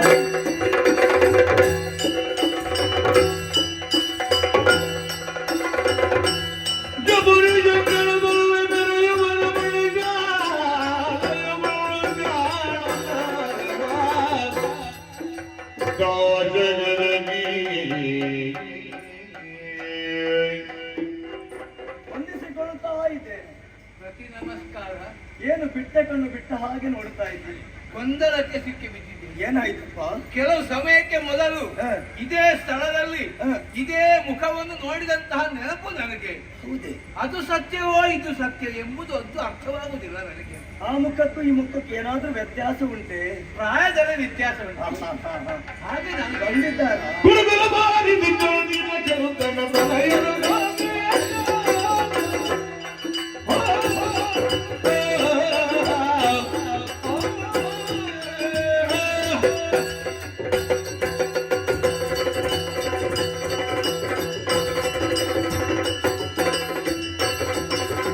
ಗುರುಗುಲ ಬಾರಿ ಬಿದ್ದೋದಿನ ಚೌಕನ ಪ್ರಲಯದ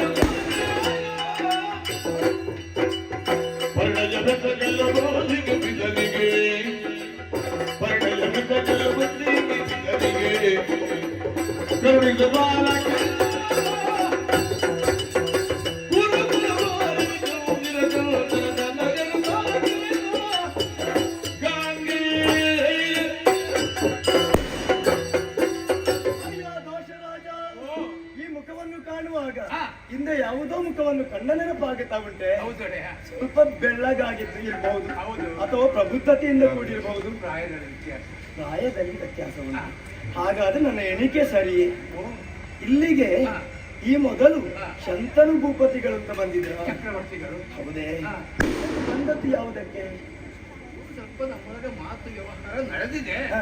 ಅದು ತಾವು ಅವರ ಏಕಮಾತ್ರ ಸುಕುಮಾರ, ಕಲಿಗಂಜದಿಯ ಸುಕುಮಾರ, ದೇವವ್ರತಾಕ್ಷ.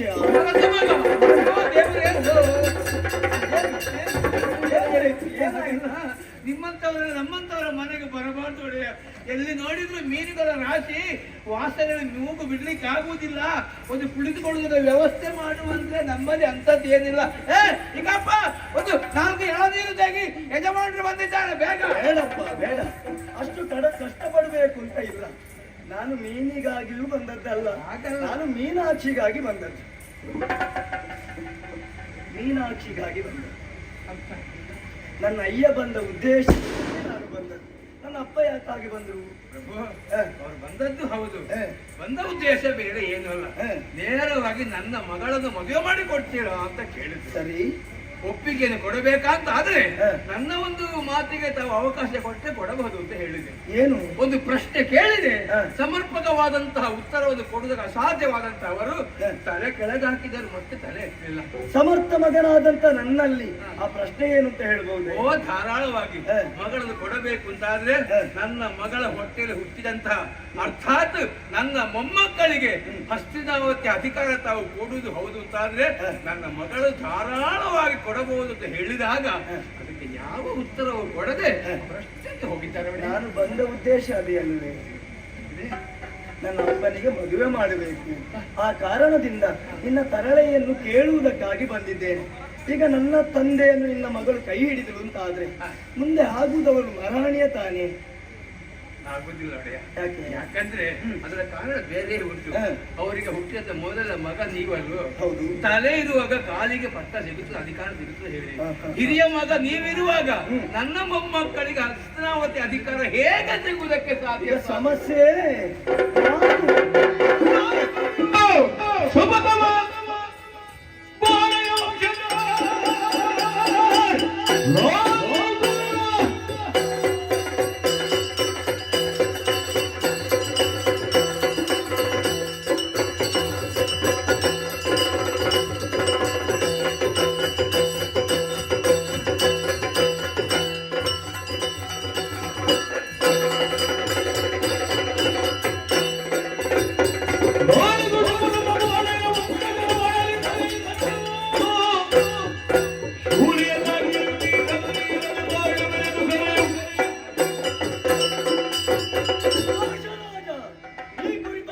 ಚಿಂತೆಯನ್ನು ಸಾಕು ಮಾಡು. ಇನ್ನು ಮುಂದಕ್ಕೆ ಈ ಧರೆಯನ್ನು ನಿನ್ನ ಮಗಳ ಹೊಟ್ಟೆಯಲ್ಲಿ ಹುಟ್ಟಿದ ಮಕ್ಕಳೇ ಆಳುತ್ತಾರೆ. ಇದಕ್ಕೆ ಪ್ರಭು ಪರಮೇಶ್ವರನೇ ಸಾಕ್ಷಿ. ತಾವು ಪೀಠ ಹೇರುವುದಿಲ್ಲ. ಪೀಠ ಏರಲಾರೆ. ಒಳ್ಳೆಯ ಇದು ಸಮಸ್ಯೆಯ ಮೇಲೆ ಸಮಸ್ಯೆ ಆಗಿ ಹೋಯಿತು. ಹೇಗೆ? ತಾವು ಪೀಠ ಏರುವುದಿಲ್ಲ ಎಂಬಾಗ ತಾವು ಪ್ರತಿಜ್ಞೆ ಮಾಡಿದ್ದೇನೋ ಸತ್ಯ, ಅಲ್ಲಿಗೆ ಮುಗಿದಿಲ್ಲ ಸ್ವಾಮಿ. ಮತ್ತೆ ನಾಳೆ ನಿಮಗೆ ಮದುವೆ ಆಗುವುದಿಲ್ಲ, ಆಗುತ್ತದೆ. ನಿಮಗೆ ಮಕ್ಕಳಾಗುವುದಿಲ್ಲ. ನಿಮ್ಮ ಮಕ್ಕಳು ಮತ್ತು ನನ್ನ ಮೊಮ್ಮಕ್ಕಳು ಅಧಿಕಾರಕ್ಕೆ ಬೇಕಾಗಿ ಕಚ್ಚಾಟ ಮಾಡಿದ್ರೆ ನನ್ನ ಮೊಮ್ಮಕ್ಕಳು ಪೆಟ್ಟು ಮಾಡುವುದಕ್ಕೆ ಆಗುವ ಜನ ಅಲ್ಲ. ಸುಮ್ಮನೆ ನಾವು ಯಾಕೆ ಸಮಸ್ಯೆ ಹೇಳದಾಗಬೇಕು? ನಿಮ್ಮ ಮಕ್ಕಳು ಹೇಳಿದ್ರೆ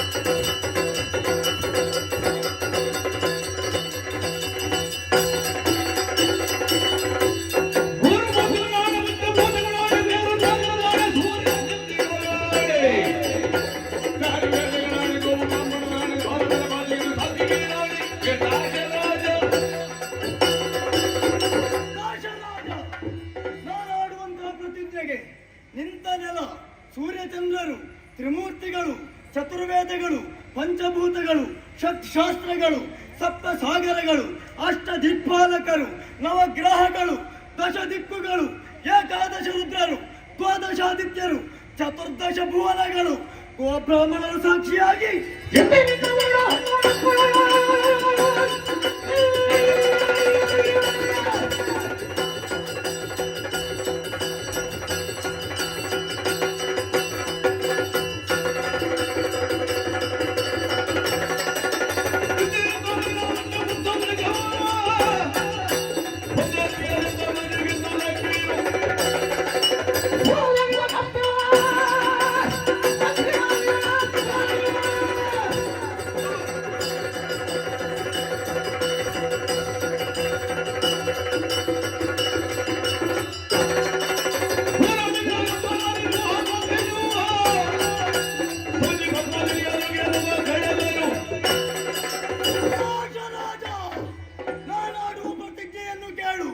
ಇನ್ನು ಮುಂದಕ್ಕೆ ಮದುವೆಯನ್ನೇ ಆಗಲಾರೆ, ಆ ಮೂಲಕವಾಗಿ ಅಪುತ್ರವಂತರೆನಿಸಿಕೊಳ್ತೇನೆ.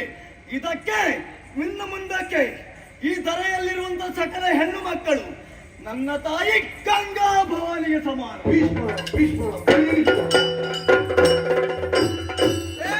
ಅಲ್ಲಿಂದ ಕೆಳಗೆ ಇಳಿ ಪುಣ್ಯಾತ್ಮ, ಅಲ್ಲಿಂದ ಬೊಬ್ಬೆ ಆಗ್ತಾ ಇದ್ದಾರೆ. ಕೆಳಗೆ ಇಳಿ ಅಪ್ಪ. ಯಾರು?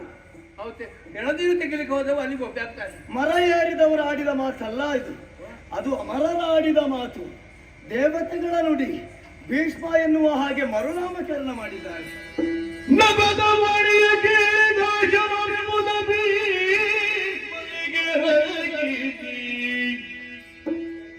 ರಾಮನ ವಿಭವದಲ್ಲಿ ನುಡಿದ ತಾನಯ ಸುತೆಯ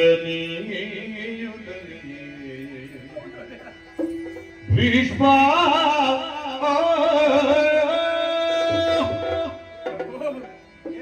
ನಿಮ್ಮಂತಹ ವೀರ ಸುಪುತ್ರನ್ನು ಪಡೆದಂತಹ ನಿಮ್ಮ ತಂದೆಯ ಜನ್ಮ ಸಾರ್ಥಕವಾಯಿತು ಎಂಬಾಗ ನಾನು ಅಭಿಮಾನ ಪೂರ್ವಕವಾಗಿ ಹೇಳುತ್ತಾ ಇದ್ದೇನೆ. ತಂದೆಗೋಸ್ಕರವಾಗಿ ನಿಮ್ಮ ಜೀವನವನ್ನ ತ್ಯಾಗ ಮಾಡಿಬಿಟ್ಟಿರಲ್ಲ ಸ್ವಾಮಿ, ತ್ಯಾಗ ಮಾಡಿಬಿಟ್ಟಿರಲ್ಲ. ಇನ್ನು ನಾನು ಆಲೋಚನೆ ಮಾಡಬೇಕಾದಂತ ಅಗತ್ಯ ಇಲ್ಲ. ತಮ್ಮಲ್ಲಿ ಕೇಳಿಕೊಳ್ಳುವುದು ಬೇರೆ ಏನಲ್ಲ, ಈ ದಾಸ್ಯರಾಜ ಸ್ವಾರ್ಥಿಯಾಗಿದ್ದಾರೆ ಎಂಬಾಗ ತಾವು ಖಂಡಿತವಾಗಿ ಭಾವಿಸಬಾರದು. ಒಬ್ಬಳು ಮಗಳ ಭವಿಷ್ಯದ ಗೋಪುರ ಕಟ್ಟಿದಂತ ನಾನು ಇಂತಹ ಮಾತನ್ನು ಕೇಳಬೇಕಾಯ್ತು ಬುದ್ಧಿ. ಆದರೆ ಈ ಮಾತು ತಾವು ಹೇಳಿದ ಮೇಲೆ ಆಲೋಚನೆ ಮಾಡಬೇಕಾದಂತ ಅಗತ್ಯವೇ ಇಲ್ಲ. ನನ್ನ ಮಗಳನ್ನು ಅಲ್ಲ, ನನ್ನ ಕರುಳನ್ನೇ ಕಿತ್ತು ನಿಮ್ಮ ಕೈಗೆ ಕೊಡುವುದಕ್ಕೆ ನಾನು ಸಿದ್ಧನಾದಂತ ಸಂದರ್ಭದಲ್ಲಿ ಕೈ ಮುಗಿದು ಒಂದು ಮಾತನ್ನು ಕೇಳಿಕೊಳ್ತಾ ಇದ್ದೇನೆ ಸ್ವಾಮಿ. ಏನಪ್ಪ? ನನ್ನ ಪರಿಸ್ಥಿತಿ ಇವತ್ತು ನಾಳೆ ಅಂತ ಹೇಳಲಿಕ್ಕಾಗುವುದಿಲ್ಲ. ನನ್ನ ಮಗಳು ಬಡತನದಲ್ಲಿ ಬೆಳೆದವಳು, ನಾಳೆ ಹಸ್ತಿನಾವತಿ ಅರಮನೆಯಲ್ಲಿ ಹೇಳ್ತಾರೆ, ಮಹಾರಾಣಿ ಆಗುತ್ತಾಳೆ. ಅಲ್ಪರಿಗೆ ಅಧಿಕಾರ ಬಂದ್ರೆ ಮಧ್ಯರಾತ್ರಿ ಕೊಡೆ ಹಿಡಿತಾರೆ ಎಂಬಂತ ಒಂದು ಗಾದೆ ಮಾತುಂಟು. ಈ ಹಣ್ಣು ಮುದುಕನಿಗೆ ಒಮ್ಮೆ ಮಗಳನ್ನು ಕಾಣಬೇಕೆಂಬ ಹಾಗೆ ಹಸ್ತಿನಾವತಿ ಕಡೆಗೆ ಬಂದರೆ ಹೌದು ಅಂತಾದ್ರೆ ಯಾರೋ ಒಬ್ಬ ಬೇಡಿ ಭಿಕ್ಷುಕ ಬರ್ತಾ ಇದ್ದಾನೆ, ತುಳಿದು ಹೊರಗಟ್ಟಿದೆ ಎಂಬ ತಿರಸ್ಕಾರ ಮಾಡಬೇಡಿ. ನನ್ನ ಮಗಳನ್ನು ಕಾಣುವ ಅವಕಾಶ ಮಾಡಿಕೊಡಬೇಕು. ನನ್ನ ಕೊನೆಯ ಕಾಲಕ್ಕೆ ನನ್ನ ಬಾಯಿಗೆ ಒಂದಿಷ್ಟು ನೀರು ಬಿಡುವುದಕ್ಕೆ ಬೇಕಾಗಿ ನನ್ನ ಮಗಳನ್ನು ದಾಶರಾಜ, ಎದ್ದೇಳಪ್ಪ ಎದ್ದೇಳು. ಹೆಣ್ಣು ಹೆತ್ತ ಕರುಳಿನ ನೋವೇನೆನ್ನುವ ಹಾಗೆ ನನಗೆ ಅರ್ಥವಾಗುತ್ತದಪ್ಪ. ಹಾಗೆಂದು ನಿನ್ನನ್ನು ಕೈದಬ್ಬಿ ನೂಕುವುದಕ್ಕೆ ನಾವೇನು ದುಷ್ಟರಲ್ಲ. ಚಕ್ರವರ್ತಿ ಮನೆತನದವರು ನಾವು, ಅದರಲ್ಲಿಯೂ ಶಶಿವಂಶವನ್ನು ಬೆಳಗುವವರು. ದಾಶರಾಜ, ಚಿಂತೆ ಮಾಡಬೇಡ. ಇದೇ ನಿನ್ನ ನೆಲಕ್ಕೆ ಕಾಲಿಟ್ಟಂತ ನನ್ನಯ್ಯನಾದಂತಹ ಶಂತನು ಭೂಪತಿಗಳು ಚಕ್ರವರ್ತಿಗಳಾಗಿ ಬಂದು ನಿನ್ನ ಮಗಳನ್ನು ನಿನ್ನಲ್ಲಿ ಕೆಳದೇ ಪಡೆದುಕೊಂಡು ಹೋಗಬಹುದಿತ್ತು. ಆದ್ರೆ ತಲೆ ಕೆಳಗಾಗಿಕೊಂಡು ಹೋದ್ರು. ಯಾಕೆ? ಅದು ಈ ನಿನ್ನ ನೆಲದ ಗುಣ. ಅದೇ ನಿನ್ನ ನೆಲಕ್ಕೆ ಕಾಲಿಟ್ಟಂತ ಈ ದೇವವ್ರತ ಮನೆಗೆ ಹಿಂತಿರುಗುವಂತ ವೇಳೆಯಲ್ಲಿ ಭೀಷ್ಮನಾಗಿ ಬದಲಾಗುತ್ತಾ ಇದ್ದಾನೆ. ಅದು ನಿನ್ನ ಈ ನೆಲದ ಪಾವಿತ್ರತೆ. ಹಾಗಾದ್ರೆ ನಿನ್ನ ಈ ನೆಲದಲ್ಲಿ ಎಳೆಯ ಪ್ರಾಯದಿಂದ ಹುಟ್ಟಿ ನಲಿದು ಬೆಳೆದು ಪಾಠಗಳನ್ನು ಮಾಡಿದಂತಹ ಆ ನಿನ್ನ ಮಗಳು ನಮ್ಮ ಶಶಿವಂಶವನ್ನು ಸೇರಿದ್ರೆ ನಮ್ಮ ಶಶಿವಂಶ ಬೆಳಗುವುದಕ್ಕಿಲ್ವೇ? ಹಾಗಾಗಿ ನಿನ್ನ ಮಗಳೆನ್ನುವ ಭಾವ ಬೇಡ, ನನ್ನ ತಾಯಿ ಎನ್ನುವ ಭಾವದಿಂದ ಕಳುಹಿಸಿಕೊಡುವ.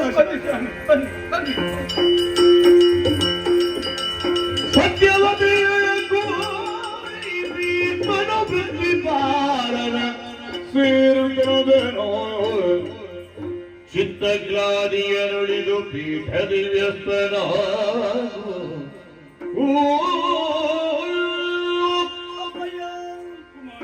ನಿಮ್ಮ ಅಂತರಂಗದ ಧ್ವನಿಯೇನೆನ್ನುವ ಹಾಗೆ ಅರ್ಥ ಮಾಡಿಕೊಂಡ ನಾನು ನಿಮ್ಮ ಮನಸ್ಸಿನ ಅರಸಿಯನ್ನು ಕರೆ ತಂದಿದ್ದೇನೆ.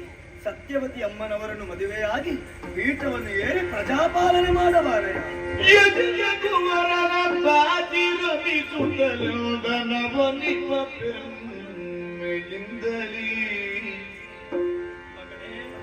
ರಾಮಗಿಣಿ ನೀ ಮಗನೇ,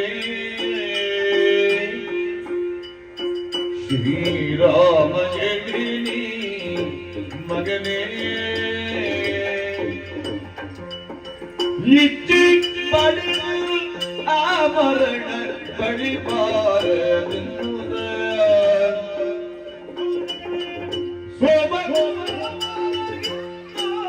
ಮನೆಯವರು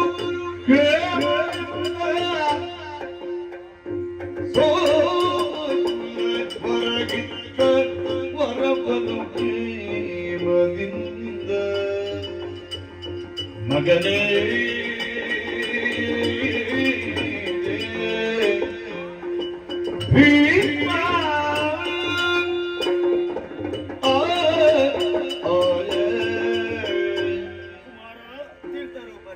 ಎಂತಹ ಕಾರ್ಯವನ್ನು ಎಸಗಿಬಿಟ್ಟೆ ಮಗು.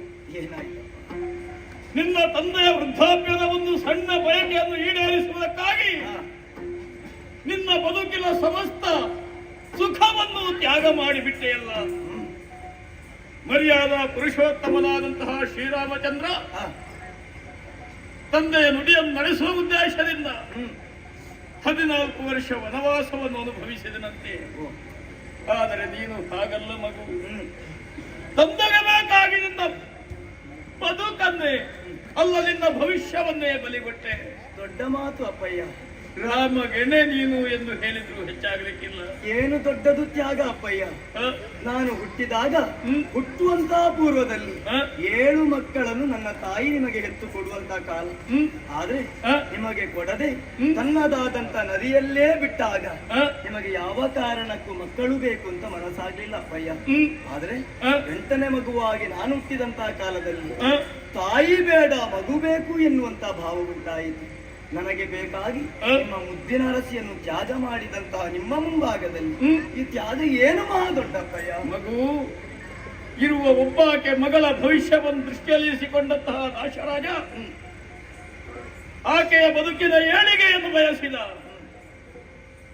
ಆದರೆ ನಾನು ನನ್ನ ಸುಖಕ್ಕೆ ಬೇಕಾಗಿ ನಿನ್ನ ಬದುಕನ್ನು ಬಲಿಗೊಟ್ಟೆ ಎಂದು ಹೇಳಿದ್ರೆ ಮನಸ್ಸಿಗೆ ಬಹಳಷ್ಟು ನೋವಾಗುತ್ತಾ ಇದೆ. ಇರಲಿ ಕುಮಾರ, ನಿನ್ನದ್ದಾದಂತಹ ಬದುಕು ಲೋಕಕ್ಕೆ ಆದರ್ಶವಾಗಬೇಕು. ಹಾಗಾಗಿಯೇ ಸಂತೋಷವನ್ನು ಹೊಂದಿದಂತಹ ನಾನು ನಿನ್ನನ್ನು ಅನುಗ್ರಹಿಸುವುದಕ್ಕೆ ಮುಂದಾಗಿದ್ದೇನೆ. ನೀ ಇಚ್ಛಿಸದೆ ನಿನಗೆ ಮರಣ ಬರಬಾರದು, ಬರಲಾಗದು. ಇಚ್ಛಾಮರಣಿಯಾಗು ಮಗನ, ಇಚ್ಛಾಮರಣಿ. ನನ್ನ ಒಂದು ಕೋರಿಕೆ ಇದೆ ಮಗನ.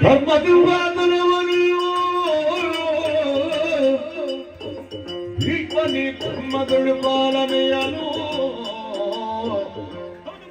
ಧರ್ಮ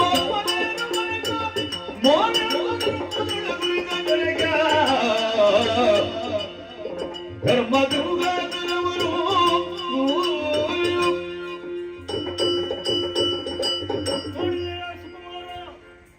ಧರ್ಮ ಸಿಂಹಾಸನವಿದು ಅದಕ್ಕೆ ಯಾವ ಕೊರತೆಯೂ ಬಾರದ ರೀತಿಯಲ್ಲಿ ಇದುವರೆಗೆ ಪರಿಪಾಲನೆಯನ್ನು ಮಾಡಿಕೊಂಡು ಬಂದವನು ನಾನು. ಕುಮಾರ, ಭವಿಷ್ಯದಲ್ಲಿ ನಿನ್ನಂತಹ ಧರ್ಮಾತ್ಮನೋರ್ವ ಈ ಪೀಠವನ್ನು ಏರುವಲ್ಲಿಯವರೆಗೆ ಈ ಪೀಠದ ರಕ್ಷಣೆಯನ್ನು ನಿನ್ನ ಹೆಗಲಿಗೆ ಏರಿಸಿದ್ದೇನೆ ಕುಮಾರ. ಪಿತೃವಾಕ್ಯವನ್ನು ಶಿರಸಾವಹಿಸಿದ್ದೆ. ಸಂತೋಷವಾಯಿತು. ಹೀಗೆ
ಈ ಲೋಕದ ಬೆಳಕನ್ನು ಕಂಡವರು ನಾವು.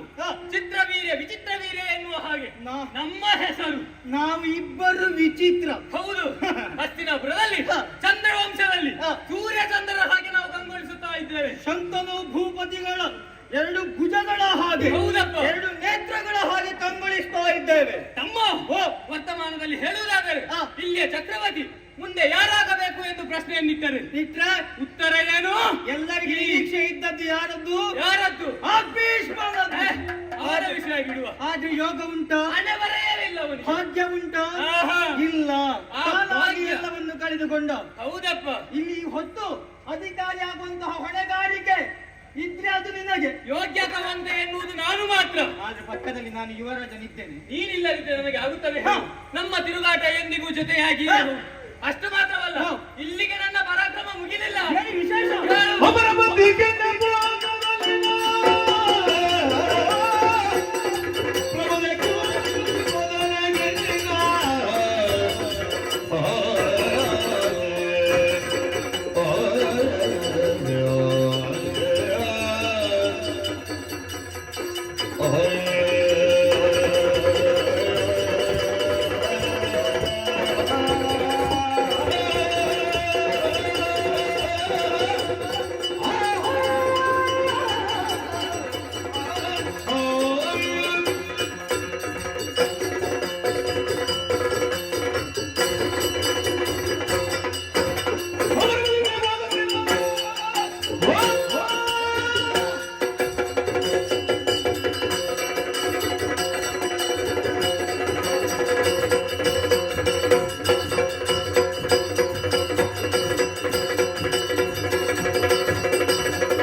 ವಿಮಲ ಕಾವ್ಯದ ಕುಸುಮವು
ಒಂದು ಸಂತೋಷವಾಯಿತು. ಏನು ಹೆದರಬೇಡ.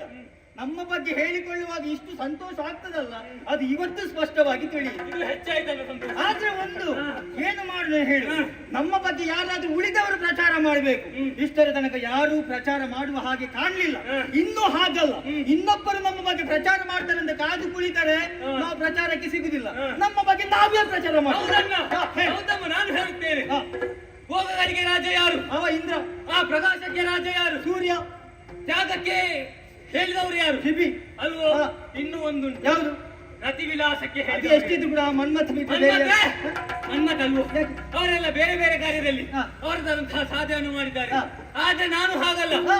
ಬೇರೆ ಬೇರೆ ಕಾರ್ಯದಲ್ಲಿ ಹಾ. ಒಬ್ಬನೇ ಸಾಧನೆಯನ್ನು ಕೈದವರು. ಇಷ್ಟೆಲ್ಲ ಕಾರ್ಯಕ್ಕೆ ನೀನು ಒಬ್ಬನು. ಹಾ. ಓಹೋ, ಹಾಗೆ. ಹಾಗೆ ಇಷ್ಟು ಈ ರೀತಿಯ ಸಂತೋಷ. ಮತ್ತೆ ಅಣ್ಣ, ನನ್ನನ್ನು ಮೀರಿಸುವವರು ಯಾರಾದಿದ್ದಾರೆ? ಮೀರಿಸುವವರು ಯಾರು ಇಲ್ಲ ಎನ್ನುವ ಹಾಗೆ ನಾವು ತಿಳಿದುಕೊಂಡದ್ದು. ಹಾ. ಇವತ್ತೊಂದು ಹೊಸ ವಿಷಯ ಉಂಟು. ಏನದು?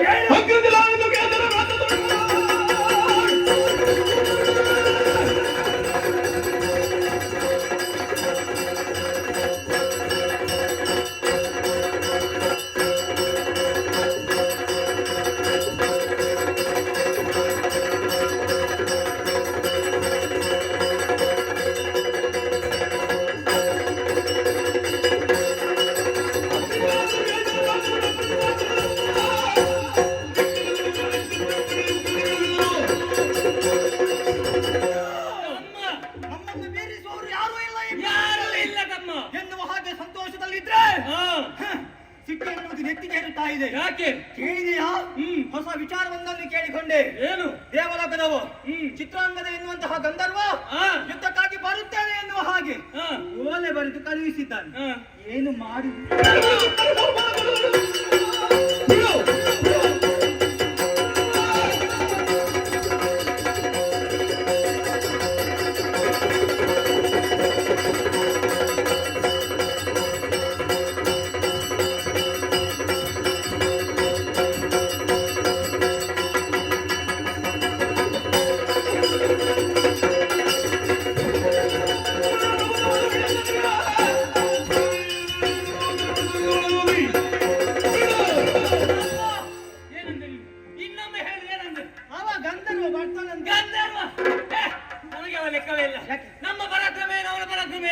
ನನ್ನ ವಿಚಾರವನ್ನು ತಿಳಿದು ಬಂದಿದ್ದಾನಂದ ಮೇಲೆ ಅವ ಗಂಧರ್ವ ಇನ್ನಿಲ್ಲ ಅಂತ ಹಾಗೂ ಹೌದಾ? ನಾನು ಹೋಗುತ್ತೇನೆ. ಯುದ್ಧಕ್ಕೆ ಹೋಗುದು ಹೋಗುದೇ.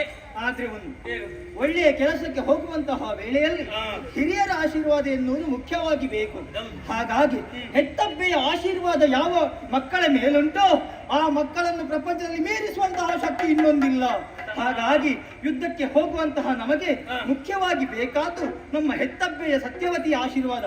ಹಾಗಾಗಿ ಅಮ್ಮನಲ್ಲಿ ಒಂದು ಅಮ್ಮ ನಿನಗೆ ವಿಷಯ ಗೊತ್ತಿಲ್ಲ. ಅಮ್ಮನ ಬಳಿ ಹೋಗುವಾಗ ಮಕ್ಕಳು ಗೆದ್ದು ಬಂದ್ರೆ ಮಾತ್ರ ಸಂತೋಷ ಆಗುದು, ಸೋತು ಬಂದ್ರೆ ಅಲ್ಲ. ಮತ್ತೆ ಒಂದು ವಿಚಾರ ಮಾಡುವ. ನಮ್ಮಮ್ಮ ಏನಿದ್ರು ಕೂಡ ಮಕ್ಕಳೇ ತಿಂಡಿ ಆಯ್ತಾ, ಊಟ ಆಯ್ತಾ, ನಿದ್ದೆ ಸರಿ ಆಯ್ತಾ ಇಲ್ವಾ ಅಂತ ಅದನ್ನು ಕೇಳಿದ್ರೆ ಮತ್ತೆ ಏನು ಮಾಡುದಿಲ್ಲ. ಬಿಡುವ, ಅಮ್ಮನಲ್ಲಿ ಹೇಳುವುದು ಬೇಡ. ಆದ್ರೂ ಕೂಡ ಮನಸ್ಸಿಲ್ಲ, ನಮಗೆ ಬೇಕಾಗಿ ಅಲ್ಲ, ಜನರಿಗೆ ಬೇಕಾಗಿ. ನಮಗಿಂತ ಮೊದಲು ಹುಟ್ಟಿದ ಒಬ್ಬ ಅಣ್ಣ ಭೀಷ್ಮ, ಅವನಲ್ಲಿ ಒಂದು ಮಾತು. ಅವನ ಸುದ್ದಿ ಬೇಡ. ಹೌದಾ? ನಮಗೆ ಅವಕಾಶ ಸಿಗದಾಗೆ ಮಾಡುವುದೇ ಅವನು. ಮತ್ತೆ ಇಷ್ಟು ಮಾತಾಡುದು ಯಾಕೆ? ಹೋಗೋಣ.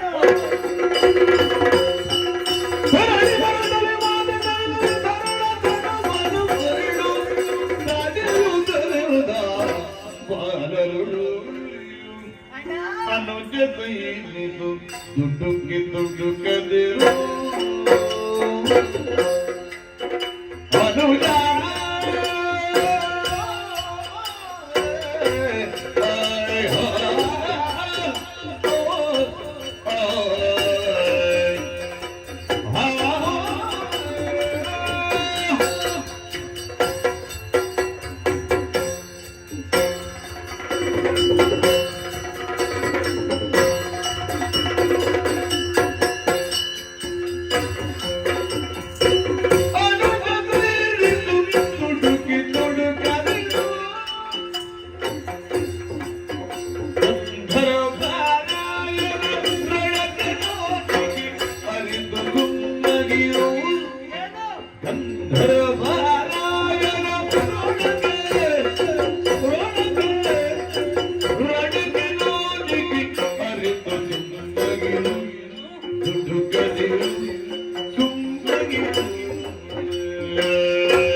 ಚಿತ್ರವೀರ್ಯ ಶಿರವಾಗಿದ್ದೇನೆ. ವಿಚಿತ್ರ ವೀರ್ಯ ನೀನೇನಣ್ಣ ಇಲ್ಲಿ?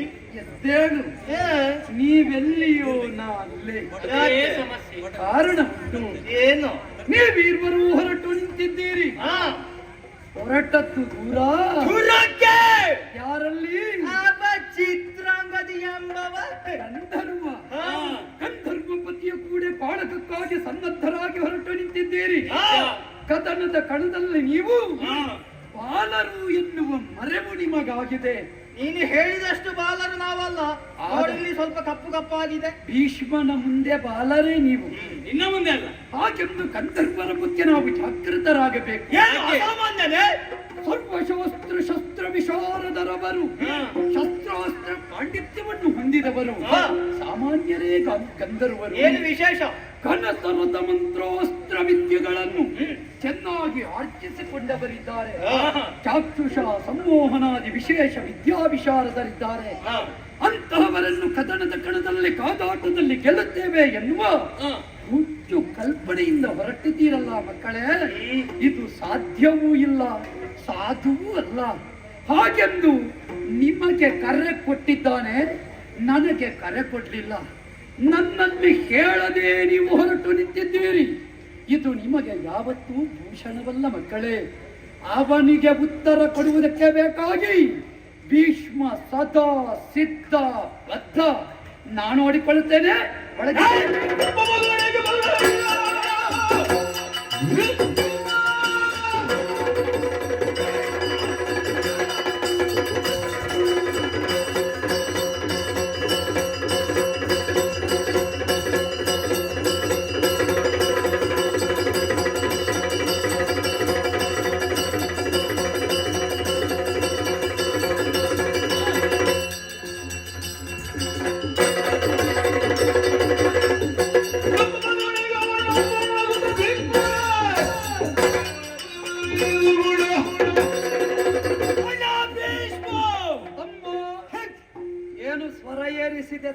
ಈಗ ಸ್ವರ ಏರಿಸದೆ ಮತ್ತೆ ಯಾವಾಗ ಸ್ವರ ಏರಿಸುದು? ಏರುವುದಕ್ಕೊಂದು ಕಾರಣ ಬೇಕಲ್ಲ. ಏನು ಎಲ್ಲವರು ಸ್ವರ ಕಡಿಮೆ ಮಾಡಿ ಸುಮ್ಮನೆ ಕೂತಿದ್ದಾನಂತ ಭಾವಿಸಿದ್ಯಾ? ಇಷ್ಟರ ತನಕ ಸುಮ್ಮನೆ ಕೂತಿರಬಹುದು. ಯಾವ ಸಂದರ್ಭದಲ್ಲಿ ಏರಿಸ್ತೀರಿ ಎನ್ನುವುದು ಮುಖ್ಯ. ಇಷ್ಟರ ತನಕ ಸುಮ್ಮನೆ ಕೂತಿರಬಹುದು, ಆದ್ರೆ ನಮ್ಮ ತಾಳ್ಮೆ ಎನ್ನುವಂತ ಕಟ್ಟ ಮಾಡಿದಾಗಿದೆ. ಹಾಗಾಗಿ ಸ್ವರ ಏರಿಸ್ತಾ ಇದ್ದೇವೆ. ಕಾರಣ ಬೇಕಲ್ಲ. ಏರಿಸುವಂತ ಸಾಮರ್ಥ್ಯ ನಮ್ಮಲ್ಲಿ ಉಂಟು. ನೋಡೋಣ. ಅಣ್ಣ, ನಿಮ್ಮಲ್ಲಿ ಅಷ್ಟು ಸಾಮರ್ಥ್ಯ ಪರಿಪೂರ್ಣವಾಗಿ ಇದ್ರೆ ಭೀಷ್ಮನ ಬೆಂಬಲ ಯಾವತ್ತೂ ಅಗತ್ಯವೇ ಇಲ್ಲ. ಅಗತ್ಯವೇ ಇಲ್ಲ. ಯಾಕಿಲ್ಲ? ಇಷ್ಟರ ತನಕ ಅಣ್ಣ ಎನ್ನುವಂತ ಅಭಿಮಾನ ಗೌರವ ಇವತ್ತಿನ ತನಕ ಇತ್ತು. ಕಾರಣಾಂತರಗಳಿಂದ ಅದನ್ನು ರದ್ದುಪಡಿಸಿದ್ದೇವೆ. ಆಯ್ತು. ಅಂದ್ರೆ ಇಲ್ಲದಿದ್ರೆ ಇದೇನು ನಮಗೆ ಹೊಸತಲ್ಲ ಅಲ್ಲ. ನಾವು ಅಂದಿನಿಂದ ಇಂದಿನ ತನಕ ನೋಡ್ತಾ ಇದ್ದೇವೆ. ನಾವು ಕುಳಿತರೂ ಆಗುದಿಲ್ಲ, ನಿಂತರೂ ಆಗುದಿಲ್ಲ, ಮಲಗಿದ್ರೂ ಆಗುದಿಲ್ಲ. ಬೇಡ ಬಿಡುವ ಒಂದು ಎರಡು ನಿನ್ನಷ್ಟು ಮಾತಾಡುವಂತ ಅವಕಾಶಕ್ಕಾದ್ರೆ ಮಾತಾಡುವುದಕ್ಕೆ ಅವಕಾಶ ಇಲ್ಲ. ಓಹೋ, ನೀನು ಇಷ್ಟು ಪ್ರಚಾರಕ್ಕೆ ಬಂದದ್ದು ಹೇಗೆ ಗೊತ್ತಾ? ಹೇಗೆ? ನಿನ್ನ ನಾಲಗೆ ಒಂದು ಒಳ್ಳೆ ಹರಿತ ಉಂಟು. ಅದು ಹೇಗೆ ಬೇಕು, ಯಾವ ರೀತಿ ಬೇಕು ತಿರುಗ್ತದೆ. ಈ ಪ್ರಪಂಚದಲ್ಲಿ ಯಾವುದು ಸರಿ ಇಲ್ಲದಿದ್ರೂ ತೊಂದರೆ ಇಲ್ಲ ಮಕ್ಕಳೇ.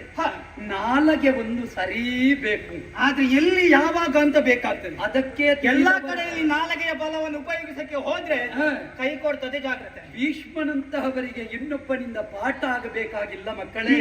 ನುಡಿದರೆ ಮುತ್ತಿನ ಹಾರದಂತಿರಬೇಕು, ನುಡಿದರೆ ಮಾಣಿಕ್ಯದ ದೀಪ್ತಿಯಂತಿರಬೇಕು, ನುಡಿದರೆ ಸ್ಫಟಿಕದ ಶಲಾಕೆಯಂತಿರಬೇಕು, ಮಾತೇ ಜ್ಯೋತಿರ್ಲಿಂಗ ಅಂತ ಪ್ರಾಜ್ಞರಾಡಿದ್ರು. ಆದ್ದರಿಂದ ಬರುವ ಒಂದೊಂದು ಉಕ್ತಿಗಳು ಕಾಲಕಾಳೇಶ್ವರನ ನಾಲಗೆಯಿಂದ ಬರುವ ಒಂದೊಂದು ನುಡಿಮುತ್ತುಗಳಾಗುತ್ತದೆ ಅಂತಾದ್ರೆ ಆ ಕಾಲಕ್ಕೆ ಅದನ್ನು ಹೃದಯದಿಂದ ಒಪ್ಪುವ ಭೀಷ್ಮ ಮಕ್ಕಳೇ. ನೀನು ಮಾತಾಡುವುದಕ್ಕೆ ನಮ್ಮದೇನು ಆಕ್ಷೇಪ ಇಲ್ಲ. ಮಾತು ಹೇಗಿರ್ಬೇಕು? 22 ಮಾತಾಡ್ಬೇಕು. 22 ಅಂತ ಹೇಳಿ 222 ಮಾತಾಡಿದ್ರೆ ಹೇಗಾಗ್ತದೆ? ಈ ಪಲ್ಯಕ್ಕೆ ಹಾಕಿದ ಹೆಚ್ಚಿನ ಉಪ್ಪಿನ ಹಾಗಾಗ್ತದೆ. ಹೌದಪ್ಪ, ಗೊತ್ತಾಯ್ತಲ್ಲ. ಈಗ ಪಲ್ಯ ಮಾಡಿಸುವವನಿಗೆ ಗೊತ್ತುಂಟಲ್ಲ ಅದು ಏನು ಅಂತ. ಅಲ್ಲ, ನೀನೀಗ ತಡೆದದ್ದು ಯಾಕೆ? ಈ ಸಮಗ್ರವಾದ ಹಸ್ತಿನಾವತಿಯ ವ್ಯವಸ್ಥೆ ಎನ್ನುವ ಪದಾರ್ಥಕ್ಕೆ ಎಷ್ಟು ಪಲ್ಯ ಬೇಕು ಅಂತ ಭೀಷ್ಮನಿಗೆ ಗೊತ್ತುಂಟು ಮಕ್ಕಳು. ಹೌದಪ್ಪ, ಅದೇ ನಿನಗೆ ತಲೆಗಾಡಲಿ ಹೋಗಿದೆ. ಅಂದ್ರೆ ಏನು ಮಾಡೋಣ? ನಮ್ಮ ಅಪ್ಪಯ್ಯ ಹೇಳಿದ್ದಾನೆ, ನಮ್ಮ ಸಿಂಹಾಸನವ ನೀನೇ ರಕ್ಷಿಸಬೇಕು ಭೀಷ್ಮ, ಮತ್ತೆ ಯಾರು ಇಲ್ಲ ಎನ್ನುವ ಹಾಗೆ ಒಂದು ದೊಡ್ಡ ಹೊತ್ತಗೆಯನ್ನು ಹೊತ್ತು ಹಾಕಿದಾರಲ್ಲ, ಅದು ನಿನ್ನ ತಲೆಗಾಡಲಿ ಹೋಗಿದೆ. ರಕ್ಷಿಸುವವ ನಾನು, ಏರಿದವ ಅವ, ಅನುಸರಿಸಿಕೊಂಡು ಹೋಗಬೇಕಾದವ ನೀನು. ಈಗ ನಿನ್ನ ಸಮಸ್ಯೆ ಏನು? ನೀನು ಏರಿದವಂತೀಯ, ರಕ್ಷಿಸುವ ಹೊಣೆಗಾರಿಕೆ ಉಂಟು ಅಂತ ಹೇಳಿ ಎಲ್ಲ ನೀನೇ ಹೇಳಿದನ್ನು ಕೇಳುವ ಹಾಗೆ ಇರುವುದಲ್ಲ. ಏನಾಡಿನ ಯುವರಾಜರು ನಾವು, ನಮ್ಮಲ್ಲಿ ನಿನ್ನಲ್ಲಿಯೂ ಪರಾಕ್ರಮ ಇದೆ. ಸತ್ಯವತಿಯ ದೇವಿಯ ಮಕ್ಕಳು ಶಂಕರ ಭೂಪತಿಗಳ ಮಕ್ಕಳ ಪರಾಕ್ರಮ ಏನು ವಿಕ್ರಮ ಏನು ಎಂಬುದನ್ನು ತೋರಿಸುವಂತಹ ಉದ್ದೇಶದಿಂದ ಈಗ ಹೊರಟಿದ್ದೇವೆ. ಯಾಕೆ ಅಂದಿನಿಂದ ಇಂದಿನ ತನಕ ನಮ್ಮ ಬಗ್ಗೆ ಎಲ್ಲಿಯಾದ್ರೂ ಪ್ರಚಾರ ಉಂಟೋ ಅಥವಾ ನಮ್ಮ ಪರಾಕ್ರಮ ಯಾರಿಗಾದ್ರೂ ಗೊತ್ತುಂಟ ಹೇಳು. ಗೊತ್ತಿಲ್ಲ. ಯಾಕೆ ನೀವು ಅಡ್ಡ ಬಂದ್ರೆ ಗೊತ್ತಾಗುದು ಹೇಗೆ? ನೀವು ಪ್ರಚಾರಕ್ಕೆ ಬರುವ ಕಾಲದಲ್ಲಿ ಬನ್ನಿ ಮಕ್ಕಳೇ, ನಮ್ಮ ಆಕ್ಷೇಪ ಇಲ್ಲ. ಹಾಗೆಂದು ಪ್ರಬುದ್ಧತೆ ಎನ್ನುವುದು ಪ್ರಧಾನ. ಒಂದು ಗಿಡ ನೆಟ್ಟ ಕೂಡಲೇ ಫಲ ಕೊಟ್ರೆ ಅದು ಬಹುಕಾಲ ಬಾಳುವುದಿಲ್ಲ. ಯಾವ ಗಿಡ ದೀರ್ಘಾವಧಿ ಬೆಳೆದು ಮತ್ತೆ ಫಸಲು ಕೊಡುತ್ತದೋ ಆವಾಗ ಅದರಿಂದ ಸಿಗುವ ಫಲ ನಿಜವಾದ ಸತ್ಫಲವಾಗುತ್ತದೆ. ನೀವೀಗ ಮೊಳಕೆಯೊಡೆದ ಶಿಶುಗಳು ಈಗಲೇ ನಾವು ಫಲ ಕೊಡ್ತೇವೆ ಅಂತ ಹೊರಟ್ರೆ ಅಲ್ಲಿ ದೌರ್ಬಲ್ಯ ಕಾಣುವುದು ಬಿಟ್ರೆ ಪ್ರಾಬಲ್ಯ ಅಲ್ಲ ಮಕ್ಕಳೇ. ಅದು ನಿನ್ನಂತವರಿಗೆ. ನಮಗೆಲ್ಲ ಅಷ್ಟು ತಾಳ್ಮೆ ಇಲ್ಲ. ನಾವು ಗಿಡ ನೀಡುವುದಲ್ಲ, ಮರವನ್ನೇ ನೀಡುದು. ಬೇಗ ಹಣ್ಣು ಸಿಗ್ತದಲ್ವಾ? ತಾಳುವಿಕೆಗಿಂತ ಬಾಳುವಿಕೆ ಇಲ್ಲ ಮಕ್ಕಳೇ. ನಿನ್ನ ಹಾಗೆ ನಾವಲ್ಲ. ನಾವೇನಿದ್ದರೂ ಕೂಡ ಪ್ರಪಂಚ ಮುಖದಲ್ಲಿ ವಿಶೇಷವಾಗಿ ಕಾಣಬೇಕು. ಎಲ್ಲರೂ ಹೇಗೆ ಮೊದಲು ಕೆರೆ ತೊರೆ ಆಮೇಲೆ ಕೊನೆಗೆ ಸಮುದ್ರ. ನಾವು ಹಾಗಲ್ಲ, ತದ್ವಿರುದ್ಧ. ಮೊದಲು ಸಮುದ್ರ ಮತ್ತೆ ಕೆರೆಯಲ್ಲಿ ಕೊನೆ. ಹೌದಪ್ಪ. ಇಲ್ಲದೆ ನನಗೂ ನಿಮ್ಗೆ ಏನು ವ್ಯತ್ಯಾಸ ಅಲ್ಲ. ಈಗ ನಿನ್ನಷ್ಟು ಮಾತಾಡಿದ್ರೆ ನನಗೂ ಬರ್ತದೆ. ಕೆರೆ ತೊರೆಯಲ್ಲಿ ಈಜಾದದೇ ಇದ್ದವ ಸಮುದ್ರಕ್ಕೆ ಹಾರಿದ್ರೆ ನಾಳೆ ಸಮುದ್ರ ಪಾಲು ಅಂತಲೇ ಸುದ್ದಿ ಬರ್ತದೆ ಮಕ್ಕಳೇ. ಅಣ್ಣ, ಆದ್ದರಿಂದ ನೀವು ಎಚ್ಚರಿಕೆ ವಹಿಸಬೇಕು. ಸ್ವಲ್ಪ ಸೈರಿಸಿ. ಯಾಕೆ ಗೊತ್ತಾ? ಈಗ ಗಂಧರ್ವರಾಯನ ಕೂಡ ಯುದ್ಧ. ಏನು ನಿಮ್ಮ ಬಗ್ಗೆ ಅಭಿಮಾನ ಇಲ್ಲದವ ಭೀಷ್ಮ ಅಂತ ಭಾವಿಸಿದ್ರ? ಒಂದು ಮಾತು, ಶಶಿಕುಲದ ಭವಿಷ್ಯದ ಕುಡಿಗಳು ನೀವು. ನಾವು ಬರೇ ಕುಡಿಗಳಲ್ಲ, ರಣ ಕುಡಿಗಳು. ನೀವು ರಣ ಕುಡಿಗಳಾಗಬೇಕೆನ್ನುವುದೇ ನನ್ನ ಇಚ್ಛೆ. ಏನು ಆ ಗಂಧರ್ವನಿಗೆ ಭೀಷ್ಮ ಇದ್ದಾನೆ ಹಸ್ತಿನಾವತಿಯಲ್ಲಿ ಎನ್ನುವಂತ ವಿಚಾರ ಗೊತ್ತಿಲ್ವಾ? ಗೊತ್ತಿದ್ದು ನಮ್ಮಲ್ಲಿಗೆ ಹೋಗಿ ಕಳುಹಿಸಿದ. ಯಾಕೆ? ಅವನು ನಮ್ಮನ್ನು ನೋಡಿದ ಹೆದರಿಕೆ. ಖಂಡಿತ ಅಲ್ಲ. ಈ ನಮ್ಮನ್ನೇ ತಾಗಿಸಿ ಹಾಕುವ ಯೋಚನೆ ಮಕ್ಕಳೇ. ಇನ್ನಾದ್ರೂ ತಲೆ ಇದ್ರೆ ಅರ್ಥ ಮಾಡಿಕೊಳ್ಳಿ. ನಾವು ಯಾವಾಗ ಒಂದಾಗಿ ಇಂತಹ ದೌಷ್ಟ್ಯವನ್ನು ಎದುರಿಸ್ತೇವೋ ಆವಾಗ ಮಾತ್ರ ನಮಗೆ ತಕ್ಕುದಾದ ನ್ಯಾಯ ಸಿಗುವುದಕ್ಕೆ ಸಾಧ್ಯವಾಗುತ್ತದೆ. ಬೇರೆ ಆಗಬೇಡಿ, ಬೆರೆಯುವುದಕ್ಕೆ ಇಲ್ಲ. ನಿನ್ನ ಬೆಂಬಲ ಸಹಾಯವನ್ನು ಪಡೆದು ಉನ್ನತವಾದಂತಹ ಕೀರ್ತಿಯನ್ನು ಪಡೆಯುವಂತ ಯೋಗ್ಯತೆ ನಮಗೆ ಬೇಡ. ಅವಕಾಶ ನಮ್ಮಲ್ಲಿ ಸಾಮರ್ಥ್ಯ ಉಂಟು, ಆತ್ಮಧೈರ್ಯ ಇದೆ ಎನ್ನುವಂತ ವಿಶ್ವಾಸದಿಂದ ಹೊರಟಿದ್ದೇವೆ. ಈಗ ನೀವು ಯುದ್ಧಕ್ಕೆ ಹೋಗುದು. ನೀನು ಈ ಬಾಗಿಲಿಂದ ತಾಡಿದ್ರು ನಾವು ಅಡ್ಡ ಬಾಗಿಲಿಂದ ಹೋಗುವುದು ಬೇಡ ಮಕ್ಕಳೇ. ಹೋಗ್ತೇವೆ. ನೀವು ಅಡ್ಡ ಬಾಗಿಲಿಂದ ಹೋಗಿ ನಾವು ನಾಳೆ ಅಡ್ಡ ಬಾಗಿಲಿಂದ ತರುವ ವ್ಯವಸ್ಥೆ ಬೇಡ. ಯುದ್ಧಕ್ಕೆ ನಾನೇ ಹೋಗುತ್ತೇನೆ. ಏನು? ನಾ ಹೋಗುತ್ತೇನೆ. ನೀನು ಯುದ್ಧಕ್ಕೆ ನಿಜ ಅವನ ಜೊತೆ ಗಡ್ಡ ಬಿಟ್ಟವನ್ನೇನೋ ಯುದ್ಧ ಮಾಡುದು. ಮಕ್ಕಳೇ, ಗಡ್ಡ ಬಿಟ್ಟವರ ಸಾಮರ್ಥ್ಯ ನಿಮಗೆಲ್ಲ ಅರ್ಥ ಆಗಲಿಲ್ಲ ಮಕ್ಕಳೇ. ಒಬ್ಬ ಗಡ್ಡ ಬಿಟ್ಟವ ಮನಸ್ಸು ಮಾಡಿದ್ರೆ ಏನಕ್ಕೆ ಏನು ಮಾಡಬಲ್ಲ ಎನ್ನುವುದಕ್ಕೆ ಸಾಕ್ಷಿ ಈ ಭೀಷ್ಮ. ನಿಮ್ಮಂತಹವರು ಇಷ್ಟು ಮಾತಾಡುವುದಕ್ಕಾದ್ರೂ ಈ ದೇಶದಲ್ಲಿ ಉಳಿದಿದ್ರೆ ಅದಕ್ಕೆ ಕಾರಣ ಒಬ್ಬ ಗಡ್ಡ ಬಿಟ್ಟವ ಮಕ್ಕಳೇ. ಇದು ಸಂಸ್ಕಾರಕ್ಕಾಗಿ ಬಿಟ್ಟ ಗಡ್ಡ, ಸಂಸ್ಕೃತಿಗಾಗಿ ಬಿಟ್ಟ ಗಡ್ಡ, ಸತ್ಯ ಧರ್ಮ ನ್ಯಾಯ ಸಂಹಿತೆಯ ಅನಾವರಣಕ್ಕಾಗಿ ಬಿಟ್ಟ ಗಡ್ಡ. ಇದು ಸೌಂದರ್ಯದ ಗಡ್ಡ ಅಲ್ಲ, ಇದರಲ್ಲೂ ಸಮಗ್ರ ರಾಷ್ಟ್ರೀಯತೆಯ ಸತ್ವ ಅಡಗಿದೆ ಮಕ್ಕಳೇ. ಅರ್ಥ ಮಾಡಿಕೊಳ್ಳಿ. ಒಂದು ನೆನಪಿಟ್ಟುಕೋ, ಗಡ್ಡ ಬಿಟ್ಟವ ನಿನ್ನಂತವನ ಸಂಘಟನೆ ಮುಂದುವರಿಯಬೇಕಾದರೆ ಹಂತಕಾರಿ ಯುವಕರಾದಂತಹ ನಮ್ಮ ಬೆವರು ರಕ್ತದೋಪಾಲಿ ಹರಿದಿದೆ. ಖಂಡಿತ ಅದನ್ನು ನಾವು ಒಪ್ಪುತ್ತೇನೆ. ಇನ್ನು ಮುಂದೆಯೂ ನಿಮ್ಮಂತಹವರ ಯುವ ಶಕ್ತಿಯ ಬೆಂಬಲ ನನಗೆ ಸಿಕ್ಕಿತು ಅಂತಾದ್ರೆ ಭವಿಷ್ಯದಲ್ಲಿ ಸಮಗ್ರವಾದ ಭಾರತ ಭೂಮಿಯನ್ನು ರಾಮರಾಜ್ಯವಾಗಿ ವಿರಾಜಿಸುವ ಹಾಗೆ ನಾ ಮಾಡುತ್ತೇನೆ ಮಕ್ಕಳೇ. ಈಗ ನಿನಗೆ ಈಗ ನಮ್ಮ ಬೆಂಬಲ ಬೇಕಾ? ಖಂಡಿತ ಕೊಡ್ತೇವೆ. ಆದ್ರೆ ನಾವು ಹೋಗುವಂತ ಕೆಲಸಕ್ಕೆ ಅಡ್ಡ ಬರಬೇಡ. ಅಡ್ಡ ಬಂದ್ರೆ ಬೆಂಬಲ ಕೊಡ್ಲಿಕ್ಕಿಲ್ಲ. ಮಕ್ಕಳೇ, ನೀವು ಪ್ರಬುದ್ಧರಾಗಲಿಲ್ಲ, ಪಕ್ವಗೊಳ್ಳದೆ ಯಾವತ್ತೂ ಹಣ್ಣು ಕಾಯಿಗೆ ಆಗುವುದಿಲ್ಲ. ಇದು ಅಭಿಷೇಕದ ಸಿಹಿಯಾಳಾಗುವುದು ಬೇಡ, ಹಣ್ಣು ಕಾಯಿಯ ಫಲ ಆಗಬೇಕು ಎನ್ನುವ ವಾಂಛೆ ಉಂಟು. ಹುಡುಗರು ಬೆಳೆದಿಗ ತಿಳಿ ಭೀಷ್ಮ ಕಡುಗಲಿ ಕಣ್ಣಾಗಿಲ್ಲ ಬಿಡು ಭೀಷ್ಮ ಹುಟ್ಟಿದವನಲ್ಲಿ ನಡೆ ಭೀಷ್ಮ. ಏನಾಗ್ತಾ ಇದೆ ಭೀಷ್ಮ ಇಲ್ಲಿ? ನಿನ್ನ ಮಕ್ಕಳು ಯುದ್ಧಕ್ಕೆ ಹೊರಟಿದ್ದಾರೆ. ಸರಿ, ಹೊರಡಲಿ. ತಡೆ ಹಿಡಿದಿದ್ದೇನೆ. ಯಾಕೆ ತಡೆ ಹಿಡಿದೆ? ಮಕ್ಕಳು ಮಕ್ಕಳು ಅಂತ ನೋಡುದಕ್ಕೆ ಮಕ್ಕಳ ಹಾಗೆ ಕಾಣಬಹುದು. ಅವರ ಪರಾಕ್ರಮ ಏನಂತ ನಿನಗೆ ಗೊತ್ತಿಲ್ಲ. ಎಷ್ಟು ಮಾತಾಡಿದವ ಎಂತದ್ದು? ಸಮಯ ವ್ಯರ್ಥ ಮಾಡಿ. ಈಗ ಇಷ್ಟು ಹೊತ್ತು ಹೋದ್ರೆ ಅವ ಸತ್ತು ಸ್ವರ್ಗಕ್ಕೆ ಹೋಗಿ ಆಗ್ತಿತ್ತು. ಇನ್ನಿಲ್ಲ ಅಂತ ಮಗ, ನಿಜವಾಗಿ ತುಲನೆ ಮಾಡಿದರೆ ನನಗಿಂತ ಹೆಚ್ಚು ನೀನು ಮಾತಾಡಿ. ಕೆಲವು ಸಲ ಯುವಕರಿಗೆ ಗೊತ್ತಾಗುವುದಿಲ್ಲ ಅವರು ಎಷ್ಟು ಮಾತಾಡ್ತೇವೆ ಅಂತ. ಈ ದೊಡ್ಡವರು ಮಾತಾಡುವುದನ್ನು ತುಲನೆ ಮಾಡುವ ನಿನ್ನಂತ ಪ್ರತಿಯೊಬ್ಬ ಯುವಕರು ಅರ್ಥ ಮಾಡಿಕೊಳ್ಬೇಕು ನಾವೆಷ್ಟು ಮಾತಾಡ್ತೇವೆ. ನೀನೆಷ್ಟು ಮಾತಾಡುವಾಗ ನಾವು ಅಷ್ಟೊತ್ತು ಮಾತ್ರ ನಮ್ಗೆ ಮರೆದಿಲ್ಲ. ಗಂಧರ್ವ ಅವನಾಗಿ ಓಲೆಯನ್ನು ಕಳುಹಿಸಿದ್ದಾನೆ. ನನ್ನ ಮಕ್ಕಳೀಗ ಯುದ್ಧಕ್ಕೆ ಹೊರಟಿದ್ದಾರೆ. ಸರಿ, ಅವರ ಪರಾಕ್ರಮವನ್ನು ಪ್ರದರ್ಶಿಸುವುದಕ್ಕೆ ಒಂದು ಸರಿಯಾದ ಸಮಯ ಇದು.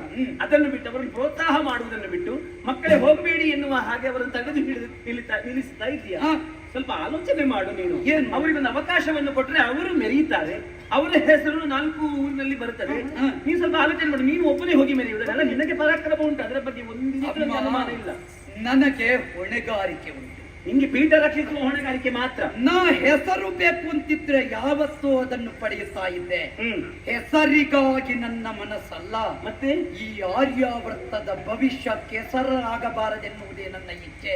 ಹಾಗಾದ್ರೆ ಅದಕ್ಕಾಗಿ ತಡೆದಿದ್ದೇನೆ. ನನ್ನ ಮಕ್ಕಳು ಹಾಗೆ ಉಳಿದುಕೊಳ್ಬೇಕಾ? ಖಂಡಿತ ಅವರಿಗೆ ಭವಿಷ್ಯದಲ್ಲಿ ಅವಕಾಶ ಇತ್ತು. ತಾಯಿಯಾಗಿ ನೀನೇ ಅವರನ್ನು ಬೆಂಬಲಿಸ್ತಿಂತಾದ್ರೆ ಯಾವತ್ತೂ ನನ್ನ ಆಕ್ಷೇಪ ಇಲ್ಲ. ನಿನ್ನ ಮಕ್ಕಳ ಹೊಣೆ ಅದು ನನ್ನದ್ದೇ. ನಾಳೆ ನನ್ನನ್ನು ದೂರಬೇಡ. ನನ್ನನ್ನು ದೂರುವುದಿಲ್ಲ. ಕಳುಹಿ.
ನನಗೆ ಕೋಪ ಬೇರೆ ಅಲ್ಲ, ಏನು? ನನ್ನ ಹೆಸರಿಗೆ ಕಳಂಕ ತರುವುದಕ್ಕೆ ಮುಂದಾಗಿದ್ದೀಯ.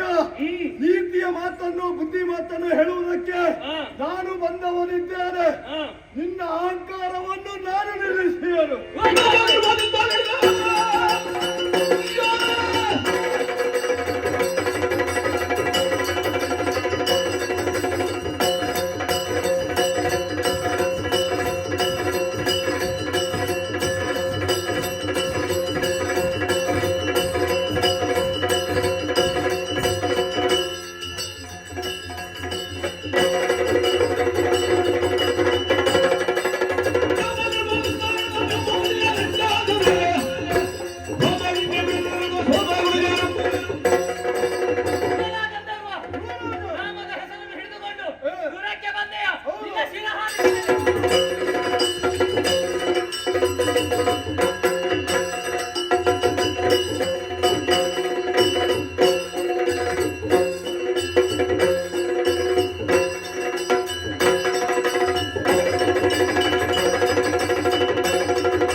ತಮ್ಮನಾದಂತಹ ಚಿತ್ರವೀರ್ಯ ವೀರ ಚಿತ್ರಾಂಗನ ಕೈಯಲ್ಲಿ ಮಡಿದನಂತೆ. ಕೇಳಿ ಸೈರಿಸುವುದಕ್ಕೆ ಸಾಧ್ಯ ಉಂಟೆ? ಮನೆತನದ ಮಾನವನ್ನು ಉಳಿಸುವಲ್ಲಿ ಈ ಮನೆಯ ಮಗನಾಗಿ ನಾವು ಹೊರಡಬೇಕಾದ ಅನಿವಾರ್ಯತೆ ಯಾವತ್ತೂ ನನಗುಂಟು. ಭೀಷ್ಮನಂತಸತ್ವ ಏನು ಎನ್ನುವುದನ್ನು ಗಂಧರ್ವಲೋಕವಾದರೂ ಅರ್ಥ ಮಾಡಿಕೊಳ್ಳಬೇಕು. ಅದಕ್ಕಾಗಿಯೇ ಗುರು ಭಾರ್ಗವದತ್ತವಾದಂತಹ ಘನಧನುಸ್ಸನ್ನು ಜೇವಡೆಗೈದಿದ್ದೇನೆ. ಇಲ್ಲಿಂದಲೇ ಗಂಧರ್ವಲೋಕವನ್ನು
ಭೀಷ್ಮನನ್ನು ಕೊಂದೆಯಂತೆ.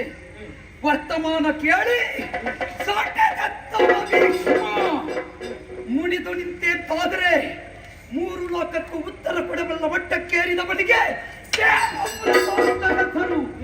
ಸಲೆ ಮಂದೋಚಿನಿ ಸುತನು ಇಲ್ಲಿರುತ್ತಿರಲು ಅನ್ಯರ ಅತಿಕ್ರಮಣಕ್ಕೆ ಯಾವತ್ತೂ ಅವಕಾಶ ಕೊಡುವವನಲ್ಲ. ಆದ್ದರಿಂದ ನೀ ಮಾಡಿದ ತಪ್ಪಿಗೆ ಶಿಕ್ಷೆಯನ್ನು ಬಲ್ಲೆಯ ನಿನ್ನ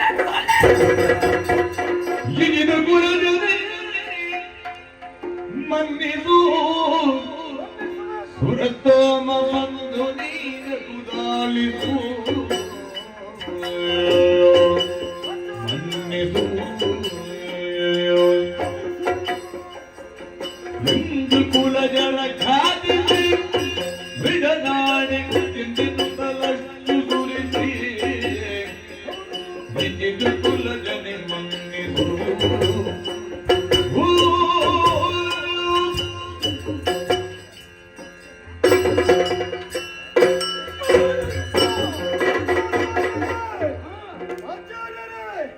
ಈ ರೀತಿ ಕೋಪಿಸಿಕೊಳ್ಳಬಾರದು. ನನ್ನ ಉದ್ದೇಶ ಕೊಲೆ ಮಾಡುವುದೇ ಅಲ್ಲ. ನಿಮ್ಮ ಬಗ್ಗೆ ಚೆನ್ನಾಗಿ ಅರ್ಥವಿಸಿಕೊಂಡಿದ್ದೇನೆ. ನಿಮ್ಮ ಯೋಗ್ಯತೆ ಏನು, ನಿಮ್ಮ ಗೌರವವೇನು, ನಿಮ್ಮ ಪರಾಕ್ರಮ ಎಷ್ಟು ಎನ್ನುವ ಹಾಗೆ ಚೆನ್ನಾಗಿ ಅರ್ಥವಿಸಿಕೊಂಡವನೇ ನಾನಿದ್ದೇನೆ. ಆದರೆ ಇವತ್ತಿನಲ್ಲಿ ರಣಕಣದಲ್ಲಿ ನಾನು ಬುದ್ಧಿ ಮಾತನ್ನು ಹೇಳುವುದಕ್ಕೆ ಮುಂದಾದರೆ ರಣಕಣದಲ್ಲಿ ಆತ ಹತನಾಗಿ ಹೋದ. ಮಾತನ್ನು ಕೇಳುವಂತಹ ವ್ಯವಧಾನ ಇಲ್ಲದೆ ಹೋಯಿತು. ಅಹಂಕಾರದಿಂದ ಮುಂದುವರಿಯುವುದಕ್ಕೆ ಪ್ರಯತ್ನಿಸಿದ. ಹಸ್ತಿನಾವತಿಯಲ್ಲಿ ರಕ್ಷಣೆಗಾಗಿ ಇರುವ ಭೀಷ್ಮ ಅಂತ ಗೊತ್ತುಂಟೋ ಇಲ್ಲವೋ? ಅದು ತಿಳಿದ ಅವನಿಗೆ ಯಾಕೆ ನೀವು ಒಲೆ ಕೊಟ್ಟೆ? ಈ ಮೊದಲು ನಾವು ಎನ್ನುವಂತಹ ಅಹಂಕಾರ ಭಾವ ಅವರಲ್ಲಿತ್ತು. ನಾನು ಎನ್ನುವಂತಹ ಅಹಂಕಾರ ಇನ್ನು ಮುಂದೆ ಬರಬಾರದು. ಆ ಮಾತಿಗೆ ಬೇಕಾಗಿ ರಣಕಣದಲ್ಲಿ ಹೋರಾಟ ಮಾಡಿದೆ. ಸರಿ, ಆದ್ರೆ ಈಗ ಕಳೆಯುವ ಸಾಮರ್ಥ್ಯ ಭೀಷ್ಮನಿಗೆ ಉಂಟು. ನನ್ನನ್ನು ನೀನ್ಯಾಕೆ ಉತ್ತರ ಕೊಟ್ಟದ್ದು? ನನ್ನನ್ನು ಧಿಕ್ಕರಿಸಿದ ಕಾರಣವಾಗಿ ಆತ ರಣಕಣದಲ್ಲಿ ಹತನಾಗಿ ಹೋದ. ಹೌದಪ್ಪ, ನಿನಗೆ ಒಂದು ಒಕ್ಕಣೆ ಕೊಡಬಹುದಿತ್ತಲ್ಲ. ಈಗ ಅಡಿಗಡಿಗೆ ಬಾಗಬೇಕು ಅಂತ ಈಗ ಗೊತ್ತಿರುವ ನಿನಗೆ ಈಗ ನಿನ್ನ ಒಂದು ಸ್ವರ ದೀನತೆಯ ಸ್ವರದ ಹಾಗೆ ಕಾಣ್ತದ. ಈಗ ನನಗೆ ಎಲ್ಲವೂ ಅರ್ಥವಾಯಿತು. ನೀವು ನಾವು ಒಂದು ಜಯ ಕೀರ್ತಿ ಆಗಬೇಕು ಅಂತ ಮನಸ್ಸಿತ್ತು ನನಗೆ. ಮನಸ್ಸಿತ್ತು ಅವನನ್ನು ಕೊಂದು ನೀನು ಜಯ ಕೀರ್ತಿ ಅಂತ ಆಗ್ಲಿಕ್ಕೆ ಬಂದ್ರೆ ಭೀಷ್ಮನ ಮುಂದೆ ನಿನ್ನ ಬದುಕಿಗೆ ಅಪಕೀರ್ತಿ ಅಂತ ಮಾಡಿಸ್ತೇನೆ. ಹಾಗೆ ಒಂದು ಆಗಬಾರದು. ಈಗ ನೀನು ಅವನಿಗೆ ಓಲೆ ಕೊಟ್ಟದ್ಯಾಕೆ? ಅವನಿಗೆ ಓಲೆ ಕೊಟ್ಟದ್ಯಾಕೆ? ಭೀಷ್ಮ ಇರುವ ರಾಜಪ್ರತಿನಿಧಿಯಾಗಿ ನೀವಿದ್ದೀರಿ. ಅವರ ಮಕ್ಕಳು ಅಂತ ನಿನಗೆ ಗೊತ್ತುಂಟಾ ಇಲ್ಲವೋ? ಹೌದು, ಗೊತ್ತಿದ್ದು ಮತ್ತೆ ಯಾಕೆ ನೀನು ಹೀಗೆ ಮಾಡಿದ್ದು? ಈಗ ನನ್ನ ಹೆಸರು ನಿಲ್ಲಿಸಿಕೊಂಡು ನೀನು ಅಲ್ಲಿ ಕೂತುಕೊಂಡು ಯೋಚನೆ ಮಾಡುವುದಲ್ಲ. ನೀನು ಅಲ್ಲಿ ಕೂತುಕೊಂಡು ಯೋಚನೆ ಮಾಡುವುದಲ್ಲ. ನೀನು ಇಲ್ಲಿ ಕೂತುಕೊಂಡು ನೋಡಬೇಕು ನಾನು ಇಲ್ಲಿ ಹೇಗೆ ಅಂತ. ಅಲ್ಲ, ನೀವೆಲ್ಲ ಹಾಳಾಗುವುದು ಹೀಗೆ. ನೀವು ಹಿಂದೆಯೇ ನಿಮ್ಮದ್ದು ಮುಗಿದು ಕೂತುಕೊಳ್ಳುವುದು. ಯಾವಾಗ ಮುಂದೆ ಬಂದು ಕೂತು ನೋಡ್ತೀರೋ ಆವಾಗ ಮಾತ್ರ ಮುಂದೆ ಬರುವುದಕ್ಕೆ ಸಾಧ್ಯ. ಎಲ್ಲವೂ ಸರಿಯಾಗುವುದಕ್ಕಿದೆ ಎನ್ನುವಂತಹ ಮನೋಭಾವ ನನ್ನಲ್ಲಿ ಉಂಟು. ನೀವು ಎಲ್ಲಿಯವರೆಗೆ ಹಸ್ತಿನಾವತಿಯಲ್ಲಿ ಇರುತ್ತೀರೋ ಅಲ್ಲಿಯವರೆಗೆ ಮಾಡಬೇಡ. ಅಲ್ಲ, ನನ್ನ ಪ್ರಶ್ನೆಗೆ ಉತ್ತರ ಕೊಡು. ಇನ್ನು ಅವನಿಗೆ ಈಗ ಹೋರಾಟ ಆಗಿದೆ. ಭೀಷ್ಮ ಇದ್ದಾನೆ ಅಂತ ಗೊತ್ತುಂಟಾ ಇಲ್ವೋ? ಉಂಟು. ಭೀಷ್ಮನಿಗೆ ಯಾಕೆ ಒಲೆ ಕೊಡ್ಲಿಲ್ಲ? ಓಲೆ ಕೊಡ್ಲಿಲ್ಲ ಯಾಕೆ? ಬರೆದು ಕಳುಹಿಸುವುದು. ಆಚಾರ್ಯ ಭೀಷ್ಮರೇ, ನಿಮ್ಮ ತಮ್ಮಂದಿರು ದಾರಿ ತಪ್ಪುತ್ತಾ ಇದ್ದಾರೆ, ಅವರಿಗೊಂದು ವ್ಯವಸ್ಥೆ ಮಾಡಿ ಅಂತ. ನೀನು ಒಬ್ಬ ಹೋರಾಟಕ್ಕೆ ಬಂದದ್ದು ಯಾಕೆ? ಸಣ್ಣವರನ್ನು ಮೊದಲು ಸರಿಪಡಿಸಿ ಆಮೇಲೆ ಮೇಲಿನವರನ್ನು ಆಮೇಲೆ ನೋಡಿಕೊಳ್ಳುವ ಎನ್ನುವ ಹಾಗೆ ಮುಂದಾಲೋಚನೆಯಿಂದ ಬುದ್ಧಿಯನ್ನು ಯೋಚಿಸಿ. ಒಳ್ಳೆದಾಯಿತು. ನಿನಗೆ ಮೇಲಿನವರ ಬಗ್ಗೆ ಗೌರವ ಉಂಟಲ್ಲ, ಕೆಳಗಿನವರ ವಿಷಯ ಬಿಡು. ಇನ್ನಾದ್ರೂ ಮೊದಲು ಮನಸ್ಸು ಬದಲಾಯಿಸಿ. ಈಗ ಬದಲಾಯಿಸಿದ್ದಾರೆ. ನೀವು ಹಸ್ತಿನಾವತಿಯಲ್ಲಿ ಇರುವಲ್ಲಿಯವರೆಗೆ ಇನ್ನು ಮುಂದೆ ಕದನ ನಡೆಯುವುದಕ್ಕೆ ಸಾಧ್ಯವಿಲ್ಲ, ನಡೆಯುವುದಕ್ಕೂ ಇಲ್ಲ. ಚಂದ್ರವಂಶದವರನ್ನು ಈ ಗಂಧರ್ವ ವಂಶದವರು ಇನ್ನು ಮುಂದಕ್ಕೆ ಕೆಣಕುವುದಿಲ್ಲ. ಇದು ನನ್ನ ಮಾತಲ್ಲ, ಪ್ರಭು ಪರಮೇಶ್ವರನಿಗೂ ಕೂಡ ಇದು ಸತ್ಯ. ಗಂಧರ್ವಪತೆ ಆಚಾರ್ಯರೇ, ನಿನ್ನನ್ನು ಯಾಕೆ ಇಷ್ಟು ವಿಚಾರಿಸಿದೆ ಬಲ್ಲೆಯ? ಯಾಕೆ? ಭೀಷ್ಮರು ಯಾವುದನ್ನು ಪರಾಮರ್ಶಿಸದೆ ಕ್ರಮ ಕೈಗೊಳ್ಳುವವರಲ್ಲ. ಎಲ್ಲಿ ಏನು ಹೇಗೆ ನಡೆಯುತ್ತದೆ ಎನ್ನುವುದು ಒಬ್ಬ ಗಡ್ಡ ಬಿಟ್ಟ ಭೀಷ್ಮನಿಗೆ ಗೊತ್ತುಂಟೇನು? ಆದ್ದರಿಂದ ಪ್ರಭು ಸಂಹಿತೆಯಲ್ಲಿ ಯಾವುದಕ್ಕೆ ಹೇಗೆ ನ್ಯಾಯ ಕೊಡಬೇಕು ಎನ್ನುವುದು ಪರಿಪೂರ್ಣವಾಗಿ ತಿಳಿದಿದೆ. ಅದಕ್ಕೊಂದು ಕಾಲ, ಸಂದರ್ಭ, ಸನ್ನಿಹಿತ ಬಳಬೇಕಾಗುತ್ತದೆ. ಒಂದಲ್ಲ ಒಂದು ದಿನ ಈ ನೆಲಕ್ಕೆ ಯಾವತ್ತೂ ನ್ಯಾಯ ಒದಗಿಸ್ತೇನೆ ಎಂಬ ಹಾಗೆ ನನ್ನನ್ನು ನಾನು ತೆತ್ತುಕೊಂಡು ಬಂದವ. ಹಾಗಾದ ಕಾರಣ ಯೋಚನೆ ಮಾಡಬೇಡ. ನಿನ್ನಂತಹ ಭೀಷ್ಮನನ್ನು ಒಪ್ಪುತ್ತೀಂತಾದರೆ ಇನ್ನು ಮುಂದೆ ನಿನ್ನ ನನ್ನ ಬಾಂಧವ್ಯ ಹೀಗೆ ಸುಸ್ಥಿರವಾಗಿರ್ತದೆ. ನೀತೆರ ಹಾಗೆ ಸರಿ, ಅಮ್ಮನನ್ನು ಕಾಣಬೇಕು ಅಂತ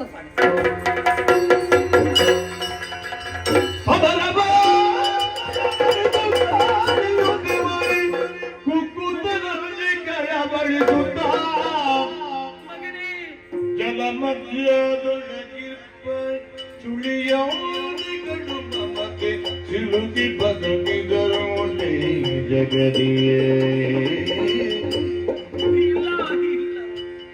ಕೊಡುಗುಳಗೆ ಕೆಳಗುಂಟ ಬಾಲ ತುಳಿಗೈದೆ ಉಳಿದ ಜಗದಿಯೇ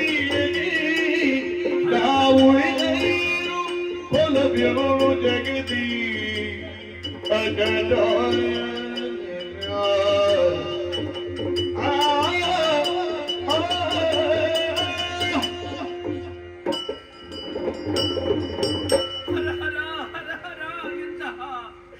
ಕಠೋರವಾದಂತಹ ವಾರ್ತೆಯನ್ನು ನಾನು ಕೇಳಿದೆ.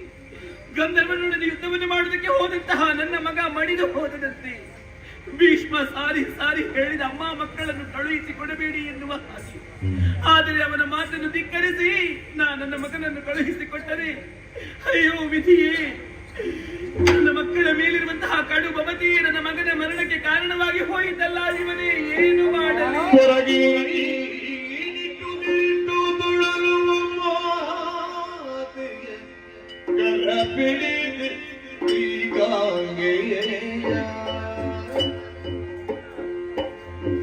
ಬರಿದೇದು ಕಿಸಲೇಕೆ ಸತ್ತು ಜೀವರು ಬರಿದೇದು ಇಪ್ಪುದೇಕೆ ಸತ್ತು ಜೀವಿಪರು ತರಳನುಳಿಸಿಗೆ ಓರುವನೆನೂತ ನೀ ಬರಿದೇದು ಕಿಪುದೇ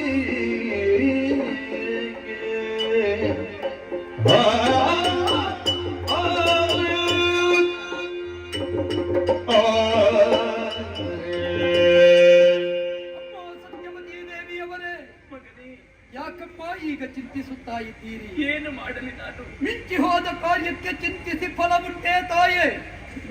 ನಿಮ್ಮ ಮಕ್ಕಳು ಭವಿಷ್ಯದ ಚಂದ್ರಾನ್ವಯದ ಕುಡಿಗಳು ಅಂತ ಅಡಿಗಡಿಗೆ ಎಚ್ಚರಿಸಿದೆ. ಭೀಷ್ಮನ ವಾಕ್ಕುಗಳು ನಿಮಗೆ ಪಥ್ಯವಾಗಲಿರುವಮ್ಮ. ಭೀಷ್ಮನ ನಿರ್ಣಯವೇ ಕಠಿಣ, ಅದು ಭವಿಷ್ಯದಲ್ಲಿ ಸಮಸ್ಯೆ ಆಗುತ್ತದೆ.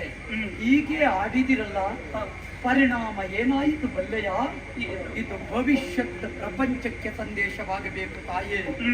ಒಬ್ಬಾತ ದೇಶಹಿತವನ್ನು ಅಪೇಕ್ಷಿಸುವ ಮಾಡಿಕೊಳ್ಳುವ ನಿರ್ಣಯಗಳು ನಮಗೆ ಕಠಿಣ ಅಂತ ಕಂಡರೂ ಅದರಲ್ಲೂ ದೇಶದ ಭವಿಷ್ಯ ಇದೆ, ವಂಶದ ಭವಿಷ್ಯ ಇದೆ ಎನ್ನುವುದನ್ನು ಅರ್ಥ ಮಾಡಿಕೊಳ್ಳಬೇಕಮ್ಮ. ನನ್ನ ಮಾತನ್ನು ಮೀರಿ ನಿನ್ನ ಮಾತನ್ನು ಏರಿ ಹೊರಟರಲ್ಲ, ಏನಾದ ನಮ್ಮ ಚಿತ್ರಾಂಗದ ಹೌದಲ್ಲ, ನೋಯಿಸ್ತೇನೆ ಅಂತ ಭಾವಿಸಬೇಡ ತಾಯೇ. ಹಿರಿಯರ ಮಾತನ್ನು ಉಪೇಕ್ಷಿಸಿದರೆ ಆಗುವ ಗತಿ ಇದಮ್ಮ. ಆದರೆ ಇನ್ನು ಚಿಂತಿಸುವುದಲ್ಲ, ಅಳಿದ ಮಗನಿಗೆ ಉತ್ತರ ಕ್ರಿಯಾದಿ ಕರ್ಮಗಳನ್ನು ವಿರಚಿಸಿ ಮತ್ತೊಮ್ಮೆ ಇಲ್ಲಿ ಅರಾಜಕತೆ ಉಂಟಾಗದಂತೆ ಮಾಡುವುದು ನಮ್ಮ ಧರ್ಮ. ಇದ್ದಾನಲ್ಲ ಕಿರಿಯ ಸುತ ವಿಚಿತ್ರ ವೀರ್ಯ, ಅವನನ್ನು ಪಟ್ಟವೇರಿಸೋಣ. ಸಮೃದ್ಧವಾಗಿ ರಾಜ್ಯವನ್ನು ಆಳುವ ಹಾಗೆ ನೋಡಿಕೊಳ್ಳುವನಮ್ಮ. ಒಂದು ಮದುವೆ ಮಾಡುವಂತಹ ವ್ಯವಸ್ಥೆಯನ್ನು ಮಾಡಬೇಕು ಮಗನೇ. ಆಯಿತೇನಲ್ಲ? ಅದ್ಭುತ ಮಾತೆಯರ ಸಂಚರಿಗಳಿವೀಗ ಸತ್ತದಿರುವುದರ ಕಾಶಿಯೊಳ ಪೃಥ್ವಿಪರ ಸುಲಿಗರಿಗೆ ಪರಿಣಯವರ ಸಗುವೆ ಪಣವಿರ್ಪದಯುತ ತಮ್ಮನಾದಂತಹ ವಿಚಿತ್ರ ವೀರ್ಯನನ್ನು ಪಟ್ಟವೇರಿಸಿದೆ, ರಾಜಧರ್ಮಗಳನ್ನು ಬೋಧಿಸಿದೆ, ಆಳ್ವಿಕೆಯನ್ನು ನಡೆಸುತ್ತಾ ಇದ್ದಾನೆ. ಈತನ್ಮಧ್ಯೆ ವಿಶೇಷತೆಯನ್ನು ನಡೆದು ಹೋಯಿತಲ್ಲ. ಹತ್ತಿರದ ಕಾಶೀಪುರದಲ್ಲಿ ನಡೆಯುತ್ತಾ ಇದೆ ಸ್ವಯಂವರ. ಪ್ರತಾಪಸೇನನ ಜಾತಿಯರಾದ ಅಂಬೆ, ಅಂಬಿಕೆ, ಅಂಬಾಲಿಕೆಯರಿಗೆ ಹಸ್ತಿನಾವತಿಗೆ ಬೋಲ ಇಲ್ಲ. ಕಾರಣ ಏನು ಎನ್ನುವುದನ್ನು ತಿಳಿದ್ರೆ ಕರಿಪುರದಲ್ಲಿ ಭೀಷ್ಮಂಗರಿಯದ ಹಾಗೆ ಬರೆಸು ಲೇಖನಗಳ ಸಕಲ ಭೂಪರಿಗೆ. ಹಾಗಿದ್ರೆ ನಮ್ಮ ಮನೆತನದ ಬಗ್ಗೆ ಯಾವುದೋ ಒಂದು ಕಲುಷಿತ ಭಾವವನ್ನು ಹೊಂದಿದ್ದಾನೆ ಎನ್ನುವುದರ್ಥವಾಯಿತು. ಪ್ರಶ್ನಿಸುವುದಕ್ಕೆ ಬೇಕಾಗಿಯೇ ನೇರವಾಗಿ ಹೊರಟೆ. ನೆರೆದ ಅವನಿಪಾಲಕರ ಸಮಕ್ಷದಲ್ಲಿ ಆಡಿದೆ ನಾನು. ಏರಿರಿ ಎನ್ನಯ್ಯ ರಥವನ್ನು ತೊರೆಯಲ್ಲಿ ಮಾಲಿನೀ ಮಣಿಯರು. ಭಯಗೊಂಡವರು ರಥವೇರಿದರು, ಅವನಿಪಾಲರು ಶಿರಬಾಗಿದರು. ಆ ಕಾಲಕ್ಕಾಗುವಾಗವನ್ನು ಮಾತಾಡಿದ್ದೇನೆ. ಶಶಿಕುಲಾಧಿಪರುಗಳ ಶೌರ್ಯ ವೃಕ್ಷಗಳೊಳಗೆ ತೆವ ಫಲರೂಪನಾದ ಹರಿಗಜಕ್ಕೆ ಪಂಚಾಸ್ಯ ನಿನಿಪ ವೀರ ಶಬ್ದನು ಜಾತ ಬಂದೀಗ ತರುಣಿಯರ ಪುರಕೊಯ್ವೆ ಪದವುಳ್ಳವರು ಕಾದಾಡುವುದು. ಒಬ್ಬನೇ ಒಬ್ಬ ಎಳ್ಳಿಲ್ಲ, ಒಬ್ಬ ಎದ್ದ ಸಾಳುವ. ಏನು ಮಾಡೋಣ? ಯುದ್ಧದಲ್ಲಿ ಬಿದ್ದ ಹೋದ ತರುಣಿಯರನ್ನು ಕರಕೊಂಡೆ. 15 ದಿವಸ ಕಳೆದ ನಂತರ ತಮ್ಮನನ್ನು ವರಿಸಿ ಅಂತ ಹೇಳಿದ್ರೆ ಇಬ್ಬರು ಒಪ್ಪಿದರು, ಅಂಬಾಲಿಕೆ ಮತ್ತು ಅಂಬಿಕೆ. ಅಂಬೆ ಒಪ್ಪಲಿಲ್ಲ. ಕಾರಣ ಕೇಳುವಾಗ ಹೇಳ್ತಾಳೆ, ಮದುವೆಯ ಮುಂಚಿನ ದಿವಸ ಸಾಲ್ವನಿಗೆ ಮಾತು ಕೊಟ್ಟಿದ್ದೇನೆ, ಸಾಲ್ವನಲ್ಲಿಗೆ ಕಳುಹಿಸು. ಆವಾಗ ಅದನ್ನು ಒಪ್ಪಿಕೊಂಡ ನಾನು ಕಳುಹಿಸಿಕೊಟ್ಟೆ. ಆದರೆ ಸಾಲ್ವನು ಭೀಷ್ಮ ಕೊಂಡು ಹೋದ ದೆಸೆಯಿಂದ ಒಪ್ಪಲಿಲ್ಲವಂತೆ. ಮರಳಿ ನೀನೇ ವರಿಸು ಅಂತ ಹೇಳಿದ ಕಾಲದಲ್ಲಿ ಅವಳನ್ನು ನೂಕಿಸಬೇಕಾದ ಅನಿವಾರ್ಯತೆ ನಮಗಾಯಿತು. ಪ್ರಪಂಚದಲ್ಲಿ ಯಾವ ತಂದೆ ತಾಯಂದಿರಾದರೂ ಹೆಣ್ಣು ಮಕ್ಕಳಿಗೆ ಕಳಿಸಿಕೊಡಬೇಕಾದದ್ದು ಮದುವೆ ಆಗುವಲ್ಲಿವರೆಗಿನ ಸಂಸ್ಕಾರ ಸಂಸ್ಕೃತಿ. ಕಾಶಿಯಂತಹ ವಿಶ್ವವಿದ್ಯಾನಿಲಯದಲ್ಲಿ ಕಲಿತ ಹೆಣ್ಮಗಳೊಬ್ಬಳು ಅನ್ಯ ಜಾತಿಯ ಪುರುಷನೊಬ್ಬನ ಕರಬಿಡಿದು ಹೋಗುವ ದುರಂತ ಸ್ಥಿತಿ ಬಂದೊದಗುತ್ತದೆ ಅಂತ ಆದರೆ ಈ ನೆಲದ ಸಂಸ್ಕೃತಿ ಎಲ್ಲಿವರೆಗೆ ಹುಟ್ಟೀತು? ಇದು ನೋವಲ್ಲವೇ? ನಮ್ಮ ಹೆಣ್ಣು ಮಕ್ಕಳಿಗೆ ಒಳ್ಳೆ ಪಟ್ಟೆ ಉಟ್ಟುಕೊಂಡು ಬರುವ ಗಂಡು ಮಗ ಆಗುವುದಿಲ್ಲ. ಮುಖದಲ್ಲಿ ಇರಬೇಕಾದಲ್ಲಿ ಇರುವುದು ಯಾವುದೂ ಇಲ್ಲದೆ ಬ್ರಹ್ಮಾಂಡ ದರ್ಶನ ಮಾಡುವ ಅಸಂಸ್ಕೃತರೇ ಮನಸ್ಸಿಗೆ ಒಳ್ಳೆಯವರು ಅಂತ ಕಾಡುತ್ತಾರೆ.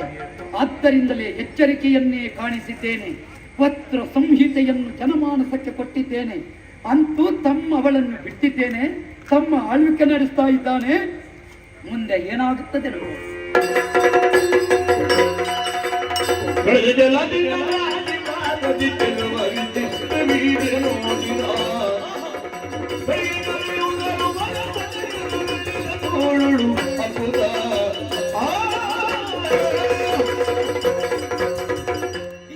ಹೇಗೆಂಬುದನ್ನು ತಿಳಿದವರು ಈ ಪ್ರಪಂಚದಲ್ಲಿ ಯಾರೂ ಇಲ್ಲ. ಇಲ್ಲದಿದ್ರೆ ಹಸ್ತಿನಾವತಿಯ ಅಧಿಕಾರವನ್ನು ಏರಬೇಕಾದಂತಹ ಅಣ್ಣ ಅಳಿದು ಹೋದ. ಏನು ಮಾಡೋಣ ಹೇಳಿ? ಕಳೆದು ಹೋದಂತಹ ವಿಚಾರಕ್ಕೆ ಚಿಂತಿಸಿ ಫಲವಿಲ್ಲ.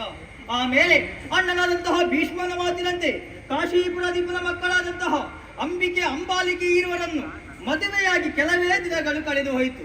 ಸ್ವಲ್ಪ ತಿರುಗಾಟ ಮಾಡಬೇಕೆನ್ನುವ ಹಾಗೆ ಮನಸ್ಸಾಗಿದೆ. ಎಲ್ಲಿದೆ?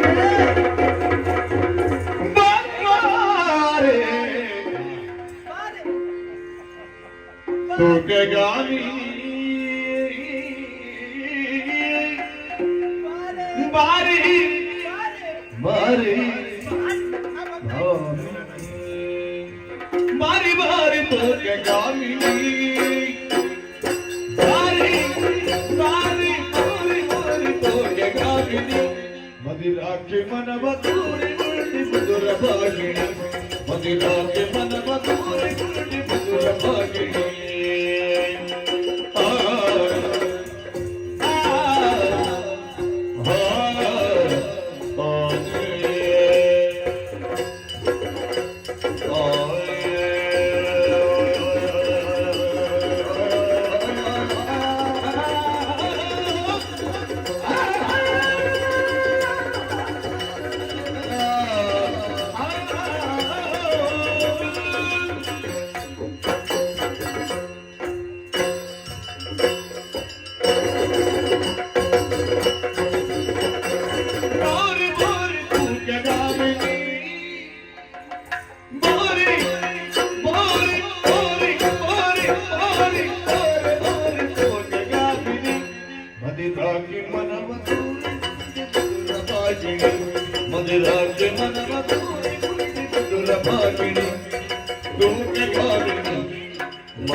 ಜೋಡಿ ಜಿಗರೆಯಾಗಿ ನಡೆಯುವ ಜೋಡಿ ಜಿಗರೆಯಾಗಿ ನಡೆಯುವ ಜೋಡಿ ಜಿಗರೆ ಜೋಡಿ ಜಿಗರೆ ಜೋಡಿ ಜಿಗರೆ ಜೋಡಿ ಜಿಗರೆ ಜೋಡಿ ಜಿಗರೆ ಜೋಡಿ ಜಿಗರೆಯಾಗಿ ನಡೆಯುವ ನಾವಿದ್ದು ನಮಗೆ ಜೋಡಿದ್ದಾರೆ ಅಂತ ಬಿಡುವ ನಾವಿದ್ದು ನಮಗೆ ಜೋಡಿದ್ದಾರೆ ಅಂತ ಬಿಡುವ ನಡೆಯುವ ಬಿಡುವ ನಡೆಯುವ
ಕೆಲವು ಸಂದು ಹೋಯಿತು. ಹೌದು. ರಾಜಕಾರ್ಯದಲ್ಲಿ ಪ್ರವೃತ್ತನಾಗುತ್ತಾನೆ ಅಂತ ನಾ ಯೋಚಿಸಿದ್ರೆ ಕೇವಲ ಸತಿಯರ ಜೊತೆಯಲ್ಲಿ ಸಲ್ಲೀಲೆಯಲ್ಲೇ ತೊಡಗಿಕೊಂಡಿದ್ದಾನೆ. ತಪ್ಪಲ್ಲ ಸುಖ ಪ್ರಸ್ಥಾಪೇಕ್ಷಿಯಾಗುವುದು. ಹಾಗೆಂದು ಪ್ರಜೆಗಳ ಸುಖ ರಸನಾದವನಿಗೆ ಕರ್ತವ್ಯ ತಾನೇ. ಈಗ ತಾನೇ ಯೋಗಿ ವರೇಣ್ಯರು ಬ್ರಹ್ಮಣೋತ್ತಮರು ನಮ್ಮ ಸಭೆಗಾಗಮಿಸಿದ್ದಾರೆ. ಆಗಮಿಸಿದ ಅವರನ್ನು ಸ್ವಾಗತಿಸುವುದಕ್ಕೆ ಇಲ್ಲಿ ಪ್ರಭು ಶಕ್ತಿ ಇಲ್ಲ. ವಿಭು ಶಕ್ತಿಗೆ ಶಿರಪಾಗಬೇಕಾದದ್ದು ಪ್ರಭು ಶಕ್ತಿಯ ಆದ್ಯ ಕರ್ತವ್ಯ. ಆದರೆ ನಾವು ಹೇಳಿ ಕಳುಹಿಸಿದೆ, ಏನು ಬರುವುದಕ್ಕೆ ಹೇಳಿ ಆ ಪುಣ್ಯಾತ್ಮರ ಶುಭ ಸೇಸೆಗೆ ಶಿರಬಿಕ್ಕುವ ಶುಭ ಕಾಲವಿದು ಅಂತ ಹೇಳ್ತಾನಂತೆ. ಅಲ್ಲಿ ಭೀಷ್ಮ ಇಲ್ವಾ? ನಾ ಯಾಕೆ ಬರಬೇಕು? ಒಬ್ಬ ಗಡ್ಡ ಬಿದ್ದ ಭೀಷ್ಮನೇ ಇವ ಎಲ್ಲಕ್ಕೂ ಉದಾಹರಣೆ ಅಂತಾದ್ರೆ ಮತ್ತೆ ಇವರು ಯಾಕಿರುವುದು? ನಮ್ಮ ಹೆಸರು ಹೇಳಿ ಇವರು ಮೇಲೆ ಬೀಳುವುದ? ಹಾಗಲ್ಲೂ ಆದ್ದರಿಂದಲೇ ಅವನನ್ನು ಕರೆದು ಸೂಚನೆ ಕೊಟ್ಟರೆ ಉಪೇಕ್ಷಿಸಿದ್ದಾನೆ. ನಿನ್ನ ಮಗನಿಗೆ ಬ್ರಹ್ಮಣಾಶೀರ್ವಾದ ಪ್ರಧಾನ. ಅವನನ್ನು ಕರೆದು ಅವನಿಗೆ ನೀತಿವಾಕ್ಯ ಹೇಳಲು ಏನಿದು ಭೀಷ್ಮ? ಏನಿದು ಭೀಷ್ಮ?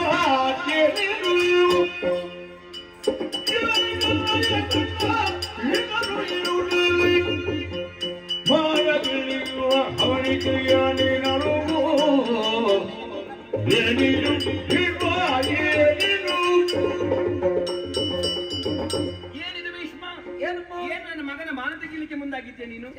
ಯೋಗಿಗಳು ಬಂದಿದ್ದಾರೆ, ಅವರನ್ನು ಸತ್ಕರಿಸಬೇಕು, ನನ್ನ ಮಗ ಹೋಗಬೇಕು ಎನ್ನುವ ಹಾಗೆ ಹೇಳುತ್ತಾ ಇರುವೆ. ಸತ್ಯ. ಸರಿಯಪ್ಪ, ನನ್ನ ಮಗನೇ ಹೋಗಬೇಕು, ಎಲ್ಲವನ್ನು ತಿಳಿದಿದ್ದೇನೆ. ನಿನ್ನ ಮಗನ ಪ್ರಾಣ ತೆಗೆಯುವ ಮನಸ್ಸಲ್ಲ, ನಿನ್ನ ಮಗನ ಮಾನ ಪ್ರಾಣ ಉಳಿಸುವ ಮನಸ್ಸಲ್ಲ. ಓಹೋ, ಈಗ ತಾನೇ ಮದುವೆಯಾಗಿ ಸುಖಪ್ರಸ್ಥವನ್ನು ಅನುಭವಿಸುತ್ತಾ ಇದ್ದಾನೆ. ಸರಿ. ಶೃಂಗಾರ ರಸದ ಉತ್ತುಂಗದಲ್ಲಿದ್ದಾನೆ. ಸತ್ಯ. ಈಗ ಹೆಂಡತಿಯೊಂದಿಗೆ ಇರದೆ ಮತ್ತೆ ಯಾವಾಗ ಇರುವುದು? ಮುದುಕನಾದ ಮೇಲೆ ಇರ್ಲಿಕ್ಕೆ ಆಗುತ್ತದಾ?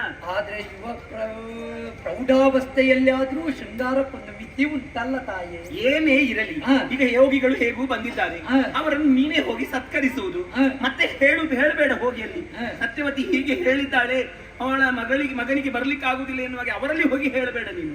ನಿಮಗೂ ಯೋಗಿಯ ಬಗ್ಗೆ ಬಹಳ ಭಯ ಉಂಟು. ಹಾಗಲ್ಲ, ನಮಗೆ ಮುಂದಿನ ಏನಾದ್ರು ಶಾಪ ಕೊಟ್ರೆ ಮತ್ತೆ ಹಾಗೆ. ಈಗ ಅನುಪಸ್ಥಿತಿಯಲ್ಲಿ ನೀನು ಹೋಗಿ ಅವರನ್ನು ಸತ್ಕರಿಸುವುದು ಒಳ್ಳೇದು ಅಂತ ಕಾಣ್ತದೆ. ಅಮ್ಮ, ನನ್ನಿಂದ ಅಸಾಧ್ಯ ಅಂತಲ್ಲ. ಕಾಮ ಅತಿಯಾದರೆ ಕ್ಷಯ, ಕಾಮ ಮಿತವಾದರೆ ಕ್ಷೇಮ, ಕಾಮ ಮತ್ತೇರಿದರೆ ಯಾವತ್ತಿದ್ದರೂ ನಾಶ.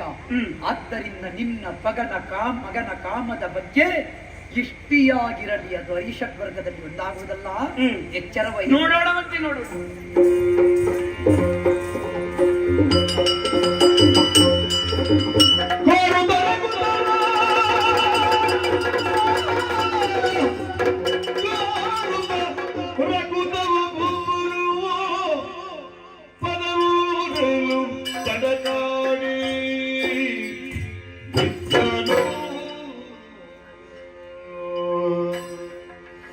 ಪದವೂರರು ತಡಕಾಡಿ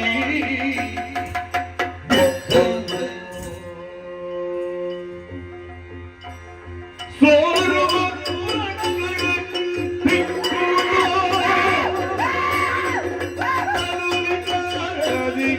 ಪದನು ಯುಗ ಕಾರು ಪ್ರಕೃತವ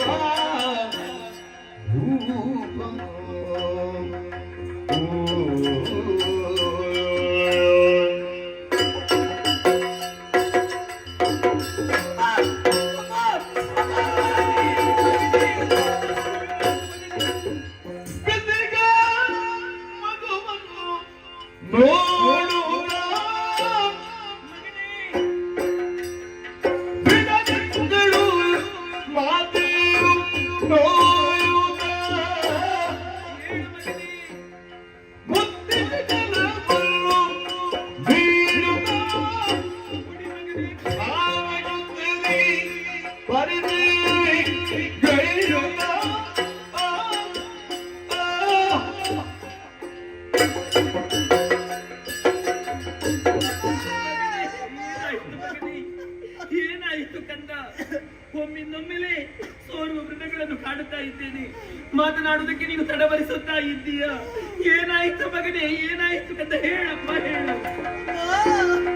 ನೀತಿಗಳ ಧಿಕ್ಕರಿಸಿ ಕಾಮಗಳು ಮನ ಬಿರಿಸಿ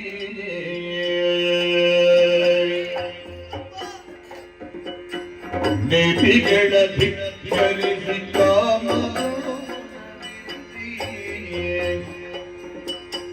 ಮತಿವಾಂಗ ನಾನಾದಿರಮ್ಮ ಮತಿವಾಂಗ ನಾನಾದಿರಮ್ಮ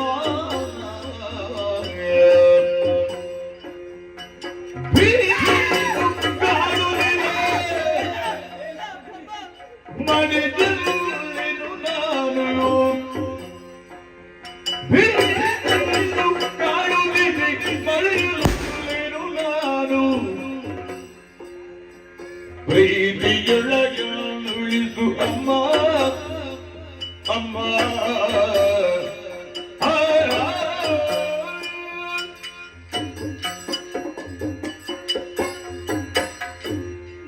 ಮಗನೇ, ಏನಾಯಿತು ಗದ್ದ, ಏನಾಯಿತು? ನಡೆದಂತಹ ವಿಷಯವನ್ನು ಯಾವ ರೀತಿ ಹೇಳಿಕೊಳ್ಳಲು ಏನಾಯಿತು ಮಗನೇ? ಮಾತಾಡುವಂತಹ ಶಕ್ತಿ ನನ್ನಲ್ಲಿಲ್ಲ. ಗಂಟಲ ಪಸೆ ಆಡಿ ಹೋಗಿ ಅಮ್ಮ ಸ್ವಲ್ಪ ನೀ ಕುಡಿ ಮಗನೇ, ಕುಡಿ. ಹೇಳು ಮಗನೇ, ಅಮ್ಮ ಏನಪ್ಪ? ಅಣ್ಣನಾದ ಭೀಷ್ಮನು ಅದೆಷ್ಟು ನೀತಿಯ ಮಾತುಗಳನ್ನು ಆಡಿದ ತಾಯೇ. ಆದ್ರೆ ಅಹಂಕಾರದಿಂದ ಅವನ ಮಾತುಗಳನ್ನು ಧಿಕ್ಕರಿಸಿ ಹೋದೆನಮ್ಮ. ಹಾಗಾಗಿಯೇ ಏನು ಇದೋ ನಿನ್ನ ಮಗ ಇವತ್ತು ದೊಡ್ಡ ರೋಗಕ್ಕೆ ತುತ್ತಾಗಿ ಹೋಗಿದ್ದಾನೆ. ಅಮ್ಮ ಈ ರೋಗದಿಂದಾಗಿ ಕೈ ಕಾಲುಗಳೆಲ್ಲವೂ ನಡುಗುತ್ತಾ ಇವೆ, ಎದೆಯ ಉರಿಯುತ್ತಾ ಇದೆ, ನೆತ್ತರು ಭೂಮಿಗೆ ಒಸರುತ್ತಾ ಇದೆ. ಅಯ್ಯೋ ವಿಧಿ. ಅಮ್ಮ ಏನಪ್ಪ? ಇಷ್ಟೆಲ್ಲ ರೋಗ, ನಿನ್ನ ಮಗ ಹೆಚ್ಚು ಸಮಯ ಭೂಮಿಯ ಮೇಲೆ ಬದುಕುವುದಿಲ್ಲ ಅಂತ ಕಾಣ್ತದೆ. ಮಾತನಾಡಬೇಡ ಮಗನೇ. ಅಮ್ಮ ಏನು ಮಗನೇ? ನನಗೊಂದು ಉಪಕಾರ ಮಾಡುವೆ ತಾಯೇ. ಏನದು? ಎರಡು ಕೈಗಳನ್ನು ಮುಗಿದು ನಿನ್ನಲ್ಲಿ ಬೇಡುತ್ತಾ ಇದ್ದೇನೆ. ಅಮ್ಮ ನಿನ್ನ ಮಗನಿಗೆ ಇನ್ನಷ್ಟು ದಿನ ಭೂಮಿಯ ಮೇಲೆ ಬದುಕಬೇಕು. ತಮ್ಮಯ್ಯ ನನ್ನನ್ನು ಸಾಯುವುದಕ್ಕೆ ಬಿಡಬೇಡ. ಹೇಗಾದ್ರೂ ಮಾಡಿ ಉಳಿಸಪ್ಪ. ಉಳಿಸು. ಹೀಗೆ ಬಾ ಮಗನೇ, ಹೀಗೆ ಬಾ. ಮಡಿಲೊಳಗೆ ಮಲಗಿಸುತ್ತ ಮಡಿಲೊಳಗೆ ಮಲಗಿಸುತ್ತ ಮುರಿಬೇದಿಗೆ ತೀಡುತ್ತ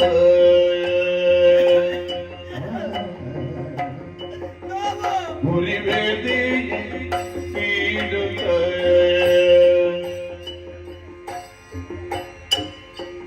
ಕುಡಿಸಿದಳು ಜಲವನ್ನು ಜನನಿ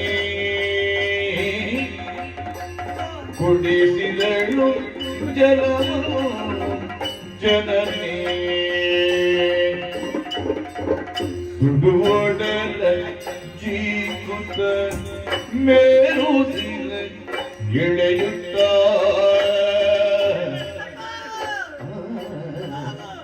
ಸುಡುವೊಡಲ ಜೀಕುತ್ತ ಮೇರುದಿಲ್ಲ ಎಳೆಯುತ್ತ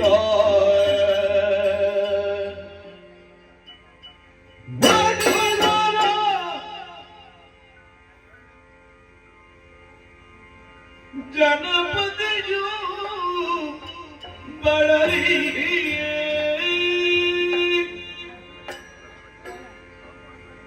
ಮಗನೇ, ಮಗನೇ, ಮಗನೇ!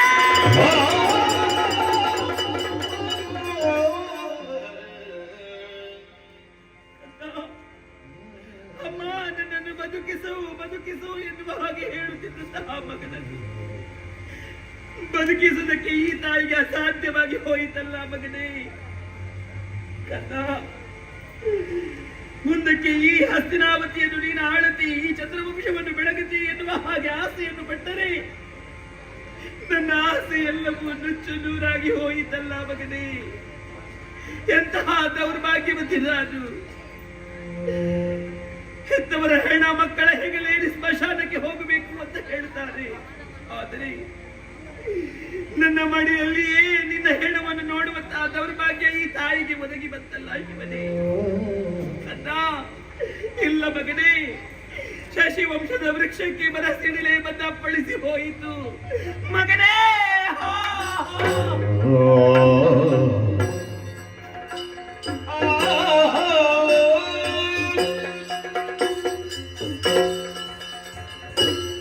ಶಶಿಕುಲಾನ್ವಯ ವೃಕ್ಷ ಬರಸಿಡಿಲ ಪಾಲಾಯ್ತೆನು ತತ್ಸಮೋತಿ ಭೀಷ್ಮ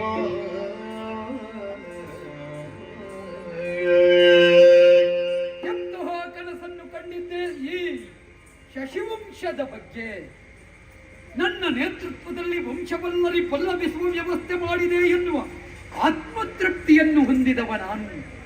ಆದರೆ ಈ ಕಾಲಕ್ಕಾಗುವಾಗ ಘನ ಸಿಡಿಲನ್ನು ಶಶಿವಂಶವೆಂಬ ವೃಕ್ಷಕ್ಕೆ ಪಡೆದು ವಂಶ ವೃಕ್ಷವೇ ಕಮರಿ ಹೋಗುವ ದುರಂತ ಸನ್ನಿವೇಶ ಬಂದು ಹೋಯಿತಲ್ಲ. ಇದರ ವೃತ್ತಿಯಂತೂ ಏನು ಮಾಡಲಿ? ಕರುಣದಿ ಸಲಗುನಿ ಭೀಷ್ಮ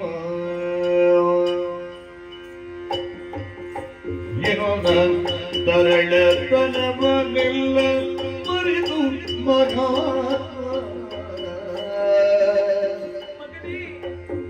ಎನ್ನ ತರಳತನವನ್ನೆಲ್ಲ ಮರೆತು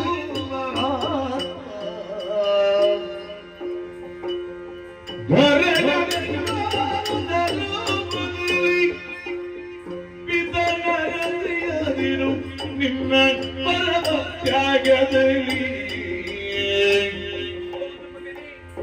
ಮುರಿದುದು ಕನಸು ವಿಧಿಯಿಂದ ಮುರಿದುದು ಕನಸು ವಿಧಿಯಿಂದ ಕ್ಷಮೆಯಿರಿ ಪಾಲಿದೆನು ಪಿವರಿದು ನಿಕೋದ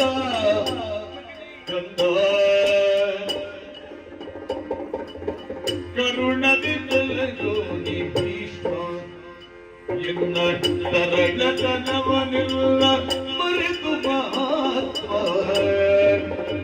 ಭೀಷ್ಮ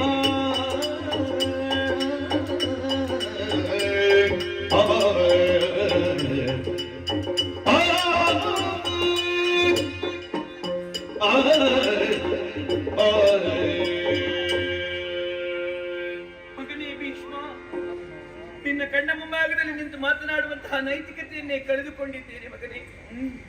ನಿನ್ನ ಅಪ್ಪ ಶಂತನು ಚಕ್ರವರ್ತಿಯನ್ನು ವರಿಸಿದೆ. ಈ ಹಸ್ತಿನಾವತಿಯನ್ನು ಆಳುವುದಕ್ಕೆ ಇಬ್ಬರು ಮಕ್ಕಳನ್ನು ಪಡೆದಿ ಇಬ್ಬರಲ್ಲಿ ಒಬ್ಬರಾದರೂ ಈ ಹಸ್ತಿನಾವತಿ ಚಕ್ರವರ್ತಿಗಳಾಗುತ್ತಾರೆ ಎನ್ನುವ ಹಾಗೆ ಕನಸನ್ನು ಕಂಡೆ. ಆ ಕನಸೆಲ್ಲವೂ ನುಚ್ಚು ನೂರಾಗಿ ಹೋಯಿತು. ಇಬ್ಬರು ಮಕ್ಕಳನ್ನು ನಾನು ಕಳೆದುಕೊಂಡೆ. ಕಂದ, ನೀನು ಕರುಣಾನಿಧಿಯಂತೆ, ಕರುಣೆಯ ಕಡಲು ನೀನಂತೆ. ಲೋಕದ ಜನರಲ್ಲಿ ಬಿಂದು ಮಾತ್ರ ಕರುಣೆಯಾದರೆ ನೀನು ಮಾತ್ರ ಹಾಗಲ್ಲ, ಕರುಣಾ ಸಾಗರ ಎನ್ನುವ ಹಾಗೆ ನಿನ್ನನ್ನು ಕೊಂಡಾಡುತ್ತಾರೆ. ನಿನ್ನಲ್ಲಿ ಒಂದೇ ಒಂದು ಮಾತು ಮಗನೇ, ನೀನೊಬ್ಬಳಾಕೆಯನ್ನು ವರಿಸಬೇಕು. ಆ ಮೂಲಕವಾಗಿ ಈ ಹಸ್ತಿನಾವತಿಯ ಧರ್ಮ ಸಿಂಹಾಸನವನ್ನು ನೀನು ಏರಬೇಕು. ಈ ಚಂದ್ರವಂಶವನ್ನು ಬೆಳಗಬೇಕು. ಅದೇ ಈ ತಾಯಿಯ ಕೋರಿಕೆ ಮಗನೇ. ನನ್ನ ಕೋರಿಕೆಯನ್ನು ಈಡೇರಿಸಬಹುದೇ ಕಂದ? ಸತ್ಯವೇ ಸತ್ಯವೇ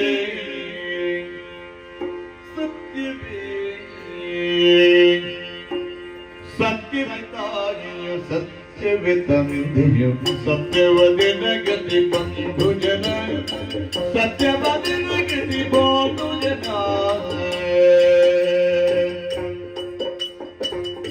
ಸತ್ಯವಾದಿ ಸತ್ಯದಿ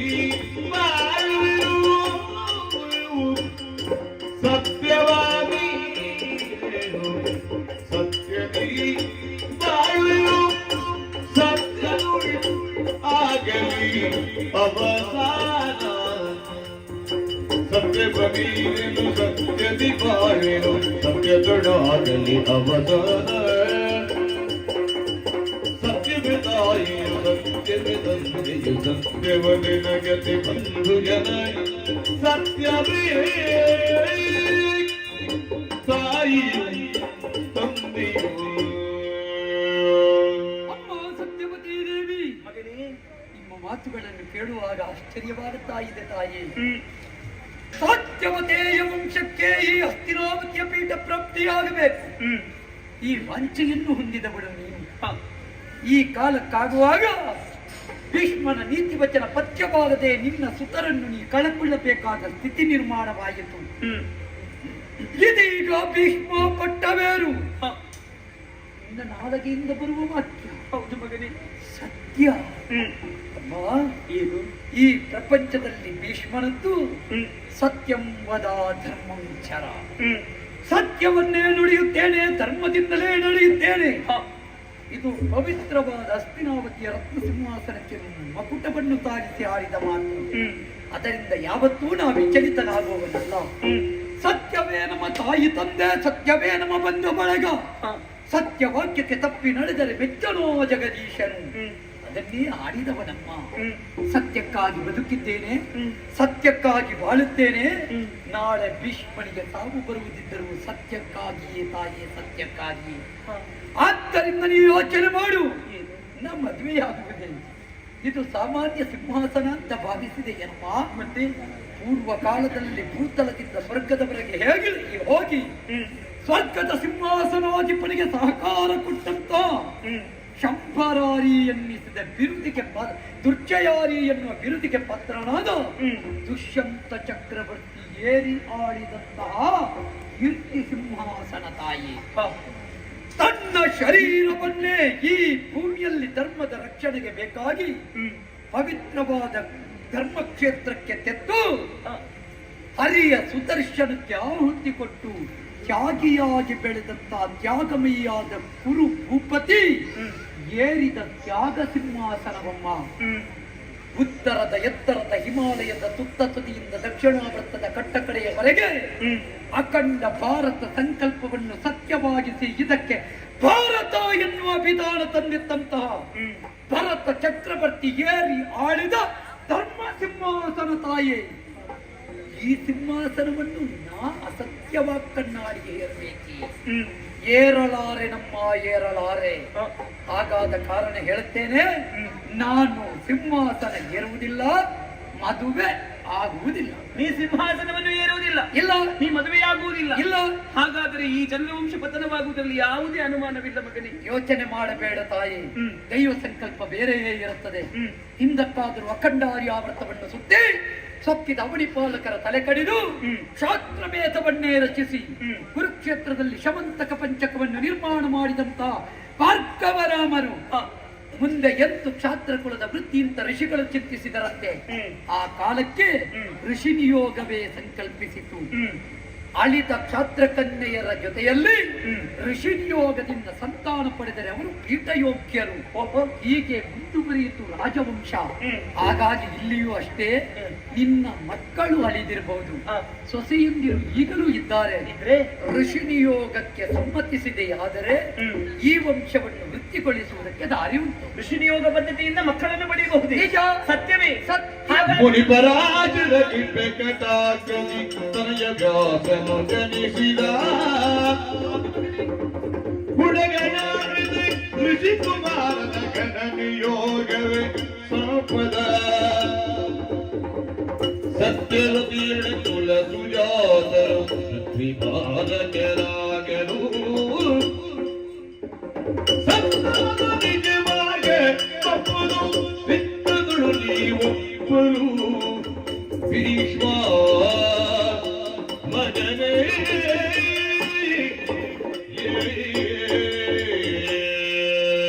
ನನ್ನ ಸೊಸೆಯಂದಿರ ಮೂಲಕ ಋಷಿ ನಿಯೋಗ ಪದ್ಧತಿಯನ್ನು ಅನುಸರಿಸಿ ಆ ಮೂಲಕವಾಗಿ ಮಕ್ಕಳನ್ನು ಪಡೆದು ಈ ಚಂದ್ರವಂಶವನ್ನು ಬೆಳಗಬಹುದು ಎನ್ನುವ ಹಾಗೆ ಹೇಳಿದಾಗ ನಿನ್ನಲ್ಲಿ ಒಂದು ಕಥೆಯನ್ನು ಹೇಳಬೇಕಾಗಿದೆ. ಅದು ನನ್ನ ಕಥೆ.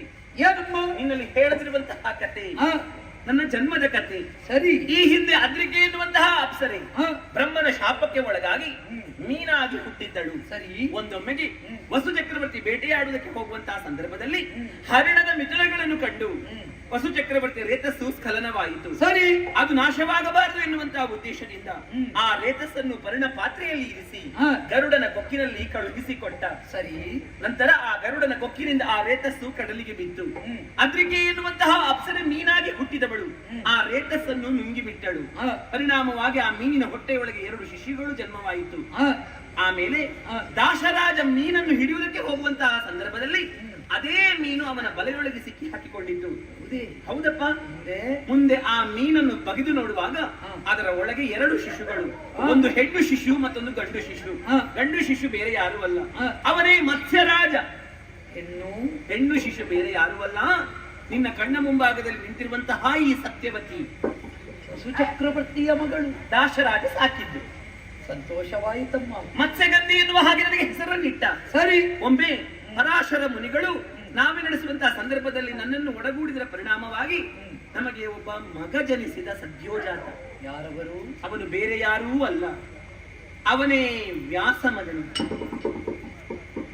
ವೇದವ್ಯಾಸರು? ವೇದವ್ಯಾಸ ನನ್ನ ಮಗ.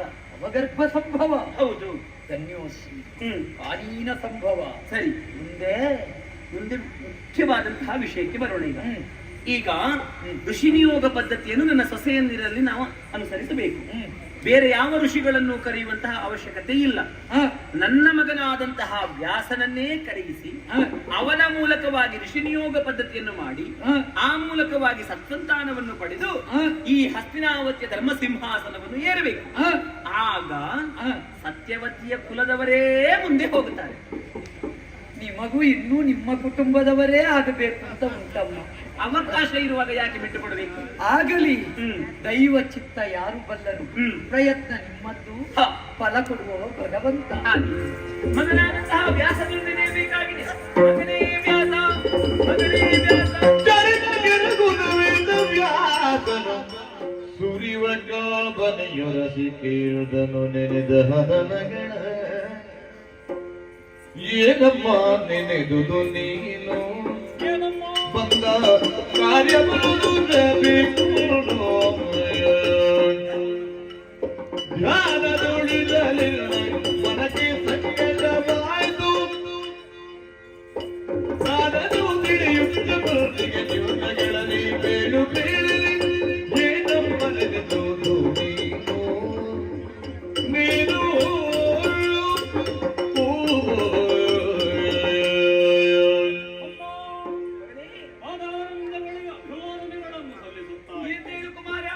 ಲೋಕೋತ್ಕರ್ಷೆಯ ಹಂಬಲವುಳ್ಳವನಾಗಿ ಹಿಮಾಲಯದ ಶೃಂಗಭಾಗವನ್ನು ಸೇರಿ ನಿಡುಗಾಲವೇ ಕಳೆದು ಹೋಯಿತಮ್ಮ.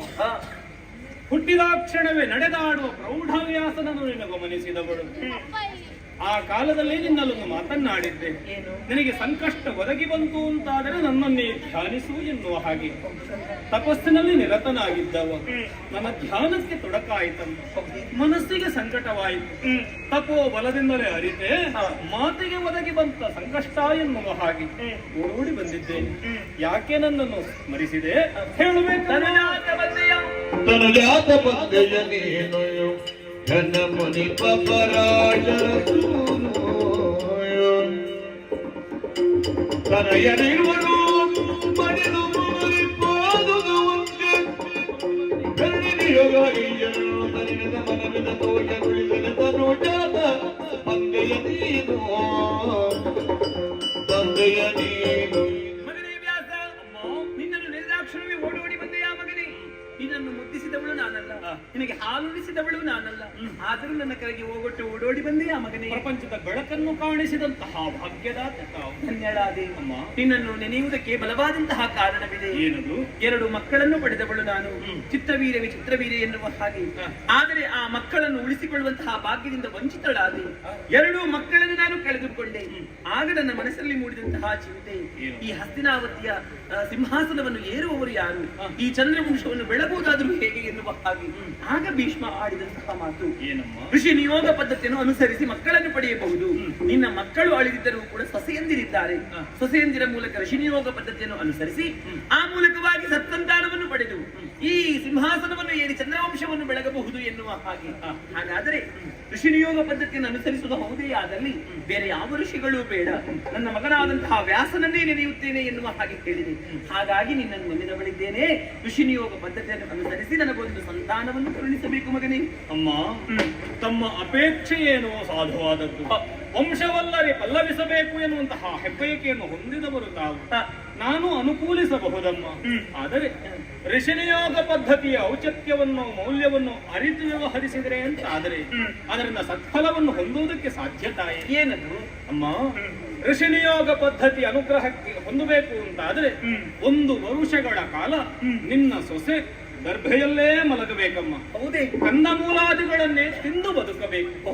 ಇಂತಹ ಕಠಿಣವಾದ ವ್ರತವನ್ನು ಆಚರಿಸುವುದಕ್ಕೆ ನಿನ್ನ ಸೊಸೆ ಸಿದ್ಧಳಿದ್ದಾಳೆ. ದರ್ಬೆಯಲ್ಲೇ ನನ್ನ ಸೊಸೆಯನ್ನು ನಾನು ಮಲಗಿಸ್ತೇನೆ, ಕಂದಮೂಲಾದಿಗಳನ್ನೇ ತಿನ್ನಿಸ್ತೇನೆ, ಯಾವ ವ್ರತ ಬೇಕಾದ್ರೂ ಆಚರಣೆ ಮಾಡ್ತೇನೆ. 1 ವರ್ಷ ಕಾಯುವಷ್ಟು ವ್ಯವಧಾನ ನನಗಿಲ್ಲ. ಹುಟ್ಟಿದ ಕ್ಷಣವೇ ನಿನ್ನ ಹಾಗೆ ನಡೆದುಕೊಂಡು ಹೋಗುವ ಮಗನನ್ನು ಕೊಟ್ಟರು ಆಗಿ ನನಗೆ ಆದಷ್ಟು ಬೇಗ ಬೇಕು. ಎಲ್ಲರೂ ವ್ಯಾಸರಾಗುವುದಕ್ಕೆ ಸಾಧ್ಯವೇ? ಆಗುವುದಿಲ್ಲ. ಆದ್ರೆ 1 ವರ್ಷ ಕಾಯುವುದಕ್ಕಾಗುವುದಿಲ್ಲ. ಅಮ್ಮ, ವ್ರತದ ಆಚರಣೆಯ ಬಗ್ಗೆ ನಾವು ಎಚ್ಚರಿಸಿದೆ. ವ್ರತ ಆಗಲೇಬೇಕಮ್ಮ, ಆಗ್ಲೇಬೇಕು. ನನ್ನನ್ನು ಚೆನ್ನಾಗಿ ಗಮನಿಸಿ ನೋಡಂತೆ ನೋಡಿದ್ರೆ ಕೆದರಿದ ಕೇಶರಾಶಿ, ಕೆಂಪಾದ ಕಣ್ಣು, ಕಮಟು ವಾಸನೆ, ಒಂದರ್ಥದಲ್ಲಿ ವಿಕಾರ ರೂಪ ತಾಯಿ ಇದು. ಈ ರೂಪವನ್ನು ಕಂಡು ಸಹಿಸಿಕೊಳ್ಳುವುದೇ ವ್ರತ. ಹಾಗಾಗಿ ನಿನ್ನ ಸೊಸೆ ಈ ರೂಪವನ್ನು ಕಂಡು ಸಹಿಸಿಯಾಳು. ನಾನು ಅದನ್ನು ಕಲಿಸಿಕೊಡ್ತೇನೆ ಅವಳಿಗೆ. ನೀವು ವ್ಯವಸ್ಥೆ ಮಾಡ್ತೇನೆ. ಸರಿಯಮ್ಮ. ಮಧ್ಯರಾತ್ರಿಯ ಹೊತ್ತಿನಲ್ಲಿ ನಿನ್ನ ಸೊಸೆಯನ್ನು ಶಯ್ಯೆಗೆ ಕಳುಹಿಕೊಡು, ನಾನು ಗ್ರಹಿಸ್ತೇನೆ. ಆದೇನು ಮಗನೇ, ಮಗಳೇ. ಕಳೆದಳು ಬುದ್ಧಿಯು ಮಾತೆಯು ವ್ಯಾಸರುವರು ಸಂಜೆಯೊಳಾತ್ರಿಯು ನಿರುಗಿತಿ ಬೆಚ್ಚ ನಂಬಿಕೆ ಗಣ್ಯ ಶರಣನಿಗೆ ವಟಾಣಿಕೆ. ನನ್ನ ಮನಸ್ಸನ್ನು ನೀನು ಎಷ್ಟು ಅರ್ಥವಿಸಿಕೊಂಡಿದ್ದಿ. ಸಿದ್ಧಳಾಗಿ ಬಂದಿದ್ದಿ ಎನ್ನುವುದು ನನಗೆ ಅರ್ಥವಾಯಿತು. ಗಂಡ ಹೋದ ಮೇಲೆ ಸೌಭಾಗ್ಯ ಯಾಕೆ ತಾಯಿ ಚಿಂತಿಸುತ್ತಾ ಇದ್ದೀಯೇ? ಎಲ್ಲ ಸೌಭಾಗ್ಯವನ್ನು ಕಳೆದುಕೊಂಡು ಇನ್ನು ಹೇಗೆ ಜೀವನವನ್ನು ನಡೆಸುವುದು ಎನ್ನುವಾಗಿ ಚಿಂತೆ ಮಾಡುತ್ತಾ ಇದ್ದಿ. ಆದರೂ ನಿನ್ನಲ್ಲಿ ಒಂದು ಮುಖ್ಯವಾದಂತಹ ವಿಚಾರ, ಪವಿತ್ರವಾದಂತಹ ಕೆಲಸ ನಿನ್ನಿಂದ ಆಗುವುದಕ್ಕಿದೆ. ಅದು ನನ್ನಿಂದ ಪವಿತ್ರವಾದ ಕೆಲಸ. ಹೌದು. ಯಾವುದಮ್ಮ ಮಗಳೇ? ಮಕ್ಕಳಿಲ್ಲ ಎನ್ನುವಂತಹ ಚಿಂತೆಯನ್ನು ಬೇಡ ನಿನಗೆ. ಗಂಡ ಅಳೆದಿದ್ದಾನೆ ಎನ್ನುವಂತಹ ಕೊರಗೂ ಬೇಡ. ಗಂಡ ಇಲ್ಲದಿದ್ದರೂ ಕೂಡ ಸತ್ಸಂತಾನವನ್ನು ಪಡೆಯುವಂತಹ ವ್ಯವಸ್ಥೆ ಇದೆ. ಹೌದು. ಋಷಿ ನಿಯೋಗ ಪದ್ಧತಿಯನ್ನು ಅನುಸರಿಸಿ ಸತ್ಸಂತಾನವನ್ನು ಪಡೆಯಬಹುದು ಎನ್ನುವಾಗ ಭೀಷ್ಮ ಹೇಳಿದಾಗ ನನ್ನ ಮಗನಾದಂತಹ ವ್ಯಾಸನನ್ನೇ ನಾನು ನೆನೆದವಳಿದ್ದೇನೆ. ಹಾಗಾಗಿ ವ್ಯಾಸನ ಸಜ್ಜಾಗ್ರಹಕ್ಕೆ ತೆರಳಿ ಋಷಿ ನಿಯೋಗ ಪದ್ಧತಿಯನ್ನು ಅನುಸರಿಸಿ ಆ ಮೂಲಕವಾಗಿ ಸತ್ಸಂತಾನವನ್ನು ನೀನು ಪಡೆದು ಈ ಸಿಂಹಾಸನಕ್ಕೆ ಒಬ್ಬ ಯೋಗ್ಯ ಉತ್ತರಾಧಿಕಾರಿಯನ್ನು ಪಡೆಯಬೇಕು ಮಗಳೇ. ನೀವು ಹೇಳಿದ ಹಾಗೆ ಮಾಡ್ತೇನೆ. ಹೌದಲ್ಲ? ಹಾಗಾದ್ರೆ ಈ ಕೂಡಲೇ ವ್ಯಾಸನ ಸತ್ಯಾಗ್ರಹಕ್ಕೆ ತೆರಳು.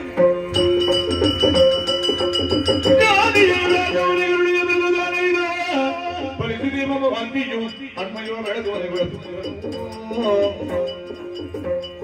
ಬಡಲಿಪ್ಪ ಗಂಧವತಿಯು ವ್ಯಾಸರೊಳಗಳಿ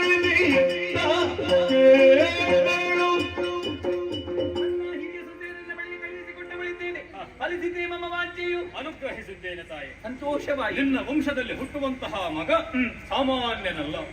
100 ಆನೆಯ ಬಲವುಳ್ಳ ಬಲವಂತ ಮಗನಾಗುತ್ತಾನಮ್ಮ. ಹೌದೇ? ಆದರೆ ಒಂದು ತಾಯಿ, ಏನು? ನನ್ನ ಈ ರೂಪವನ್ನು ಕಂಡು ನಿನ್ನ ಸೊಸೆ ಕಣ್ಣು ಮುಚ್ಚಿಕೊಂಡ ಕಾರಣ ಹುಟ್ಟುವಂತಹ ಮಗ ಕುರುಡನಾಗುತ್ತಾನೆ.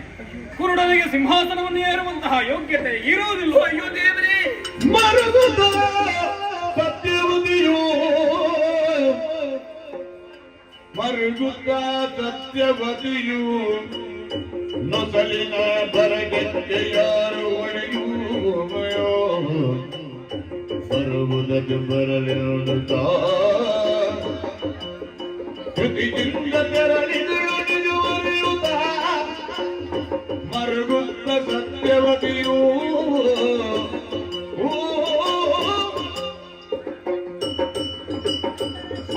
ಏನಾಗಿ ಹೋಯಿತು? ಹಿರಿಯ ಸೊಸೆಯನ್ನು ನಾನು ಕಳುಹಿಸಿಕೊಟ್ಟರೆ ಹುಟ್ಟುವಂತಹ ಮಗ ಕುರುಡನಾಗಿದ್ದಾನೆ. ಕುರುಡನಾದವನು ಯಾವ ಕಾರಣಕ್ಕೂ ಸಿಂಹಾಸನ ಏರುವುದಕ್ಕೆ ಸಾಧ್ಯವೇ ಇಲ್ಲ. ಇನ್ನೇನು ಮಾಡುವುದು? ಮುಂದೆ ಏನು ದಾರಿ ಇದೆ? ಯಾರಲ್ಲಿ ಹೇಳುವುದು? ಮಗನೇ ಭೀಷ್ಮ, ಬಂದೆಯ ಮಗನೇ? ಅಪ್ಪ ತಿಳಿಯಿತ ನಿನಗೆ? ಗೊತ್ತಾಯಿತಮ್ಮ. ಏನದು? ನಾ ರಾಜಬೀದಿಯಲ್ಲಿ ಬರುತ್ತಾ ಇದ್ದಾಗೆ ಹಸ್ತಿನಾವತಿಯ ಭವಿಷ್ಯದ ರಘುವರ ಕುರುಡು ಕಂದ ಬಂಗಾರದ ತುಟ್ಟಿನಲ್ಲಿ ಬೇಡ ಮಗನೇ, ನನಗೆ ಸಹಿಸುವುದಕ್ಕಾಗುತ್ತಿಲ್ಲ. ವರ್ತಮಾನವನ್ನು ಕೇಳಿ ನೊಂದುಕೊಂಡು ಬಂದೇನಮ್ಮ. ಹೌದೇ? ಹಾಗೆಂದು ಬದಲು ದಾರಿ ಇಲ್ವೇ? ಈಗ ಬೇರೆ ವ್ಯವಸ್ಥೆ ಆಗಬೇಕಲ್ಲ, ಏನು ಮಾಡುವುದು ಮುಂದೆ? ಇನ್ನೂ ನೀವು ಮನಸ್ಸು ಮಾಡಿದ್ರೆ ಅವಕಾಶ ಉಂಟು. ಮನಸ್ಸು ಏನು ಮಾಡುವುದು ಮಗನೇ? ಹಿರಿಯ ಸೊಸೆಯಿಂದ ಈ ಸ್ಥಿತಿ ಆಗಿರಬಹುದು. ಹಿರಿಯ ಸೊಸೆ ಇದ್ದಾಳಲ್ಲ, ಕಿರಿ ಸೊಸೆ ಇದ್ರೆ ವೇದವ್ಯಾಸರು ಅನುಗ್ರಹ ಮಾಡಿದರೆ ಅವಳ ಗರ್ಭದಲ್ಲಿ ಹುಟ್ಟುವ ಮಗನಿಗೆ ಹಸ್ತಿನಾವತಿಯ ಸಿಂಹಾಸನಾರೂಢನಾಡುವ ಹಕ್ಕುಂಟು. ಹೌದಲ್ಲ, ಈ ವಿಚಾರ ನನ್ನ ತಲೆಗೆ ಹೊಳಿಲೇ ಇಲ್ಲ. ಭೀಷ್ಮ, ನೀ ಆಗಾಗ ಬರಬೇಕು, ಒಂದೊಂದೇ ಇಂಥದನ್ನು ಹೇಳ್ತಾ ಇರ್ಬೇಕು. ಹೌದಮ್ಮ, ನಾನು ಆಗಾಗ ಬಂದು ಹೇಳುವ ನನ್ನ ಮಾತು ಇದು ನನ್ನ ಮನದ ಮಾತಮ್ಮ. ಇದು ಮನಕ್ಕೂ ಮನೆ ಮನೆಗೂ ಮುಟ್ಟಿದ್ರೆ ಇದು ಮುಟ್ಟುವುದಿಲ್ಲ. ಮುಟ್ಟಿತು ಎನ್ನುವ ವಿಶ್ವಾಸ ಉಂಟು. ಸರಿ, ಮುಟ್ಟಿಸುವ ಹೊಣೆ ನಿಮಗುಟ್ಟು. ಪ್ರಯತ್ನ ಮಾಡಿ. ಹಾಗೆ ಮಗನಾದಂತಹ ವ್ಯಾಸನನ್ನು ಬೇಕಾಗಿದೆ. ಮಗನೇ ವ್ಯಾಸ,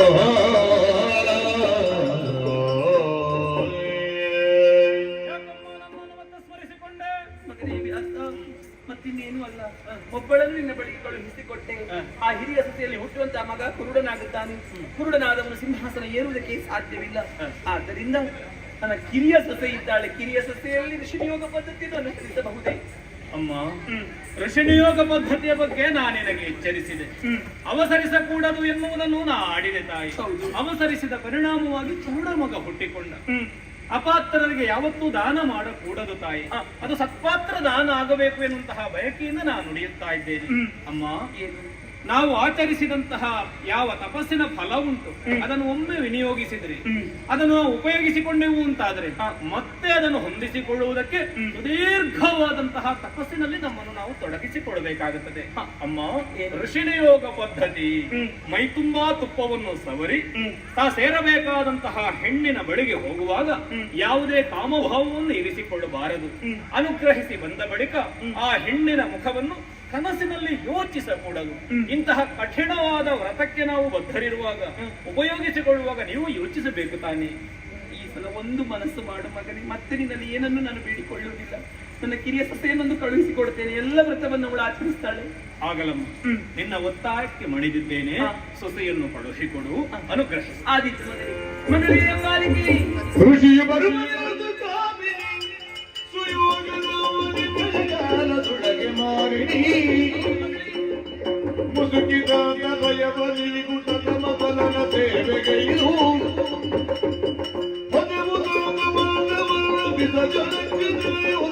ಋಷಿಯ ಬರುವುದು ಕಾಮಿನಿ. ಮಗಳೇ ಎಂಬಾಲಿಕೆ, ನಿನ್ನಿಂದೊಂದು ಪವಿತ್ರವಾದಂತಹ ಕಾರ್ಯವಾಗುವುದಕ್ಕಿದೆ. ಹೀಗೆ ಬಾಮ್ಮ, ಯಾವ ಕಾರಣಕ್ಕೂ ಕಣ್ಣೊಂದು ಮುಚ್ಚಿಬೇಡ ನೀನು. ಇಲ್ಲ, ಹೇಗೆ ಬಾ.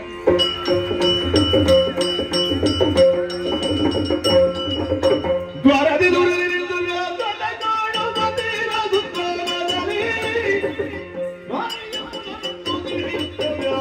ಪರಿಗಣನು ದುರಿದನು.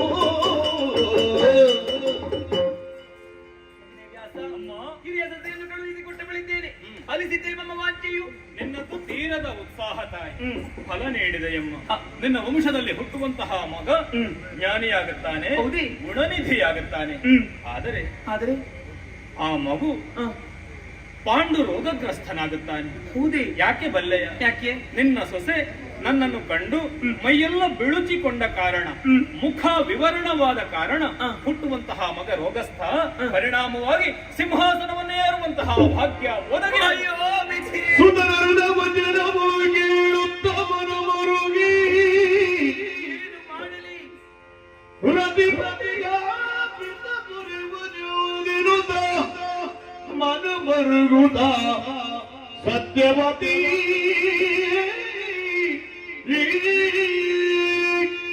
ಒಬ್ಬಳಲ್ಲಿ ಆಗದಿದ್ರೆ ಇನ್ನೊಬ್ಬಳನ್ನು ಕಳುಹಿಸಿಕೊಟ್ಟೆ. ಕಿರಿಯ ಸೊಸೆಯಲ್ಲಿ ಹುಟ್ಟುವಂತಹ ಮಗಕ್ಕೂ ಪಾಂಡುರೋಗಿ ಆಗುತ್ತಾನಂತೆ. ರೋಗಸ್ಥ ಯಾವ ಕಾರಣಕ್ಕೂ ಪೀಠ ಏರುವುದಕ್ಕೆ ಸಾಧ್ಯವೇ ಇಲ್ಲ. ಎರಡೂ ಪ್ರಯತ್ನವು ವ್ಯಕ್ತವಾಗಿ ಹೋಯಿತಲ್ಲ. ಹಾಗಾದರೆ ಅಯ್ಯೋ, ಇದು ನನ್ನ ವಿಧಿ, ಇದು ನನ್ನ ಹಣೆ ಬರಹ. ಈ ಲೋಕದಲ್ಲಿ ಬಾರದು ಬಪ್ಪದು, ಬಪ್ಪುದು ತಪ್ಪದು.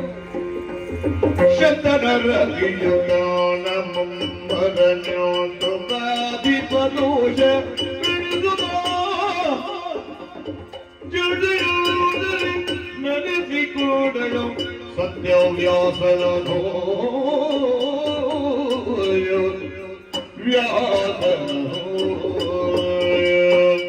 ಬಾರಿ ಪ್ರಯತ್ನ ಪಟ್ಟೆ, ಪ್ರಯತ್ನವೆಲ್ಲವೂ ವ್ಯರ್ಥವಾಗಿ ಹೋಯಿತು. ಹಾಗಂತ ನಾನು ಕೈಕಟ್ಟಿ ಕುಳಿತುಕೊಳ್ಳುವುದಕ್ಕೆ ಸಾಧ್ಯವೇ ಇಲ್ಲ. ಹಸ್ತಿನಾವತಿಯ ವಂಶ ಬೆಳಗಬೇಕು, ಈ ಚಂದ್ರ ವಂಶ ಬೆಳಗಬೇಕು ಎನ್ನುವುದೇ ನನ್ನ ಆಸೆ. ಸಾತ್ಯವತೆಯ ವಂಶವೇ ಮುಂದುವರಿಯಬೇಕು. ಹಾಗಾದರೆ ಕೊನೆಯ ಪ್ರಯತ್ನವನ್ನು ನಾನು ಮಾಡುತ್ತೇನೆ. ಮತ್ತೊಮ್ಮೆ ನನ್ನ ಮಗನಾದಂತಹ ವ್ಯಾಸನನ್ನು ನೆನೆಯಬೇಕಾಗಿದೆ. ಮಗನೇ ವ್ಯಾಸ, ಮಗನೇ ವ್ಯಾಸ. ಏನಮ್ಮ ಇದು? ಮಗನೊಬ್ಬ ಇದ್ದಾನೆ ಎನ್ನುವುದನ್ನೇ ಮರೆತು ಸುದೀರ್ಘ ಕಾಲದವರೆಗೆ ಧ್ಯಾನಿಸದೇ ಇದ್ದಂತಹ ನೀನು ಇವಾಗ ವರ್ಷಕ್ಕೊಂದಾವರ್ತಿ ಮಗನೇ ವ್ಯಾಸ. ಏನಮ್ಮ ವಿಪರ್ಯಾಸ? ಕಂದ, ನನ್ನ ಆಸೆ ಮಾತ್ರ ನೆರವೇರಲಿಲ್ಲ ಮಗನೇ. 2 ಬಾರಿ ನಿಯೋಗ ಪದ್ಧತಿಯನ್ನು ಅನುಸರಿಸಿದರೂ ಕೂಡ ಸಂತಾನವನ್ನು ಪಡೆಯುವಲ್ಲಿ ನಾನು ವಿಫಲರಾಗಿ ಹೋದೆ. ಅದಕ್ಕೆ ಋಷಿ ನಿಯೋಗ ಪದ್ಧತಿಯ ವಿಷಯವೊಂದನ್ನು ಬಿಟ್ಟು ಮಾತಾಡಿದ್ರೆ ಒಳ್ಳೆಯದು. ಇಲ್ಲ ಆಗಿದೆ ಅಲ್ಲ, ಅದನ್ನು ಸೇರಿಸಿ ಮಾತಾಡಬೇಕಾಗುತ್ತದೆ. ಮತ್ತೊಮ್ಮೆ ಹಿರಿಯ ಸೊಸೆಯಲ್ಲಿ ಋಷಿ ನಿಯೋಗ. ಏನಮ್ಮ ಇದು? ಋಷಿ ನಿಯೋಗ ಪದ್ಧತಿ ಒಬ್ಬಳಲ್ಲಿ ಒಮ್ಮೆ ಮಾತ್ರ ಸಾಧ್ಯ ಎನ್ನುವಂತಹ ವಿಚಾರವನ್ನು ನೀನು ಮನಗಂಡಬಳಿದ್ದೀಯ. ಹಾಗಾಗಿ ಬರಿದೆ ಈ ವಿಷಯಿಕವಾಗಿ ನೀನನ್ನು ಒತ್ತಾಯಿಸಕೂಡದು. ಒಂದೊಮ್ಮೆಗೆ ನಾ ಅನುಗ್ರಹಿಸಿದ್ರು ಅದರಿಂದ ಉಳಿತಾಗುವುದಕ್ಕೆ ಸಾಧ್ಯ ಇಲ್ಲ. ಅವಘಡವೇ ಸಂಭವಿಸಿತು. ನನ್ನನ್ನು ವಿನಂತಿಸಿಕೊಳ್ಳಬೇಡ ಮಗನೇ. ಈ ರೀತಿಯಾಗಿ ಹೇಳಿದ್ರೆ ನಾನು ಯಾರ ಮೊರೆ ಹೋಗಲಿ? ನಾನು ನಿನ್ನಲ್ಲಿ ಐಶ್ವರ್ಯವನ್ನು ಸಂಪತ್ತನ್ನು ಬೇಡುವುದಲ್ಲ, ನನಗೊಂದು ಮಗನನ್ನು ಕರುಣಿಸಿಕೊಡು ಎನ್ನುವ ಹಾಗೆ ಬೇಡುವುದಷ್ಟೇ ಮಗನೇ. ಅಂದ ಮಾತೃಣಕ್ಕಿಂತ ಮಿಗಿಲಾದಂತಹ ಋಣ ಬೇರೊಂದು ಇಲ್ಲ. ಮೊದಲಾಗಿ ನಿನ್ನ ಮಾತೃಣವನ್ನು ನೀನು ಈ ರೀತಿಯಾದ ತೀರಿಸ ಮಗನೇ. ಅಮ್ಮ, ತ್ಯಾಗಮಯವಾದಂತಹ ಜೀವನವನ್ನೇ ಸಾಗಿಸಿದೆ, ಲೋಕದ ಒಳಿತನ್ನು ಬಯಸಿದೆ. ಮಾತೆಯಾಗಿ ನೀ ನನ್ನನ್ನು ಹಗ್ಗ ಇಲ್ಲದೆ ಬಂಧಿಸ್ತಾ ಇದ್ದೀಯ. ಮಾತೃಋಣದಿಂದ ಮುಕ್ತನಾಗುವುದಕ್ಕೆ ಇದೊಂದು ಅವಕಾಶ ಎನ್ನುವ ಹಾಗೆ. ಹೌದು, ಆಗಲ್ಲ. ಏನು ಮಾಡೋಣ? ಒತ್ತಾಯಕ್ಕೆ ಮಣಿದಿದ್ದೇನೆ. ನಿನ್ನ ಹಿರಿಯ ಸೊಸೆಯನ್ನು ಕಳುಹಿಕೊಡು, ಅನುಗ್ರಹಿಸು. ಆದಿತ್ಯ ಮಗನೇ. ಮಗಳೇ ಅಂಬಿಕೆ, ನೋಡಿದೆಯಾ? ಎಲ್ಲರೂ ಕುರುಡನ ತಾಯಿ ಎನ್ನುವ ಹಾಗೆ ನಿನ್ನನ್ನು ಹೀಯಾಳಿಸುತ್ತಾರೆ. ನೀವು ಕೂಡ ಹಾಗೆ ಹೇಳಬಾರದು. ಹೌದು, ನಾ ಹೇಳುವುದಿಲ್ಲ. ಈ ಅಪವಾದದಿಂದ ನೀನು ಹೊರಗೆ ಹೋಗಬೇಕು. ಅದಕ್ಕೆ ಒಂದು ದಾರಿ ಇದೆ. ಯಾವುದು? ಮತ್ತೊಮ್ಮೆ ವ್ಯಾಸ ಬರುವ. ನನಗಾಗುವುದಿಲ್ಲ, ನಾನಂತೂ ಹೋಗುವುದಿಲ್ಲ. ಯಾಕೆ ಮಗಳೇ ಏನಾಯ್ತು? ಅಯ್ಯೋ ಅಮ್ಮ, ಅವರನ್ನು ನೋಡುವಾಗಲೇ ಹೆದರಿಕೆ ಆಗುತ್ತಾ ಉಂಟು. ಏನು? ಕಪ್ಪನೆ ಆಕೃತಿ, ಕೆಂಪು ಕಣ್ಣು, ಜಿಗುಟು ವಾಸನೆ ಬರ್ತಾರೆ. ನನಗಾಗುವುದಿಲ್ಲ. ಇಲ್ಲ, ನೀವು ಹೋಗಲೇಬೇಕಮ್ಮ. ನಿನ್ನ ಅತ್ತೆ ಹೇಳ್ತಾ ಇರುವುದು. ಇಲ್ಲಮ್ಮ, ನಿಮ್ಮ ಕಾಲಿಗೆ ಬೇಕಿದ್ರೆ ಬೀಳ್ತೇನೆ. ಹೇಳಿ ನಾ ಮಾಡ್ತೇನೆ. ಚಂದ್ರವಂಶ ಬೆಳಗಬೇಕಮ್ಮ, ನೀ ಹೋಗಲೇಬೇಕು. ನಾ ಹೋಗುವುದಿಲ್ಲ. ನೀ ಬೇರೆ ಯಾವ ಕೆಲಸ ಮಾಡೋದಕ್ಕೂ ಸಿದ್ಧಳಿದ್ದೀಯಾ? ಬೇರೆ ಯಾವ ಕೆಲಸಕ್ಕೂ ಬೇರೆಯವರು ಇದ್ದಾರೆ, ನೀನ್ ಯಾಕೆ? ಇಲ್ಲ, ನಾ ನೀ ಹೋಗ್ಲೇಬೇಕು. ಹೋಗ್ಲೇಬೇಕು.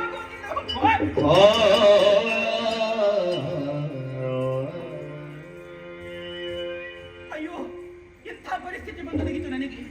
ಇಕ್ಕಟ್ಟಿನಲ್ಲಿ ಸಿಲುಕಿ ಬಿಟ್ಟೆ. ರಾತ್ರಿಯ ಹೊತ್ತಿನಲ್ಲಿ ಮುಸುಕಿ ಹಾಕಿಕೊಂಡು ಹೋಗುವುದಲ್ಲವೇ? ಯಾರು ಹೋಗುತ್ತಾರೆ ಎನ್ನುವುದು ಯಾರಿಗೆ ಗೊತ್ತಾಗುತ್ತದೆ? ನನ್ನ ದಾಸಿಯನ್ನು ಕಳುಹಿಸಿಕೊಡ್ತೇನೆ ನಾನು.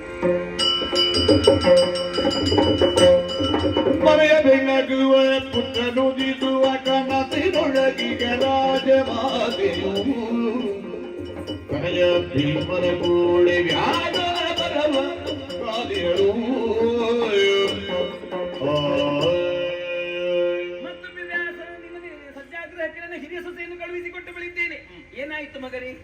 ಅಮ್ಮ, ಕುಲರತ್ನನೊಬ್ಬನನ್ನು ಹೊಂದಬೇಕು ಎನ್ನುವಂತಹ ಉದ್ದೇಶದಿಂದ ಹೆಬ್ಬಯಕ್ಕೆ ಉಳ್ಳವಳಾಗಿ ಈ ರೀತಿಯಾಗಿ ವರ್ತಿಸುತ್ತಾ ಇದ್ದೀಯ. ಅಮ್ಮ, ಇದು ನಿನ್ನ ಬದುಕಿನ ಭಾಗ್ಯೋದಯ, ಪುಣ್ಯೋದಯ ಅಂತ ಹೇಳಿದ್ರು ಅತಿಶಯೋಕ್ತಿ ಆಗಲಾರದು. ಅದಕ್ಕೆ ಈ ಪ್ರಯತ್ನ ಮಾಡಿದ್ದು. ಮುಂದಕ್ಕೆ ನಿನ್ನ ವಂಶದಲ್ಲಿ ಹುಟ್ಟುವಂತಹ ಮಗ ಮಹಾಜ್ಞಾನಿಯಾಗುತ್ತಾನೆ, ಅಂಥವನೇ ಬೇಕಾದ ವಿಚಾರವಂತನಾಗುತ್ತಾನೆ, ಅವನೇ ಬೇಕಾದ ಪರಮ ಹರಿಭಕ್ತನಾಗುತ್ತಾನೆ, ಹರಿಭಕ್ತ ಹುಟ್ಟುತ್ತಾನೆ. ಆದರೆ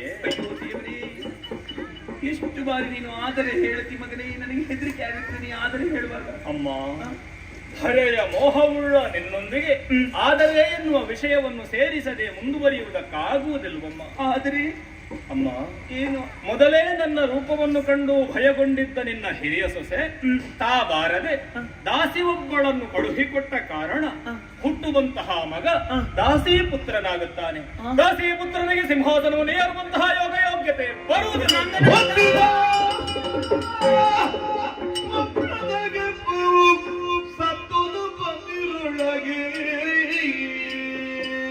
ರಂಗನಾಥ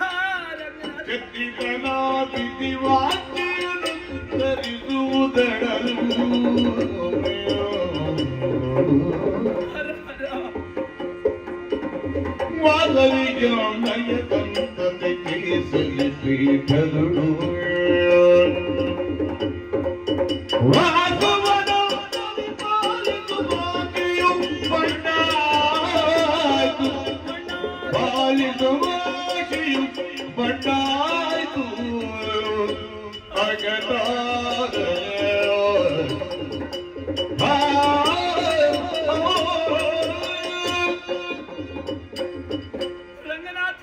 ರಂಗನಾಥ, ಎಂತಹ ಅಗ್ನಿ ಪರೀಕ್ಷೆ ನನಗೆ! ಒಂದಲ್ಲ ಎರಡಲ್ಲ 3 ಬಾರಿ ಪ್ರಯತ್ನವನ್ನು ಪಟ್ಟರೂ ಕೂಡ ನನ್ನ ಪ್ರಯತ್ನವೆಲ್ಲವೂ ವ್ಯರ್ಥವಾಗಿ ಹೋಯಿತಲ್ಲ. 3ನೇ ಬಾರಿ ಆದರೂ ಹಿರಿಯ ಸೊಸೆಯಲ್ಲಿ ಒಬ್ಬ ಸತ್ಪುತ್ರ ಜನಿಸುತ್ತಾರೆ ಎನ್ನುವ ಹಾಗೆ ಭಾವಿಸಿದ್ರಿ. ದಾಸಿ ಪುತ್ರ ಹುಟ್ಟುತ್ತಾರಂತೆ, ದಾಸಿಯರಲ್ಲಿ ಓರ್ವಳಲ್ಲಿ ಮಗ ಹುಟ್ಟುತ್ತಾರಂತೆ. ಎಂತಹ ಆಸೆಯನ್ನು ಕಟ್ಟಿಕೊಂಡವಳು ನಾನು! ಈ ಹಸ್ತಿನಾವತಿಯನ್ನು ಸಾಕ್ಷಾತ್ ಸ್ವರ್ಗಲೋಕದಂತೆ ನಾನು ಮಾಡುತ್ತೇನೆ, ಇಂದ್ರನಂತೆ ಈ ಹಸ್ತಿನಾವತಿಯನ್ನು ಆಳ್ತೇನೆ ಎನ್ನುವ ಹಾಗೆ ನಾನು ಭಾವಿಸಿದರೆ ನನ್ನ ಆಸೆ ಎಲ್ಲವೂ ಕೂಡ ಮಣ್ಣಾಗಿ ಹೋಯಿತಲ್ಲ. ನನ್ನ ಗರ್ಭದಲ್ಲಿಯೇ ಸುಟ್ಟು ಕರಟಿ ಕಮರಿ ಹೋಯಿತು. ಆದರೆ ಎಂತಹ ಆಶ್ಚರ್ಯವಿದು, ಎಂತಹ ವಿಪರ್ಯಾಸ ಇದು! ಹಿರಿಯ ಸೊಸೆಯನ್ನು ಕಳುಹಿಸಿಕೊಟ್ಟೆ, ಕುರುಡರ ಮಗ ಹುಟ್ಟಿದ. ಕಿರಿಯ ಸೊಸೆಯನ್ನು ಕಳುಹಿಸಿಕೊಟ್ಟರೆ ಪಾಂಡುರೋಗಿಯೊಬ್ಬ ಹುಟ್ಟಿದ. ಮಗನೇ, ನಿನ್ನಲ್ಲಿ ಬಂದದ್ದು ದಾಸಿಯವರು ಉಳ್ತಾನೆ. ಕಿರಿಯ ಸೊಸೆಯಲ್ಲಿ ಹುಟ್ಟದಂತಹ ಮಗು ದಾಸಿಯ ಹೊಟ್ಟೆಯಲ್ಲಿ ಒಂದು ಹುಟ್ಟುವುದಕ್ಕೆ ಸಾಧ್ಯ ಉಂಟೆ? ಪರಮ ಹರಿಭಕ್ತನಾಗುತ್ತಾನೆ ಅಂತ ಹೇಳ್ತಿ, ವಿಚಾರವಂತನಾಗುತ್ತಾನೆ. ಹಾಗಾದ್ರೆ ನನ್ನ ಸೊಸೆಯಂದಿರಲ್ಲಿ ಇಲ್ಲದಂತಹ ಗುಣ ಆ ದಾಸಿಯಲ್ಲಿ ಆದ್ರೂ ಏನಿತ್ತು? ದಾಸಿಯಲ್ಲಿ ಅಂತ ಪುತ್ರ ಹುಟ್ಟುವುದಕ್ಕೆ ಕಾರಣವಾದ್ರೂ ಏನು? ಹೇಳು ಮಗನೇ, ಹೇಳು. ಅದಕ್ಕೊಂದು ಪೂರ್ವ ಹಿನ್ನೆಲೆ ಇದೆ ತಾಯಿ. ಏನದು? ಈ ಹಿಂದೆ ಕಳ್ಳತನವನ್ನೇ ಮಾಡಿ ಜೀವನವನ್ನು ಸಾಗಿಸುತ್ತಾ ಇದ್ದಂತಹ ಅದೆಷ್ಟೋ ಕಳ್ಳರನ್ನು ಅನೀತ ರಾಜ ಎನ್ನುವ ಹಿಡಿತರಿಸಿ ಶೂಲಕ್ಕೇರಿಸಲ್ಪಟ್ಟ ಶಿಕ್ಷೆಯನ್ನು ಒದಗಿಸಿದ.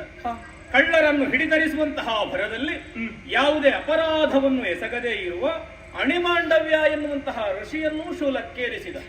ದಿನ ಕಳೆಯುತ್ತಾ ಇದ್ದ ಹಾಗೆ ಕಳ್ಳರ ಅಳಿವಾಗುತ್ತಾ ಹೋಯಿತು. ಆದರೆ ಅಣಿಮಾಂಡವ್ಯ ಮಾತ್ರ ಜೀವಂತವಾಗಿ ಉಳಿದ. ಯಾವುದೇ ಅಪರಾಧವನ್ನು ಎಸಗದೇ ಇರುವಂತಹ ನನಗೆ ಶೂಲಕ್ಕೇರಿಸಲ್ಪಟ್ಟ ಶಿಕ್ಷೆ. ನಾ ವಿಚಾರಿಸಬೇಕಾದದ್ದು ಈ ರಾಜನಲ್ಲಿ ಅಲ್ಲ, ಸಾಕ್ಷಾತ್ ಯಮಧರ್ಮರಾಯನಲ್ಲಿ ಎನ್ನುವ ಹಾಗೆ ಯೋಚಿಸಿ ಸಶರೀರಿಯಾಗಿ ಯಮಲೋಕವನ್ನು ಸೇರಿ ಯಮನ ಮುಂಭಾಗದಲ್ಲಿ ನಿಂತು ಪ್ರಶ್ನಿಸಿದ. ಯಾವುದೇ ಅಪರಾಧವನ್ನು ಎಸಗದೇ ಇರುವಂತಹ ನನಗೆ ಯಾಕೆ ಶೂಲಕ್ಕೇರಿಸಲ್ಪಟ್ಟ ಶಿಕ್ಷೆ? ಯಮಧರ್ಮರಾಯ ಉತ್ತರಿಸಿದ, ನೀ ಬಾಲ್ಯದಲ್ಲಿರುವಾಗ ನಿನ್ನ ಕೈಯಲ್ಲಿರುವಂತಹ ಮುಳ್ಳಿನಿಂದ ಅದೆಷ್ಟೋ ಸಣ್ಣ ಸಣ್ಣ ಜೀವಿಗಳನ್ನು ಪತಂಗಗಳನ್ನು ಚುಚ್ಚಿ ಚುಚ್ಚಿ ಸಾಯಿಸುತ್ತಾ ಇದ್ದೆ. ಪರಿಣಾಮವಾಗಿ ನಿನಗೆ ಶೂಲಕ್ಕೇರಿಸಲ್ಪಟ್ಟ ಶಿಕ್ಷೆ. ಅಣಿಮಾಂಡವ್ಯ ಕುಪಿತನಾದ. ಬಾಲಾಪರಾಧಕ್ಕೂ ಇಂತಹ ಶಿಕ್ಷೆ. ಯಾವ ಕಾರಣಕ್ಕೂ ನೀನು ಈ ರೀತಿಯಾಗಿ ಶಿಕ್ಷಿಸಕೂಡದು. ಯಮಧರ್ಮರಾಯ ಹಿಡಿ ಶಾಪ. ನೀನು ಭೂಲೋಕದಲ್ಲಿ ಶೂದ್ರ ಯೋನಿಯಲ್ಲಿ ಸಂಚರಿಸು, ಅರ್ಥಾತ್ ದಾಸಿ ಪುತ್ರನಾಗು. ಅಣಿಮಾಂಡವ್ಯನ ಶಾಪವಾಕ್ಯ. ಯಮಧರ್ಮರಾಯನೇ ನಿಮ್ಮ ವಂಶದಲ್ಲಿ ವಿದುರನಾಮಕನಾಗಿ ಕಾಣಿಸಿಕೊಳ್ಳುತ್ತಾನೆ, ಹರಿಭಕ್ತನಾಗುತ್ತಾನೆ, ಸಂತೋಷ ಪಡುತ್ತಾನೆ. ಸಾಕ್ಷಾತ್ ಯಮಧರ್ಮನೇ ಹುಟ್ಟಲಿ, ದೇವೇಂದ್ರನೇ ಹುಟ್ಟಲಿ, ಯಾರು ಹುಟ್ಟಿ ಏನು ಪ್ರಯೋಜನ? ಈ ಸಿಂಹಾಸನವನ್ನು ಏರುವುದಕ್ಕೆ ಸಾಧ್ಯವಿಲ್ಲವಲ್ಲ. ಮಗನೇ, ನಿನ್ನಲ್ಲಿ ಒಂದೇ ಒಂದು ಪ್ರಶ್ನೆಯನ್ನು ಕೇಳುತ್ತೇನೆ.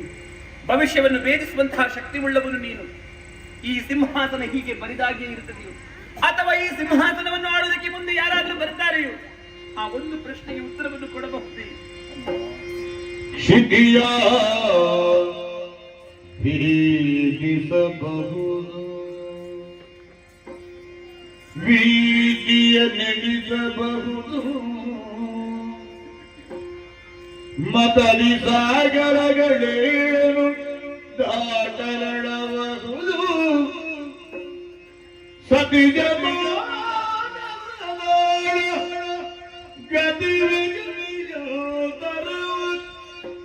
ತಿಳಿಯುವುದು ದುಸ್ತರವೋ.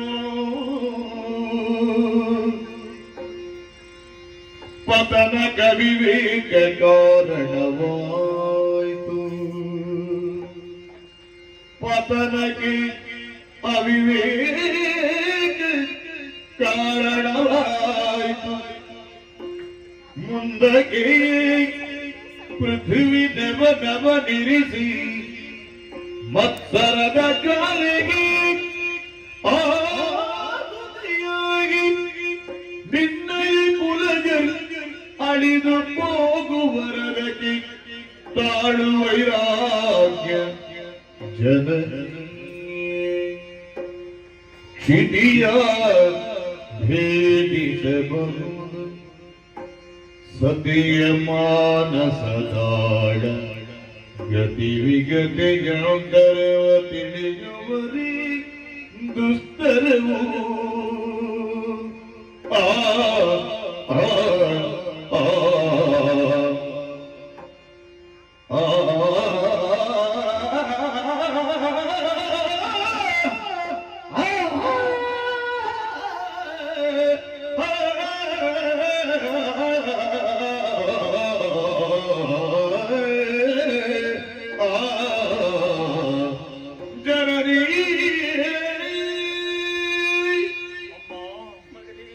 ಕಣ್ಣ ಮುಂಭಾಗದಲ್ಲಿ ಸಾಲು ಸಾಲು ದುರಂತಗಳು ಸಂಭವಿಸಲ್ಪಟ್ಟರು ನಿನಗಿರುವ ಮೋಹ ಪೀಠ ಯಾರಿಗೆ ಎನ್ನುವ ಹಾಗೆ ವಿಪರ್ಯಾಸವಮ್ಮ. ಇದಕ್ಕೆ ಆಡಿದ್ದು ಪ್ರಾಜ್ಞರು ಸ್ತ್ರೀ ಬುದ್ಧಿ ಪ್ರಳಯಾಂತಕ ಅನ್ನುವ ಹಾಗೆ. ಜನನಿ, ಹೂವೊಂದು ಸಹಜವಾಗಿ ಅರಳಿದರೆ ಅದರಿಂದ ಸೌಂದರ್ಯವನ್ನು ನಿರೀಕ್ಷಿಸಬಹುದಮ್ಮ. ಅದೇ ಪ್ರಯತ್ನ ಪೂರ್ವಕವಾಗಿ ಆ ಹೂವನ್ನು ನಾವು ಅರಳಿಸ ಹೊರಟೆವು ಅಂತಾದರೆ ಅದು ಸರ್ವನಾಶ ಆಗುವುದಲ್ವೇ? ಮೊಟ್ಟೆಯನ್ನು ಚೆನ್ನಾಗಿ ಬಲಿತು ಅದರಿಂದ ಸುದೃಢವಾದಂತಹ ಜೀವಿ ಹೊರಬರಬೇಕೇ ವಿನಃ ಪ್ರಯತ್ನ ಪೂರ್ವಕವಾಗಿ ಆ ಮೊಟ್ಟೆಯನ್ನು ನಾವು ಒಡೆದು ಹೋದೆವು ಅಂತಾದರೆ ವಿಕಾರ ವಿಕೃತಗಳೇ ಗೋಚರಿಸುವುದಲ್ವೇ?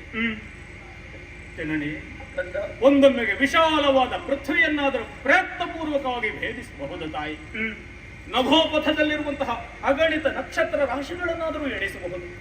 ಸಪ್ತ ಶರಧಿಯನ್ನಾದರೂ ಪ್ರಯತ್ನ ಪೂರ್ವಕವಾಗಿ ದಾಟಬಹುದಮ್ಮ. ಆದರೆ ಹೆಣ್ಣಿನ ಮನಸ್ಸನ್ನು ತಿಳಿಯುವುದಕ್ಕೆ ಈ ಪ್ರಪಂಚ ಮುಖದಲ್ಲಿ ಯಾರಿಂದಲೂ ಸಾಧ್ಯ ಇಲ್ಲ ಎನ್ನುವುದಕ್ಕೆ ನೀನೇ ನಿದರ್ಶನವಾಗಿ ನಿಂತು ಬಿಟ್ಟಿದ್ದಾಯಿ. ಸಿರಿಮುಡಿ ಹೊತ್ತಂತಹ ನಾನೇ ಮುಂದೆ ನಿಂತು ಎಲ್ಲವನ್ನೂ ನಿಭಾಯಿಸುತ್ತೇನೆ ಎನ್ನುವಂತಹ ಕೆಟ್ಟ ಹಠಕ್ಕೆ ಬಿದ್ದೆ ತಾಯಿ. ಎಂತೆಂತಹ ಮುತ್ಸದ್ದಿಗಳಿದ್ದರು, ಎಂತೆಂತಹ ಹಿರಿಯರಿದ್ದರು, ಅವರೆಲ್ಲರನ್ನು ಬಳಸಿಕೊಳ್ಳಬಹುದಿತ್ತು. ಆದರೆ ಅವರೆಲ್ಲರನ್ನು ಕಡೆಗಣಿಸಿದ ಪರಿಣಾಮವಾಗಿ ಇಂತಹ ದುರಂತಗಳು ಸಂಭವಿಸುವುದಕ್ಕೆ ಪರೋಕ್ಷವಾಗಿ ನೀನೇ ಕಾರಣನಾಗಿ ಬಿಟ್ಟೆ ತಾಯಿ. ಅಮ್ಮ, ಏಕಾಂಗಿಯಾಗಿ ನಿಂತು ನೀನೇ ಯೋಚಿಸಿದೆ ಅಂತ ಆದ್ರೆ ನಿನಗೆ ಸಮರ್ಪಕವಾದಂತಹ ಉತ್ತರಗಳು ದೊರೆಯುತ್ತದೆ ತಾಯಿ. ಜನನಿ, ಚಂದ್ರವಂಶಕ್ಕೆ ಕಣ್ಣಾಗಿದ್ದಂತಹ ಭೀಷ್ಮನನ್ನು ಪೀಠವಾಹಿರನನ್ನಾಗಿಸಿದ್ದಕ್ಕೆ ಕುರುಡ ಮಗ ಹುಟ್ಟದೆ ಇನ್ಯಾರು ಹುಟ್ಟುವುದಕ್ಕೆ ಸಾಧ್ಯವಮ್ಮ? ಇನ್ಯಾರು? ನಿನ್ನನ್ನು ಮದುವೆಯಾಗುವುದರ ಪೂರ್ವದಲ್ಲಿ ಶಂತನು ಚಕ್ರವರ್ತಿ ಭೀಷ್ಮನ ವಿಷಯಕವಾಗಿ ಮಹತ್ತರವಾದಂತಹ ಕನಸುಗಳನ್ನು ಕಟ್ಟಿಕೊಂಡಿದ್ದನಮ್ಮ. ಆದರೆ ನಿನ್ನನ್ನು ಮದುವೆಯಾದ ಬಳಿಕ ತಾನು ಕಟ್ಟಿಕೊಂಡಂತಹ ಕನಸಿನ ಬಣ್ಣ ಅಳಿದ ಕಾರಣ ಪಾಂಡು ರೋಗಗ್ರಸ್ತ ಹುಟ್ಟದೆ ಇನ್ಯಾರು ಹುಟ್ಟುವುದಕ್ಕೆ ಸಾಧ್ಯ? ನಿನ್ನಲ್ಲಿ ಆಳವಾಗಿ ಬೇರೂರಲ್ಪಟ್ಟ ಅಸೂಯೆಗೆ ಇದಕ್ಕಿಂತಹ ದೊಡ್ಡ ಕಹಿಫಲ ಬೇಕೇ ತಾಯಿ? ನಿಮಗೆ ಬೇಕಾಗಿಯೇ ತ್ಯಾಗದ ಬೆಂಕಿಯಲ್ಲಿ ಬೆಂದು ಶುದ್ಧ ಪುತ್ಥಳಿಯಾಗಿ ಗೋಚರಿಸಿದ್ದಂತಹ ಭೀಷ್ಮನನ್ನು ನಿನ್ನ ದಾಸನನ್ನಾಗಿಸಿದೆ ತಾಯಿ. ನಿನ್ನ ಪೀಠದ ದಾಸನನ್ನಾಗಿಸಿದೆ. ಹೆಚ್ಚೇಕೆ ನಿನ್ನ ಮಕ್ಕಳ ದಾಸನನ್ನಾಗಿಸಿದೆ. ಪರಿಣಾಮವಾಗಿ ದಾಸಿ ಪುತ್ರ ಹುಟ್ಟದೆ ಇನ್ಯಾರು ಹುಟ್ಟುವುದಕ್ಕೆ ಸಾಧ್ಯವಮ್ಮ? ಇನ್ಯಾರು ಹುಟ್ಟುವುದಕ್ಕೆ ಸಾಧ್ಯ? ಇಲ್ಲಿಗೆ ಈ ವಂಶದ ಕಥೆ ಮುಗಿಯಿತು ಅಂತ ಭಾವಿಸಿದೆಯಾ? ಮತ್ತೆ ಇಲ್ವಮ್ಮ. ಸಿಂಹಗಳು ಹುಟ್ಟಬೇಕಾದಂತಹ ವಂಶದಲ್ಲಿ ಕುರಿಗಳು ಹುಟ್ಟುತ್ತವೆ ತಾಯಿ. ಕುರಿ ಮಂದಗಳೇ ಹುಟ್ಟಿ ಚಿತ್ರವೀರ್ಯ ವಿಚಿತ್ರವೀರ್ಯ ಅಳಿದ ಹಾಗೆ ಅಳಿದು ಹೋಗುವವರಿದ್ದಾರೆ. ಒಬ್ಬ ವಿಚಿತ್ರವೀರ್ಯ ಅಲ್ಲವೊಬ್ಬ. ಮತ್ತೆ ಸಾವಿರ ವೀರ ಯೋಧರ ಹೆಣಗಳ ರಾಶಿ ತಾಯಿ. ರಾಜ್ಯದ ವ್ಯಾಜ್ಯ ಎನ್ನುವಂತಹ ವಿಷಬೀಜವೇ ಹೆಮ್ಮರವಾಗಿ ಬೆಳೆದು ಅಪಾರ ಜನಕ್ಷಯಕ್ಕೆ ಕಾರಣವಾಗುವಂತಹ ಯುದ್ಧವೇ ಘಟಿಸುತ್ತದೆಯಮ್ಮ. ರಕ್ತದ ಕಾಲುವೆಯೇ ಹರಿಯುವುದಕ್ಕಿದೆ. ಅಮ್ಮ, ಸತ್ಯವತೆಯ ವಂಶದವರ ಆಳಬೇಕು ಎನ್ನುವಂತಹ ಭಾವವನ್ನು ಹೊಂದಿದವಳುವೆ. ಜನನಿ, ದಾಶರಾಜ ಎಲ್ಲಿ ಹೋದ ಏನಾದ ಎನ್ನುವುದು ಪ್ರಶ್ನೆ ಅಲ್ಲವಮ್ಮ. ದಾಶರಾಜನ ದುರಾಸೆ ನಿನ್ನಲ್ಲಿರುವಂತಹ ಅವಿವೇಕಕ್ಕೆ ದೊರೆಯುವ ಫಲ ಏನು ಬಲ್ಲೆಯ? ಇದು ಧರ್ಮ ಸಿಂಹಾಸನ ಅಲ್ಲವಮ್ಮ, ಇದು ಮೃತ್ಯು ಸಿಂಹಾಸನ. ಸಾಕು ಮಗನೇ, ಮತ್ತೊಮ್ಮೆ ನಿನ್ನ ಮಾತೆಂಬ ಈಟಿಯಿಂದ ಈ ಕೋಮಲವಾದಂತಹ ಹೃದಯವನ್ನು ಚುಚ್ಚಬೇಡ.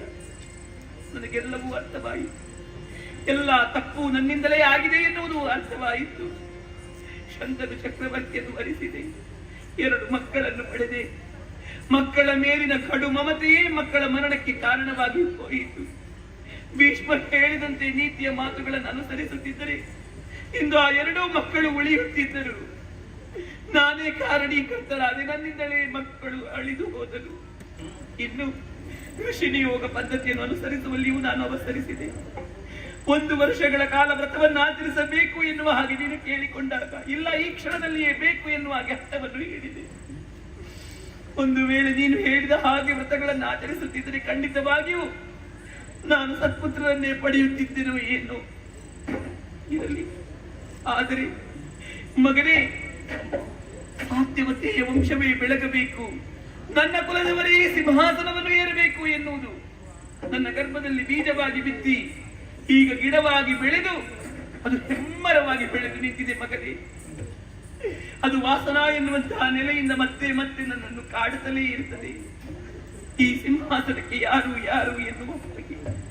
ಹಾಗಾಗಿ ಕೊನೆಯದಾಗಿ ನಿನ್ನಲ್ಲಿ ಕೇಳ್ತಾ ಇದ್ದೇನೆ, ಈ ಧರ್ಮ ಸಿಂಹಾಸನಕ್ಕೆ ಯಾರು ಮಗನೇ, ಯಾರು ಹೇಳು ಹೇಳು. ಅಮ್ಮ, ಬಸಿರ ಭಾಂಡದಲ್ಲಿ ಚಿಗುರೊಡೆದಿದ್ದಂತಹ ಲತೆಗಳೆಲ್ಲವೂ ಕರಟೆ ಕಮರಿ ಹೋದಾಗ ಅಯೋಮಯಳಾದೆಯ ತಾಯಿ, ಹತಾಶಳಾದೆಯ. ಜಗತ್ತಿನ ಸಾಮಾನ್ಯ ಹೆಣ್ಮಕ್ಕಳು ಹಾಗೂ ನೀನು ಸರಿಯಾಗಿ ಯೋಚಿಸಿ ನೋಡಮ್ಮ. ಇಂದ್ರನ ಮಿತ್ರನಾಗಿರುವಂತಹ ಉಪರಿಚರ ವಸುವಿನ ಮೂಲಕವಾಗಿ ಪ್ರಪಂಚದ ಬೆಳಕನ್ನು ಕಂಡವಳು ನೀನು. ಕ್ರಾಂತದರ್ಶಿಗಳು ಮಹಾಜ್ಞಾನಿಗಳು ಆಗಿರುವಂತಹ ಪರಾಶರ ಮುನಿಗಳ ಅನುಗ್ರಹಕ್ಕೆ ಸತ್ಪಾತ್ರಳಾದವಳಮ್ಮ. ಹೆಚ್ಚೇಕೆ ತಾಯಿ, ಭವಿಷ್ಯವನ್ನೇ ಬಗೆದು ನೋಡಬಲ್ಲ ವ್ಯಾಸನಂತಹ ಮಹಾತ್ಮನಿಗೆ ಮಾತ್ರ ಎನಿಸಿದವಳು ನೀನು. ಯೋಚಿಸುವಲ್ಲಿ ನೀ ಹಿಂದುಳಿದು ನಿನ್ನ ನೋಟ ಸರಿ ಇರಲಿಲ್ಲ. ನೋಟ ಸರಿ ಇರ್ತಿದ್ರೆ ಹೀಗಾಗುತ್ತಾ ಇತ್ತು. ನಿನ್ನ ಉದ್ದೇಶದ ಹಿಂದೊಂದು ಒಳ್ಳೆಯ ಕಾರಣಗಳಿರಬೇಕಿತ್ತು. ಪರಿಣಾಮವಾಗಿ ಅಯೋಮಯ ಸ್ಥಿತಿ ನಿನ್ನ ಪಾಲಿಗೆ ಒದಗಿ ಬಂತಮ್ಮ. ಅಮ್ಮ, ಧರ್ಮ ಪ್ರತಿಷ್ಠಾಪನೆ ಆಗಬೇಕು ಅಂತಾದ್ರೆ ಸತ್ಯ ಎದ್ದು ಕಾಣಬೇಕು. ಸತ್ಯಕ್ಕೆ ಯಾವತ್ತೂ ಸಾವಿಲ್ಲ. ಸತ್ಯವನ್ನು ಕೆಲವು ಸಮಯ ಮಾತ್ರ ತುಳಿದು ನಿಲ್ಲಬಹುದು ತಾಯಿ. ಸತ್ಯ ಎದ್ದು ನಿಂತಿತು ಅಂತಾದ್ರೆ ಪ್ರಪಂಚಕ್ಕೆ ಅದರ ಅರಿವಾಗುತ್ತದೆ ಎನ್ನುವುದನ್ನು ನಿನ್ನ ಮೂಲಕವಾದರೂ ನಾ ಪ್ರಪಂಚಕ್ಕೆ ಸಾರಿಯೇನು ತಾಯಿ, ಸಾರಿಯೇ. ಅಮ್ಮ, ಯಾವ ಮನುಷ್ಯ ಪ್ರಯತ್ನದಿಂದ ಈ ಧರ್ಮ ಸಿಂಹಾಸನ ಮೃತ್ಯು ಸಿಂಹಾಸನ ಅನ್ನಿಸಲ್ಪಟ್ಟಿತು, ಅದೇ ಮನುಷ್ಯ ಪ್ರಯತ್ನದಿಂದ ಇದು ಧರ್ಮ ಸಿಂಹಾಸನ ಆಗಲಾರದು ತಾಯಿ. ಮತ್ತೆ ದೈವೇಚ್ಛೆ ಬೇರೆಯೇ ಇದೆ ತಾಯಿ. ದೇವತೆಗಳೇ ಧರೆಗಿಳಿದು ಬರಬೇಕಮ್ಮ. ಋಷಿ ಮುನಿಗಳು ಮಂತ್ರವನ್ನು ಕೊಡಬೇಕು. ಯಾಗ ಆಗಬೇಕು, ಯಜ್ಞ ಆಗಬೇಕು, ತಪಸ್ಸಾಗಬೇಕು ತಾಯಿ. ದೇವಕಲ್ಪ, ಋಷಿಕಲ್ಪ, ಕ್ರತುಕಲ್ಪ, ವ್ರತಕಲ್ಪ, ಮಂತ್ರಕಲ್ಪ ಇವುಗಳೆಲ್ಲ ಒಟ್ಟಾದಂತಹ ಕಾಲದಲ್ಲಿ ಸಾಕ್ಷಾತ್ ಶ್ರೀಹರಿಯೇ ಧರೆಗಿಳಿದು ಬಂದು ಈ ಮೃತ್ಯು ಸಿಂಹಾಸನವನ್ನು ಧರ್ಮ ಸಿಂಹಾಸನವನ್ನಾಗಿಸಬೇಕಮ್ಮ. ಅಂತಹ ಸಮಯ ಬಂದೇ ಬರುತ್ತದೆ ತಾಯಿ. ಸತ್ಯವತೆಯ ವಂಶದವರೇ ಆಳಬೇಕು ಎನ್ನುವ ಹಾಗೆ ನೀ ಹಂಬಲಿಸಿದೆಯಲ್ಲ, ಹೌದು, ಹಾಗೆಯೇ ಆಗುತ್ತದೆ ತಾಯಿ. ಪರಮ ಪಾವನವೆನಿಸಿದಂತಹ ಭರತ ಭೂಮಿಯಲ್ಲಿ ಧರ್ಮಾತ್ಮನಾದ ಧರ್ಮಿಷ್ಠನಾದ ಧರ್ಮರಾಯನೇ ಉದಿಸಿ ಬಂದು ಈ ಸಿಂಹಾಸನವನ್ನು ಏರಿ ಆಳುವನಿದ್ದಾನೆ ತಾಯಿ. ಧರ್ಮರಾಯನ ಧರ್ಮ, ಭೀಮನ ಬಲುಹು, ಪಾರ್ಥನ ಸಾಹಸ, ನಕುಲ ಸಹದೇವರ ಪರಾಕ್ರಮದೊಂದಿಗೆ ಈ ಸಿಂಹಾಸನ ಮೇಳೈಸುವುದಕ್ಕಿದೆಯಮ್ಮ. ಸುದೀರ್ಘವಾದಂತಹ ಆಯುಷ್ಯವನ್ನು ನೀ ಹೊಂದಿದವಳಲ್ಲ. ಒಂದೊಮ್ಮೆಗೆ ಅದನ್ನು ತುಂಬಿಸದೆ ಹೋದೆ ಅಂತಾದ್ರೆ ನೀನು ಮತ್ತೆ ಹುಟ್ಟು ಸಾವು ಎನ್ನುವಂತಹ ಚಕ್ರದೊಳಗೆ ಸಿಲುಕಿ ಬಿಡ್ತೀಯ. ಅದನ್ನು ಕಾಣಬೇಕು ಅಂತಾದ್ರೆ ಅನುಗ್ರಹಿಸಬೇಕಾದವ ನಾನು. ಹಾಗಾಗಿ ಧರ್ಮ ಸಿಂಹಾಸನವನ್ನು ಏರಿ ಆಳುವಂತಹ ಸುಂದರ ದೃಶ್ಯವನ್ನು ಕಣ್ತುಂಬಿಸಿಕೊಳ್ಳುವುದಕ್ಕೆ ನಿನಗಿದ ದಿವ್ಯ ದೃಷ್ಟಿಯನ್ನು ಕರುಣಿಸಿದ್ದೇನೆ.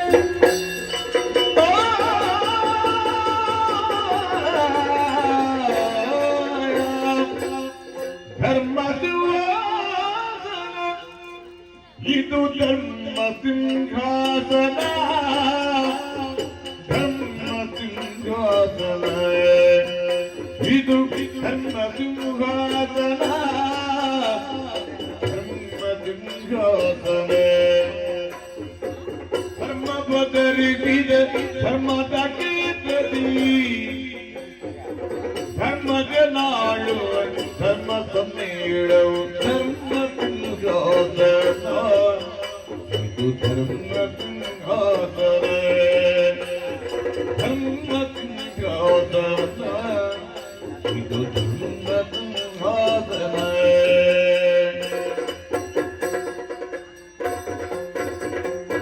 ಪ್ರಾಣ ಸ್ವರೂಪುರಿ ಬರದಲ್ಲಿ ಭೀಮನು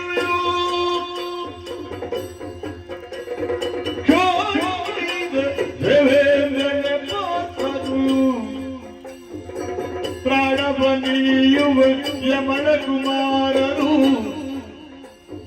ರಾಣಿಯ ದ್ರೌಪದಿ ಪಂಚವಲ್ಲದೆಯು ಧರ್ಮ ಸಿಂಹಾಸನ ಇದು ಧರ್ಮ ಸಿಂಹಾಸನ ಧರ್ಮ ಸಿಂಹಾಸನ ಇದು ಧರ್ಮ ಸಿಂಹಾಸನ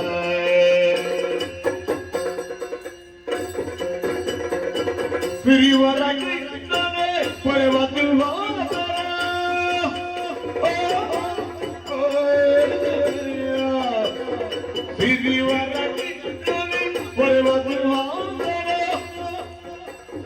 ಸುರ ನದಿ ಬಾಲಕ ನೊಲಿವರಿ ವಾಸನ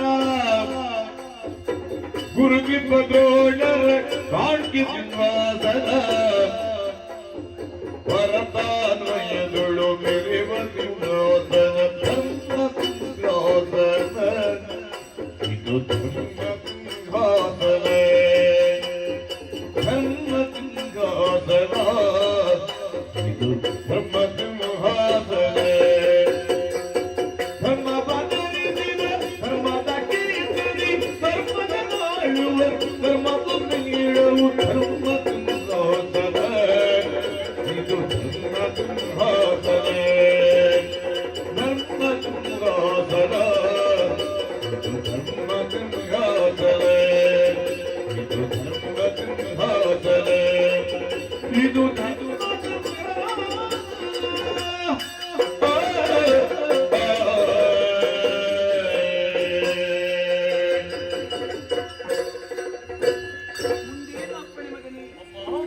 ಮಾತೃಋಣದಿಂದ ಮುಕ್ತನಾಗಿದ್ದೇನೆ ಎನ್ನುವಂತಹ ಭಾವ ನನ್ನದು.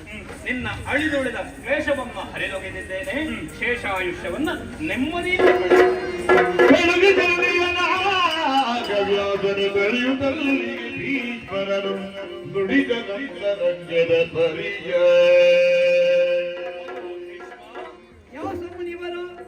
ನೀನು ಆದರ್ಶಮಯವಾದಂತಹ ಜೀವನವನ್ನು ಸಾಗಿಸುವುದಕ್ಕೆ ಯೋಗ್ಯವಾದಂತಹ ವಾತಾವರಣ ನಿರ್ಮಾಣ ಆಗಿದೆ. ನಿಜ.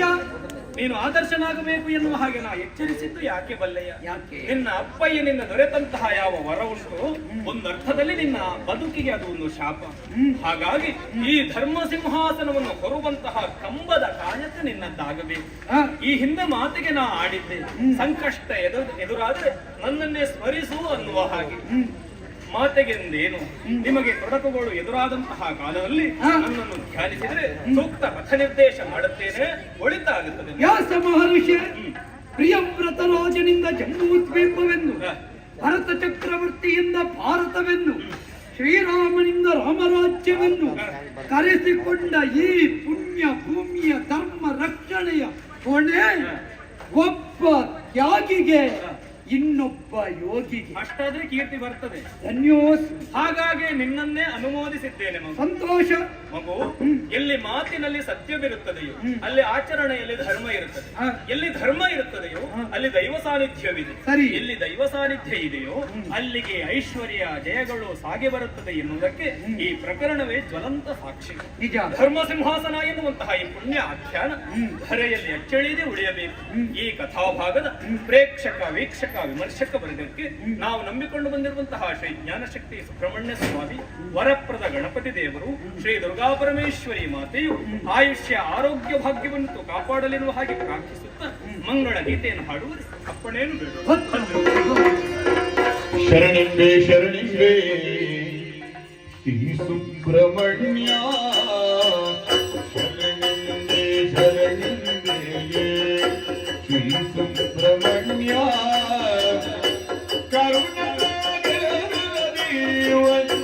ಗುರು ವಿಶ್ವಮಾನ್ಯ ಕರುಣಾಗರ ದೇವನ್ ಗುರು ವಿಶ್ವಮಾನ್ಯದ ಶ್ರೀ ಸುಬ್ರಹ್ಮಣ್ಯ ಮಯೂರ ವಾಹನ ದೇವ ದೇವ ಶರಣೋ ಮಯೂರ ವಾಹನ ದೇವ ದೇವ ಚರಣಕ್ಕೆ ಮಡಿಮೆವು ತಳಿವೆನ್ನ ನೋವ ಚರಣಕ್ಕೆ ಮಡಿಮೆವು ತಳಿವೆನ್ನ ನೋವ